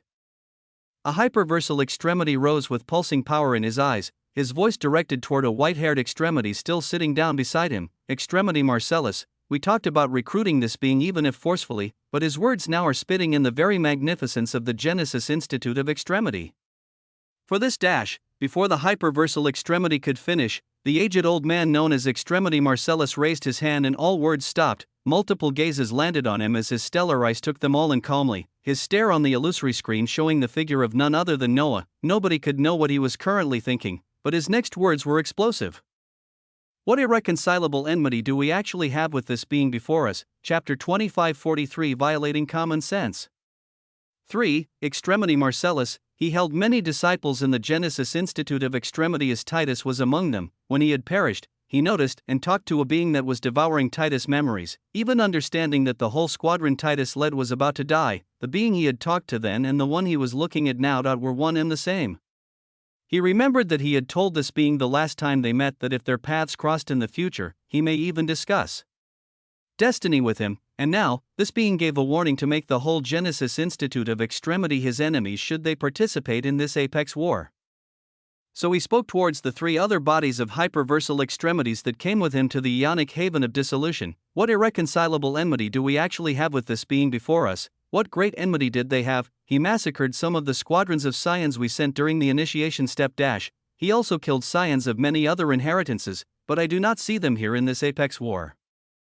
I'm asking what this being did against our inheritance that we have a smidgen of our forces, however small it is, supporting a war where from his perspective, he is fighting for his very livelihood and the lives of his whole lineage. The other hyperversal extremities didn't reply as they could see where Extremity Marcellus was going with this. On the third feathery throne, a woman squinted her brows as she spoke cautiously. Extremity Marcellus, you couldn't possibly be thinking, why not? What do we lose from it? Do you think our inheritance would look weak from such an action? His white hair danced with authority. The other hyperversal extremities were quiet for a while as the female one sighed again. You've lived longer than all of us and are known as the wise extremity of Genesis. If you believe this is the best course of action, I have no qualms with it. But this Osmont's mouth, live and let live. Extremity Marcellus waved his hands as he came to a shocking conclusion, for this apex war of annihilation. The forces of the Genesis Institute of Extremity will not be involved. The seething skies palpated with the aura of hyperversal extremity authority even now as a moment after the voice of the hyperversal extremity of the Avernus clan ended. Another one came down with an equally shocking message, a message that was simple in nature, resonantly sinking into the ears of all here. The forces of the Genesis Institute of Extremity will not be involved in this conflict. Words that caused the minds of many to buzz. The mind of Vladik and the other noblesse commanders buzzed even more so than others as this faction was their own backing. They were about to lose the very backing they had allied with before the apex war could even begin. The Genesis elders were just as shocked as them as the figures of Grand Genesis Elder Maying and others began to disappear with a glimmer of light from the battlefield as if they were never there. This Commander Vladik, who had just experienced euphoria when 200 terrifying apex ionic lifeforms began descending from the crack in the skies, felt his smile fading as his eyes burned with shock and rage, but he gritted his teeth when he looked at the terrifying figures from the Avernus clan. While steeling his resolve, thereafter, his gaze went towards the beings stemming from the Singularity Overseers. What would they do? Before the choice came down, the figure of Noah floating before the transparent wall gazed above at the distinct hyperversal extremity authority from the Genesis Institute of Extremity that had yet to fade. His hand waving upwards and sending out a portion of his volition in a vibrant ball of light, a light melded into space and disappeared along with the hyperversal will that had spoken on behalf of the Genesis Institute of Extremity. Noah's eyes were vibrant as this single action was him being interested by whoever was bold enough to actually reverse the course of the Genesis Institute of Extremity, and he established a line of communication with this single move as thereafter, he continued, gazing above while voicing out, what shall be the path that the Singularity Overseers take? He ushered forth a reply from the last remaining faction supporting the noblesse as in the crimson silver skies. There was only silence so far, devouring, you made a move on your own when this was a small scuffle, what shall you do now? In an isolated domain close to the lands of the planeswalkers, a voice entered the mind of the hyperversal Extremity of Devouring as he healed the visage of Extremity Cobble, who was in a sorry state. His eyes flashed with a vicious brilliance as he gazed before him where illusory screens showed the apex battlefield, his voice decisive as it thundered out, I shall redirect a portion of the Singularity Elders here for the culmination step for this war. I do not fear a creature who has merely forged an absolute seed of extremity, nor will the Singularity Overseers fear such a being. This is still a minor and insignificant skirmish as we shall treat it as such. And cause as much chaos to tarnish the reputation of Svetlana. His eyes throbbed with both viciousness and age. Truly, in the viewpoint of beings who had lived billions of years and held the profound power of extremity. Would they fear the words of a single existence in the face of the power they wielded, the power their inheritance wielded, and the very ionic havens themselves that they had founded themselves in? The hyperversal will that had reached out to Devouring was silent with recognition as it instantly acted, and above the recently combed skies of the apex battlefield, BZZZT space was torn apart once more as if it were paper. And the answer of the Singularity Overseers came with actions instead of words. Blazing auras of exactly 300 apex ionic lifeforms descended with stern expressions, all of them riding on variations of massive stellar beasts whose bodies seemed to be formed of constructs of cosmos, realities, or even pulsing singularities, Rohar. The tamed apex astral leviathans roared out with majesty as the 300 lifeforms riding them at least half held pulsing majesty akin to a grand elder of an inheritance. Chapter 2544 Violating Common Sense. 4. The apex battlefield became rowdy. 200 pristinely powerful apex ionic lifeforms from the Avernus clan and 300 from the Singularity Overseers were added as the force supporting the noblesse became utterly massive. Commander Vladik's dark expression became many times lighter when he saw this ever-changing scene as his fists tightened. So what if they lost the support of the Genesis Institute of Extremity? Their number of apex ionic lifeforms on their side alone had increased by more than 5 times since just minutes ago. Meanwhile, the opposing side, however surprising it was, held a bit over 200 exceptional apex ionic lifeforms. Would they be able to stand against the enraged forces of the Avernus clan and the Singularity Overseers? This was a question that some believed they had the answers to, as at this moment, the silent clamor in the surroundings rose as those watching realized just how much bigger this war had become. But while their discussions began amongst themselves, the visage of the true Emperor of Quintessence remained unfettered while staring at the myriad of beings before him. His voice was even calmer than before, a smile forming on it as very few would be able to understand why he was smiling. At times, the smallest of decisions can forever change the course of one's destiny. Today, the destiny of the Avernus clan and the Singularity Overseers has diverged into another path entirely. As he spoke, he waved his hands again, a simple motion, but all beings who were watching aptly remembered this motion. When he did it before, 200 utterly powerful apex ionic lifeforms adorned in relics far exceeding apex ionic relics had appeared. What exactly was he calling forth now? Aura of utmost brilliance bloomed as an entity appeared. His mere presence caused the surrounding space to buzz and grind on itself heavily. Time felt like it was crawling by extremely slowly. Besides the true Emperor of Quintessence, space fluctuated as an instant later, an aura of utmost brilliance bloomed as an entity appeared.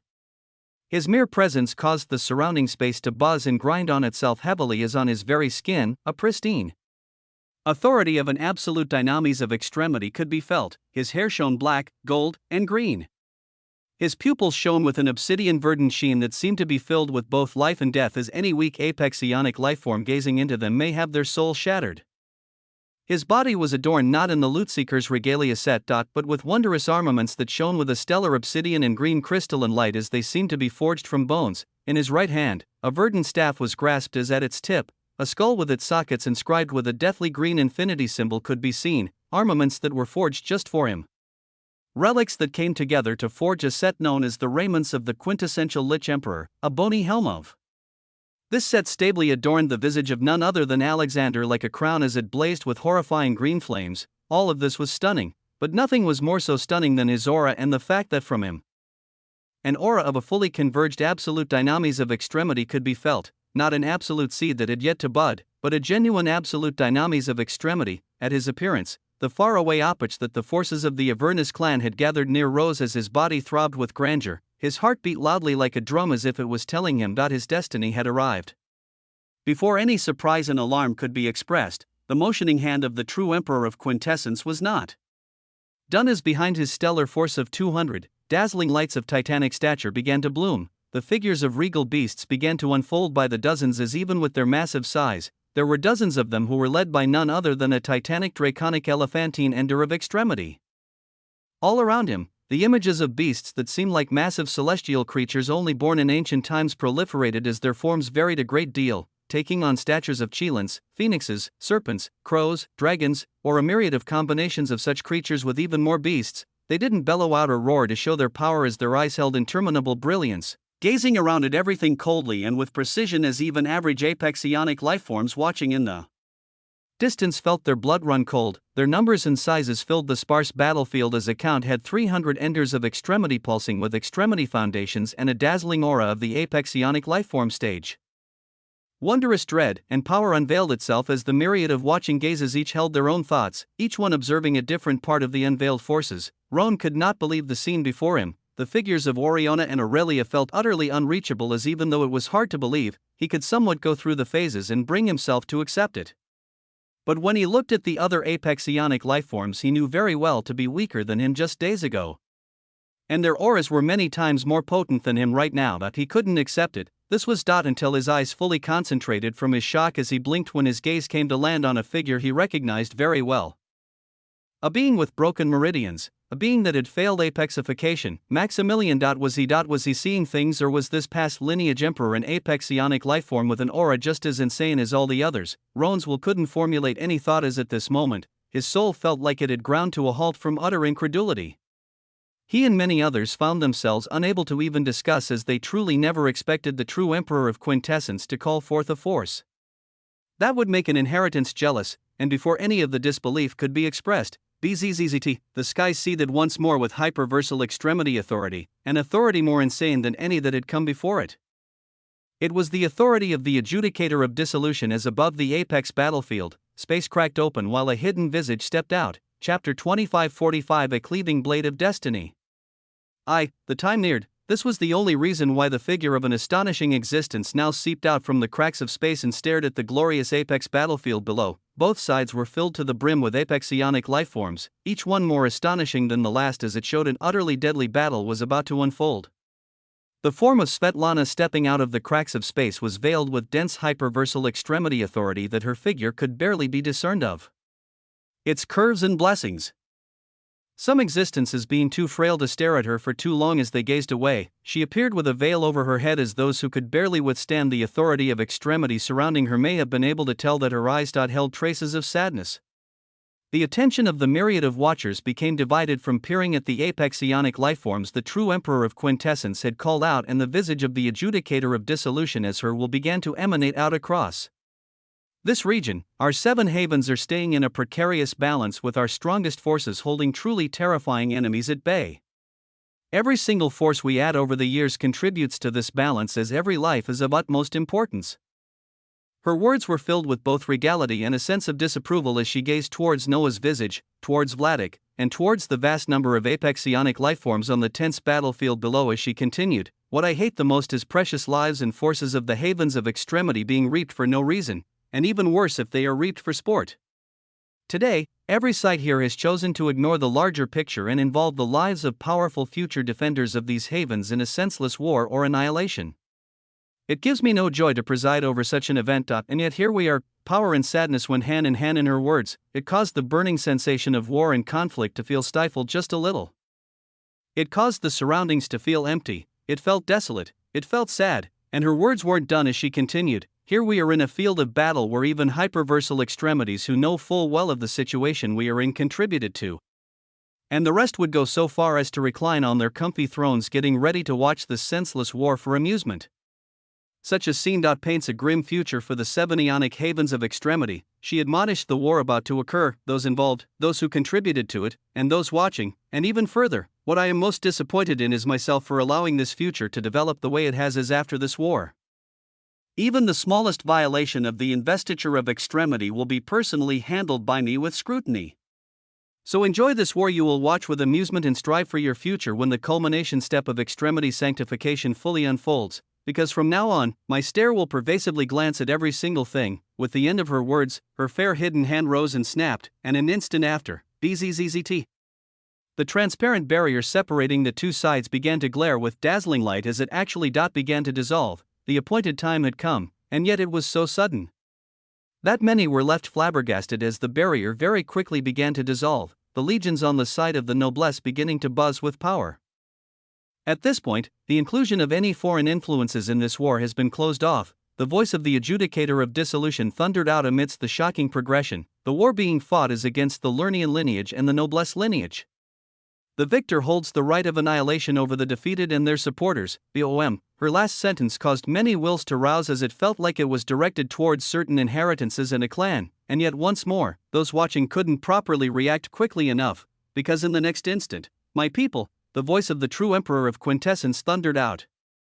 His body shone with pristine brilliance as at this moment a dazzling multicolored throne rose below him that he grandly sat down on, as if indicating that he would not even need to lift a finger himself for the fight to come. The moment he sat on the grand throne, a symphony began to play. Thump, booming drums and sonorous strokes of sounds emanated out as they seemed to usher forth the call for war, his voice continuing to ring around. "Today, we fight to defend ourselves from the threat of annihilation from a faction that doesn't truly understand us. Today we fight to establish the grandeur and identity of our infinite hyperversal haven." Boom, he sat on the throne grandly as tendrils of absolute dynamis of extremity rose on his skin and caused him to give off terrifying majesty. His eyes seemed like spinning singularities of infinity as those watching and listening to him realized they were holding in their cycling of essence across their aspects of existence. "We shall establish the grandeur of our infinite hyperversal haven to the extent that no inheritance nor haven would dare to turn their swords against us, and those who do their fate shall be nothing other than destruction." Infinite hyperversal haven. A concept that others hadn't heard before, but the way that the true emperor of quintessence was speaking about it was akin to him giving a proclamation of a faction along the same lines of an inheritance or clan. It was a shocking assertion.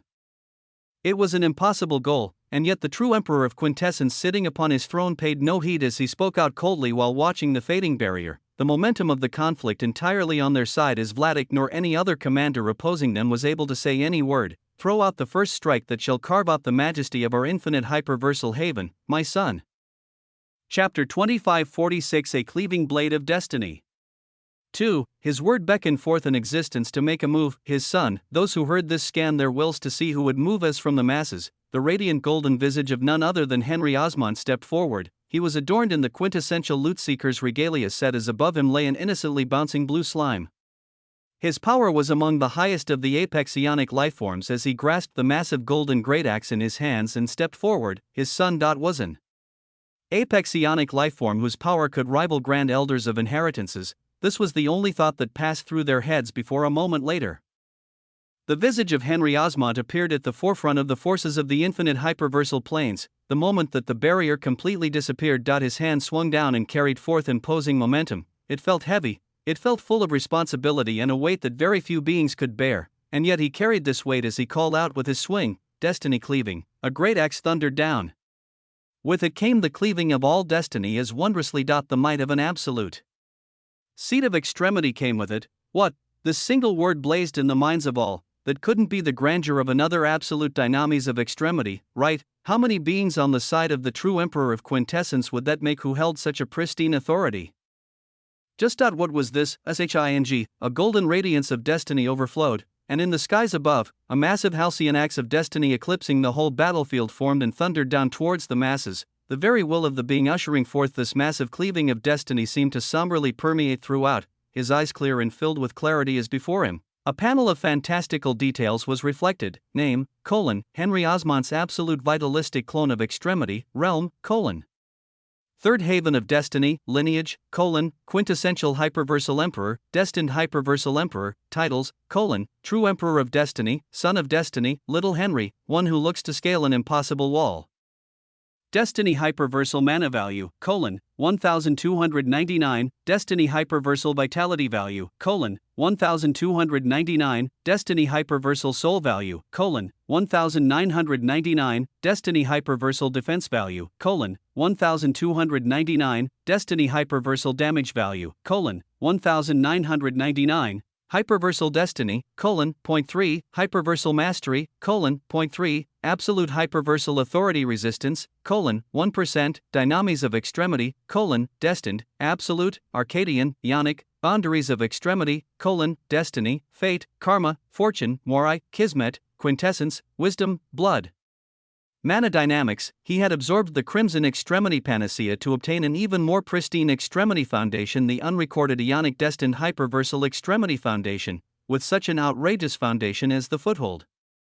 The concepts of destiny, fortune, karma, morai, kismet, wisdom, pathfinder, nexus emperor, and quintessence that he had already dabbled in and understood to an extent were capable of being taken and forming an absolute seat of extremity. He didn't impose any grand names, as he simply called it what he wished for it to be, destined, and so, he used one of the features of the destined absolute dynamis of extremity, destiny cleaving, an ability that could be used in a myriad of ways, whether through the Ionic annals of extremity or directly as he used it now, as in this instance, he utilized it in an extremely offensive fashion. It was the action of severing the destinies of his targets, as the authority of his dynamis went so far as to sever their potential, their foundations, and the very aspects of existence that contributed to their destiny. If they couldn't stop this authority, he applied it as an area of effect attack. He had it descend on the legions before him, the bodies of the apex Ionic lifeforms from the Avernus clan and Singularity overseers pulsed with grandeur as the lights of hundreds of dynamis of extremity rose from every single being. The figures of the noblesse apex Ionic lifeforms moved and came close together as their bodies shone with brilliance, dense waves of the void erupting out as they overlapped on each other and tried their best to extend to the legions of reverend emperors that were brought into this battle. Their hearts felt tight at the grandeur of descent of an absolute dynamis of extremity. Henry saw the vast sights occurring before him as he closed his eyes, and the massive golden great axe in the skies thundered down and dispersed its authority upon the masses. It cleaved destiny. The lifeforms from the Singularity overseers and Avernus clan would feel the weight of the absolute dynamis of extremity, but they wouldn't perish from it. But the noblesse, the cries of two noblesse apex Ionic lifeforms rang out as they were on the fringes of the layer's protection they all cast, with Commander Vladik at the center. With his eyes closed, Henry felt his authorities surge into their bodies as they cut up everything that contributed to their grand destiny. Their foundations, their aspects of existence, they were all cleaved as like broken kites. They fell from the skies silently, their cleaved fates surged out and grandly rushed towards Henry. But this wasn't all. If among the apex Ionic noblesse, two could not be protected, what of the masses of reverend emperors that the noblesse called out to form legions? The answer was presented in an ecstatic scene. The myriad of legions stretched across the aids of the noblesse were covered by the brief flash of golden light, and then every single one slumped to the ground. Destiny pervaded and proliferated all around as Henry felt the souls of all he had cleaved apart, the destinies of what was there, streaming out and rushing towards him to become his. As he sighed, they all had their own dreams and fates. They all had their own destinies and hopes to live for millions of years, and he had reaped away all of this from thousands as this was a war. Along with their destinies, the effects of the quintessential loot seeker's regalia set activated as numerous of deaths among the thousands that died had triggered the explosion of loot that granted 1000% more loot, hundreds of prompts cascading past his closed eyes. Chapter 2547. The dead are not done with you. When he opened his eyes again, the apex battlefield had greatly changed. Only apex Ionic lifeforms remained.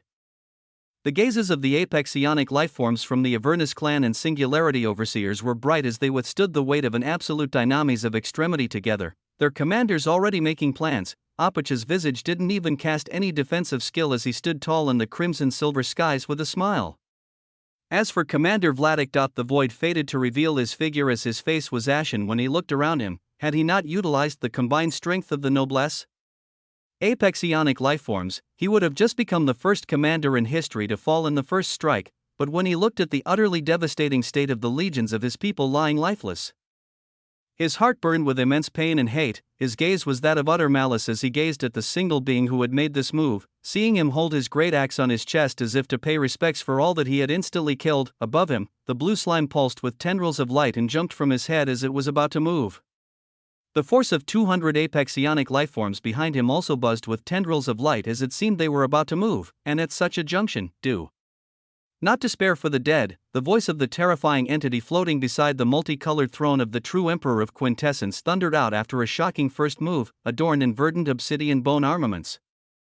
His movements caught the eyes of the most powerful apex Ionic lifeforms standing opposite to them as he continued. as the first commander of the infinite hyperversal haven, I shall etch many lessons of death onto your souls. I will first teach you not to despair for the dead, because the dead are not done with you yet. As he spoke, the staff in his hands began to shine. Alexander King making his first move at this moment, but the enemies opposing them were existences that had lived and fought for a great number of years. The first move was given away to, but that was it, shirring, with shocking crimson brilliance, the faraway figure of Opich that had been in the center of the Avernus clan elders instantly appeared past the area of the dissolved barrier while he shone with the grandeur of destruction. His target being none other than Alexander, the being who had proclaimed himself as the first commander of infinite hyperversal haven. Towards the appearance of Opich, Alexander didn't even bat an eye. His serene gaze remained on the lifeless bodies strewn on the opposing battlefield as he uttered out, "Undead arise." A grand symphony began to pick up pace and became more pronounced, a symphony of death and destruction.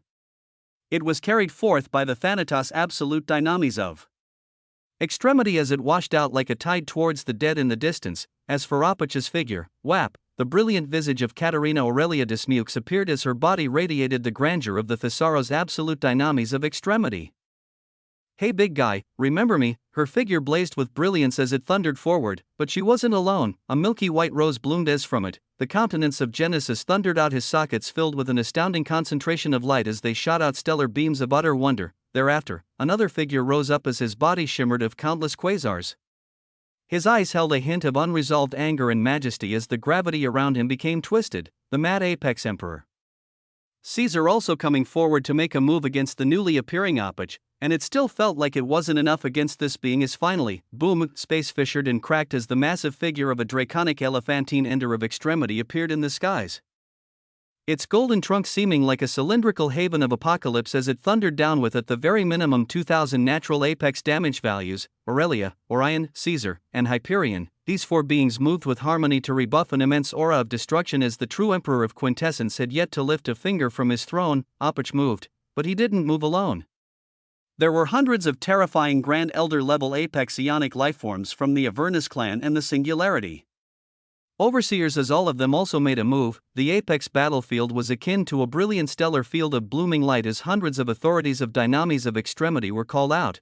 The eyes of the elders from the Avernus clan cold and decisive as they moved in groups of 10 while calling out, "Planar domain of destruction, planar domain of cataclysm, planar domains of dynamis of extremity" began to unfold en masse as reality itself was being twisted. Dozens of elders appeared before the army of the true emperor of quintessence as they fought with power and synchrony. The apex ionic lifeforms of the Singularity Overseers weren't far behind them as Zeitgeist clasped his hands, a heavy force of devouring erupting out as around him. Bestial roars echoed out as the tamed apex astral leviathans bellowed out while moving like mountains. It was a horrifying counterattack that pitted the very concepts of extremity that two sides grasped, the impact no doubt being something that would produce casualties as all sides surged forward with power. On the side of the true emperor of quintessence, the son of destiny rose his great axe again as along with him, a gallant existence with a golden beak turned into a stream of light that surged forward, its eruption only matched by a form shrouded in darkness drawing out his katana and calling out coldly, "Planar severing." Kazuhiko's voice carried weight and excitement as he moved, the skies above his head also changing colors at this moment and becoming painted with a cerulean hue as the countenance of a certain blue slime expanded massively, a unique aura of devouring far different from what the elders of the Singularity Overseers released emanating from it as it was ready to absorb any authorities thrown its way. The scene was completely chaotic with too many moving pieces, but some pieces were more influential and crucial than others. The words of the piece that was Alexander King. They should have been taken with utmost gravity and importance as all attacks of the Avernus clan elders and Singularity Overseers should have been focused on him. But he was given free rein as due to this, a verdant obsidian light began to shine. An aura of death began to rise, and the lifeless bodies in the distance. Terrifying waves of deathly authority pulsed from them as their very recorded histories were being changed, monstrous anomalies knowing nothing but death about to unfold. Chapter 2548 The Dead Are Not Done With You. 2. One had to have a truly special pair of eyes to capture and understand the horror about to unfold. Due to the convergence of so many powerful factions in the Ionic haven of dissolution, there were actually a great number of beings who could pierce through the veils of secrecy and easily gaze upon the Ionic annals of extremity. There were many. And then there was Iam of infinite extremity. She stood from her throne as she wasn't the only one, the figures of Erickson and Atlas being The same as their gazes were locked onto the confounding authority of life and death radiating from the existence beside Noah, the one who had termed himself the first commander of the infinite hyperversal haven. Iam's gaze was locked onto this authority of an absolute dynamis of extremity and how it had begun to suffuse and build up in the surroundings, but more so how it flowed into the lifeless bodies of the legions the son of the true emperor of quintessence had struck down with a single strike. Her pupils constricted as her gaze saw an entirely different scene. One must not forget that in the initiation step of extremity sanctification, only 3 beings had attained genuine crimson extremity. Panaceas, one of those beings was Iam, the other 2 beings attained shocking hyperversal extremity foundations, so one could only assume how grand of a change she had undergone, but among her many changes, her perceptiveness, freedom, and control of the ionic annals of extremity became utterly obscene. Her eyes could see the locked and ended records of the dead reverend emperors and the 2 apex ionic noblesse that had fallen, locked records, records of beings whose lives had come to an end.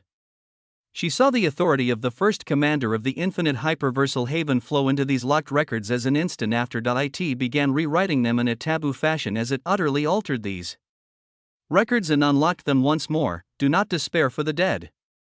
She stared at this blankly as she found herself repeating the words he had said. How could she not when she stared at the impossible task of the records of thousands of existences being altered right before her eyes, something that would need pristine concentration and heavy soul values to alter in the ionic annals of extremity?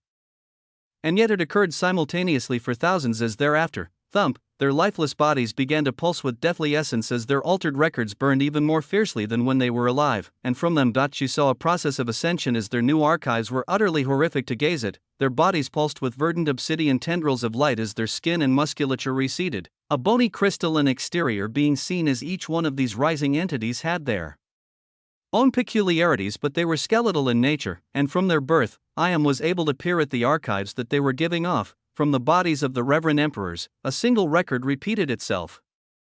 The Prince Tyr Thanatos vassal, Death Knight, has been born. The Prince Tyr Thanatos vassal, Death Knight, has been born. Their altered records were similar even though their forms varied, their backbone remaining skeletal in nature as their sockets began to shine with grand verdant obsidian flames that caused the hue of the skies to match it. Iam stared at all of the different variations of the Prince Tyr Thanatos vassals with wonder until her eyes came to lock onto the already altering bodies of the 2 apex ionic noblesse. These were even more obscene as the noblesse humanoid forms expanded rapidly, dense verdant black smoke covering the region they were in as from them massive figures rose. One held a serrated bony skeletal body of a creature reminiscent to a dragon form, expansive bone wings spreading out left and right as its record unfolded before Iam's eyes. The King Tyr Thanatos vassal, Void Dracolic, has been born. Void Dracolic, from its crystalline obsidian green bones, liquefied death dripped freely as its draconic jaws rose up to the crimson silver skies and opened to release a billowing mist of death that covered the whole region, a mist of authority that Iam knew had to be the absolute dynamis of extremity that brought this creature to be. Its power was unimaginably higher in this altered record compared to the history of the noblesse that had died. I am fully understanding the words that the first commander of the infinite hyperversal haven had uttered as she heard Erickson speak the last words that reverberated out with a grim expression. The dead are not done with you. WAA, an existence who could alter the records of perished beings and utilize them appeared before their eyes as even though it wasn't something revolutionary or new, the way he did it was utterly obscene and full of impossibilities. Iam's piercing eyes were one of the few verifying this as she saw the record of the last apex noblesse that fell flash brightly. The King Tyr Thanatos vassal, Chaos Nightwalker, has been born. A second King Tyr Thanatos vassal rose as this one held a titanic humanoid bony form, his visage releasing a deathly glacial chill around him as he looked like a mummified emperor shining with white and green light. The region around him very quickly had its existence frozen as glacial tendrils of light began to proliferate, its deathly cold sockets lighting up with verdant obsidian flames that Iam was briefly lost in, and at such a moment, the flames burned brightly as they turned towards her direction. It was a change that instantly caused her guard to rise as the verdant obsidian flames felt like they were staring straight at her, and it wasn't the Thanatos vassal that was gazing at her but their master who radiated dense absolute dynamis of extremity besides the true emperor of quintessence. And through the records of the ionic annals of extremity, Iam heard a single word from the will within the verdant obsidian flames as thereafter, her entry and stare were restricted from any more information. Nosy, chapter 2549. The dead are not done with you. 3. Nosy. Iam fell back on her seat in surprise as she was flabbergasted when this single word thundered in her mind. Who was she? What inheritance did she belong to? What pristine extremity foundation did she now hold? What terrifying access did she have into the Ionic annals of extremity, for her to be seen by another soul while peering through the records of the Ionic annals of extremity, and then subsequently blocked by them? This should only be something a hyperversal extremity was capable of, or an existence with an extremely domineering absolute dynamis of extremity that couldn't easily be grasped by an apex Ionic lifeform, and yet, ROIR, her thoughts were brought to a stop as the deathly energies in the apex battlefield reached the peak, the void Dracolic roaring out and instantly rising in the air with a power that terrified normal apex Ionic lifeforms, while the Chaos Nightwalker began to rise with chilling waves of essence with a slightly more terrifying aura. They were followed by droves of Prince Tier Thanatos vassals that took on the forms of a myriad of undead, all of them moving in sequence and like a billowing wave of death as they swarmed the forces of Singularity Overseers and Avernus clan from behind. Name, Thanatos Vassal Death Knight, Prince Tier, Realm, Second Haven of Thanatos, Lineage, Quintessential Undead Thanatos Vassal, Titles, Slave of Thanatos, Deathseeker, Apex Thanatos Mana Value, 100, Apex Thanatos Vitality Value, 100, Apex Thanatos Soul Value, 100, Apex Thanatos Defense Value, 100, Apex Thanatos Damage Value, 100, Dynamis of Extremity, Thanatos, Absolute, Limited Access, Boundaries of Extremity, Death, Necromancy, Quintessence, the stats of the thousands of what used to be reverend emperors showed themselves before Noah as they showed a terrifying potential and possibility, when the Thanatos Absolute Dynamis of Extremity was converged past 50%. The stats of rising quintessential undead Thanatos vassals was at a minimum of 10 apex Thanatos soul values. Now that Noah had taken Thanatos to full converge and held yet another dazzling perennial Yggdrasil of extremity in his soul, this power was shown to be even more obscene, and this was the transformation of existences that weren't apex Ionic lifeforms. The altered records of the apex Ionic lifeforms produced in Apex Thanatos Mana Value, 999, even more terrifying result, name, Thanatos Vassal Void Dracolic, King Tier, Realm, Third Haven of Thanatos, Lineage, Quintessential Undead Thanatos Vassal, Titles, Draco, Slave of Thanatos, Deathseeker, Apex Thanatos Mana Value, 999.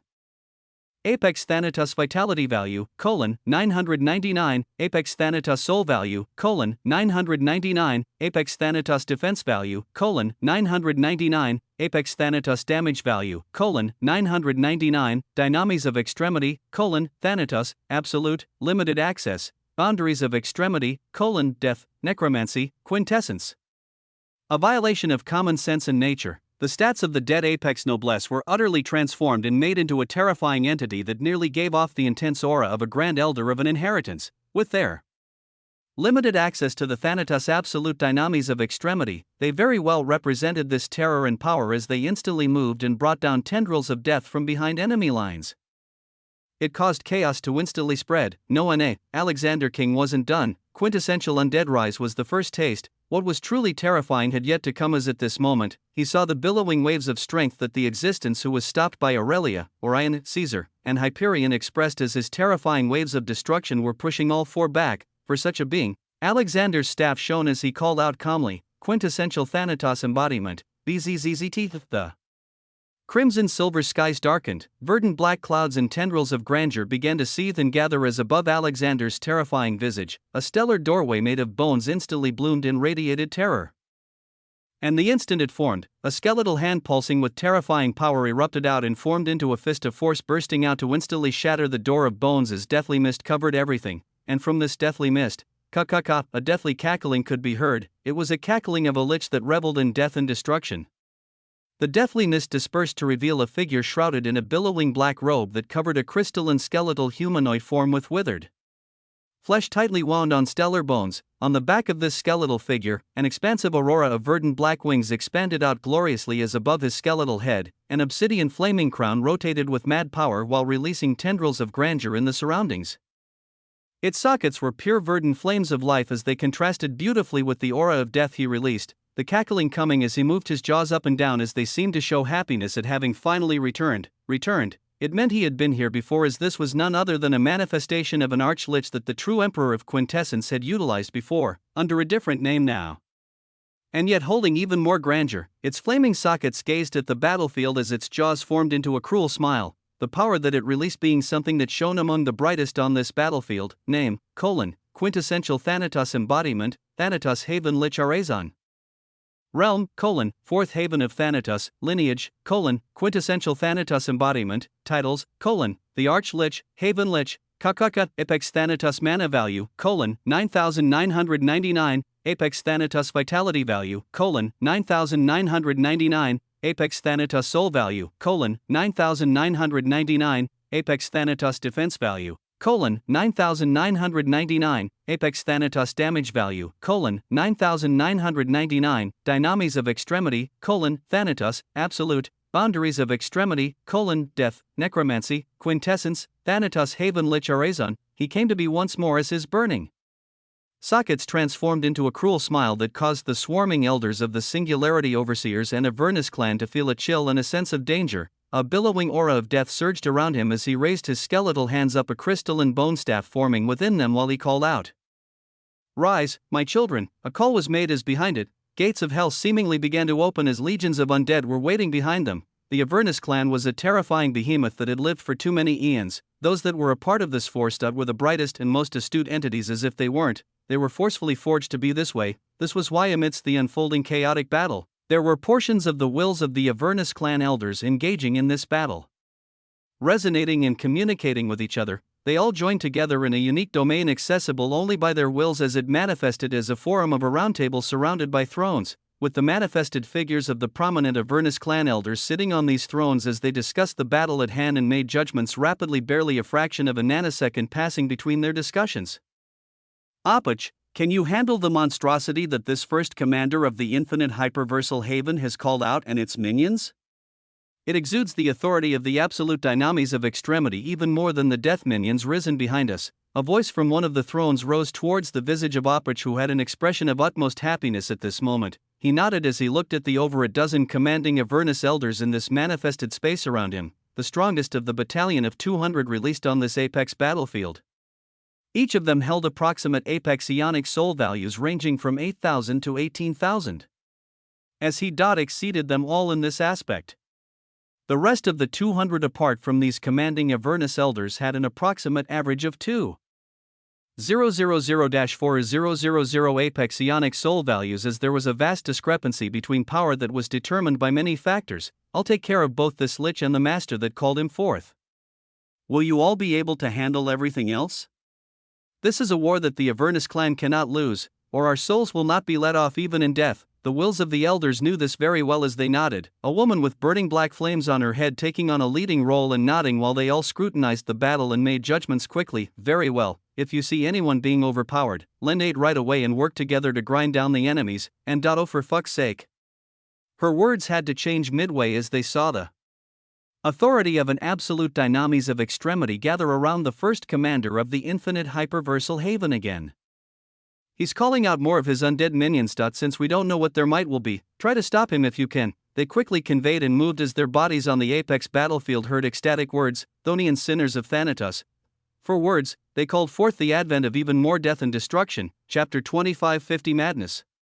The Thanatos Haven Lich Arezon. He was the quintessential Thanatos embodiment of the absolute Dynamis of Extremity that held 21 boundaries within it. He could exist from the moment the Dynamis was recorded, as now that he was out, even death could never truly reclaim him unless the Thanatos perennial Yggdrasil of Extremity was destroyed. Death, BZZT, the bright verdant flames in his sockets blazed as this idea that was at his very core buzzed with wonder. With it ringing in his deathly will, he gazed at the battlefield before him as what he saw was very different from what others saw. His vision showed the myriad of beings represented as brilliant illusory hearts of differing sizes and intensity. These hearts were filled with life, concepts, and everything that defined these beings. The Avernus clan elders had their vast majority of forces showing illusory hearts half the size of the Haven Lich himself. About a dozen of them almost neared the same size as his heart by about 80%. This proportion remained the same for the 300 forces of the Singularity Overseers, where only about 10 out of the 300 Apex Singularity Overseer elders commanded strength similar to him. The massive Apex Astral Leviathans they stood on were barely above the Prince Tier Thanatos vassal level that could be conjured by his master from the lowest dead record. Arezon read the field of battle and scanned all of this in an instant as behind him, he also saw the forces called out by his master. The 300 radiant enders of extremity were great accomplishments as their illusory hearts. Under his gaze seemed the same as the apex elder on the enemy side, their power singularly being 4,000 apex ionic soul values, as some enders like the draconic elephantine ender trying to hold off the strongest enemy here held a bit more values than the other enders. As for the 200 vassals that followed his master, their values could be set at a minimum of 1,000 due to their own foundations and the effects of the quintessential loot-seekers' regalia they adorned as beings like the Son of Destiny, Aurelia, Orion, and Caesar went towards or slightly exceeded the 2,000 apex ionic soul value benchmark. The Haven Lich Arezon could see all of this with a glance, as the vassals of his master would have to move in groups of 2 or 3 in order to survive against their enemies, with the enders of nature capable of moving by themselves to withstand the enemy apex ionic lifeforms. His master existed to balance out this discrepancy, as death would soon begin to proliferate and the number of their forces would rise. Then there was him, the Haven Lich, his purpose here. Thump, he felt his illusory dead heartbeat with astonishing life as he came to gaze upon the strongest enemy combatant here. He knew the record of this being from his master, Apach. His illusory beating heart. Was the largest on this battlefield, larger than even the beating heart of his master, as this being held a much greater edge in the concepts that made his heart. But this didn't alarm the Haven Lich, because to him, it didn't matter if the enemy had greater values, so long as they fell prey to the sweet release of death. Their values would mean nothing. His master had just cast Thonian Sinners of Thanatos, another boon of the Thanatos quintessential absolute dynamis of extremity that Arezon stemmed from as another hindrance against this enemy. The dense aura of death becoming ever concentrated as at the same time the illusory heart of Apach blazed, as this being also made a grand move. Arezon knew the children that would come from Thonian Sinners of Thanatos, as surely they would be a sufficient deterrent against this enemy. But Arezon thought about himself as the unimaginable flow of deathly essence coursing through him and the endless essence flowing from his master. He could draw everything from his master as resources. Were not an issue for him, his master, the true emperor of quintessence. His master concentrated on many things apart from death that he didn't really need to. Arezon knew this innately, as he had appeared when his master beckoned throughout his reign. But he didn't stay out for long. He wanted to let his master know that he didn't need to focus on anything else. He wanted to let his master know that if he just concentrated on death, all of his problems would be solved. Why am I thinking so much?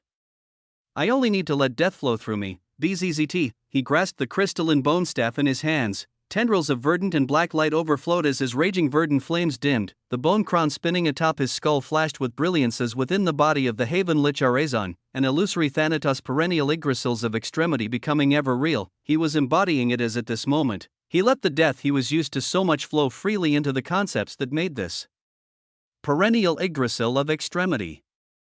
He saw how they were intricately connected as his authorities surged at their very stable center, as the deathly authority at his core guided all of these 21 concepts to converge at the very center of the illusory Yggdrasil of extremity, as in the next moment he breathed only death with the methodology belonging to his master.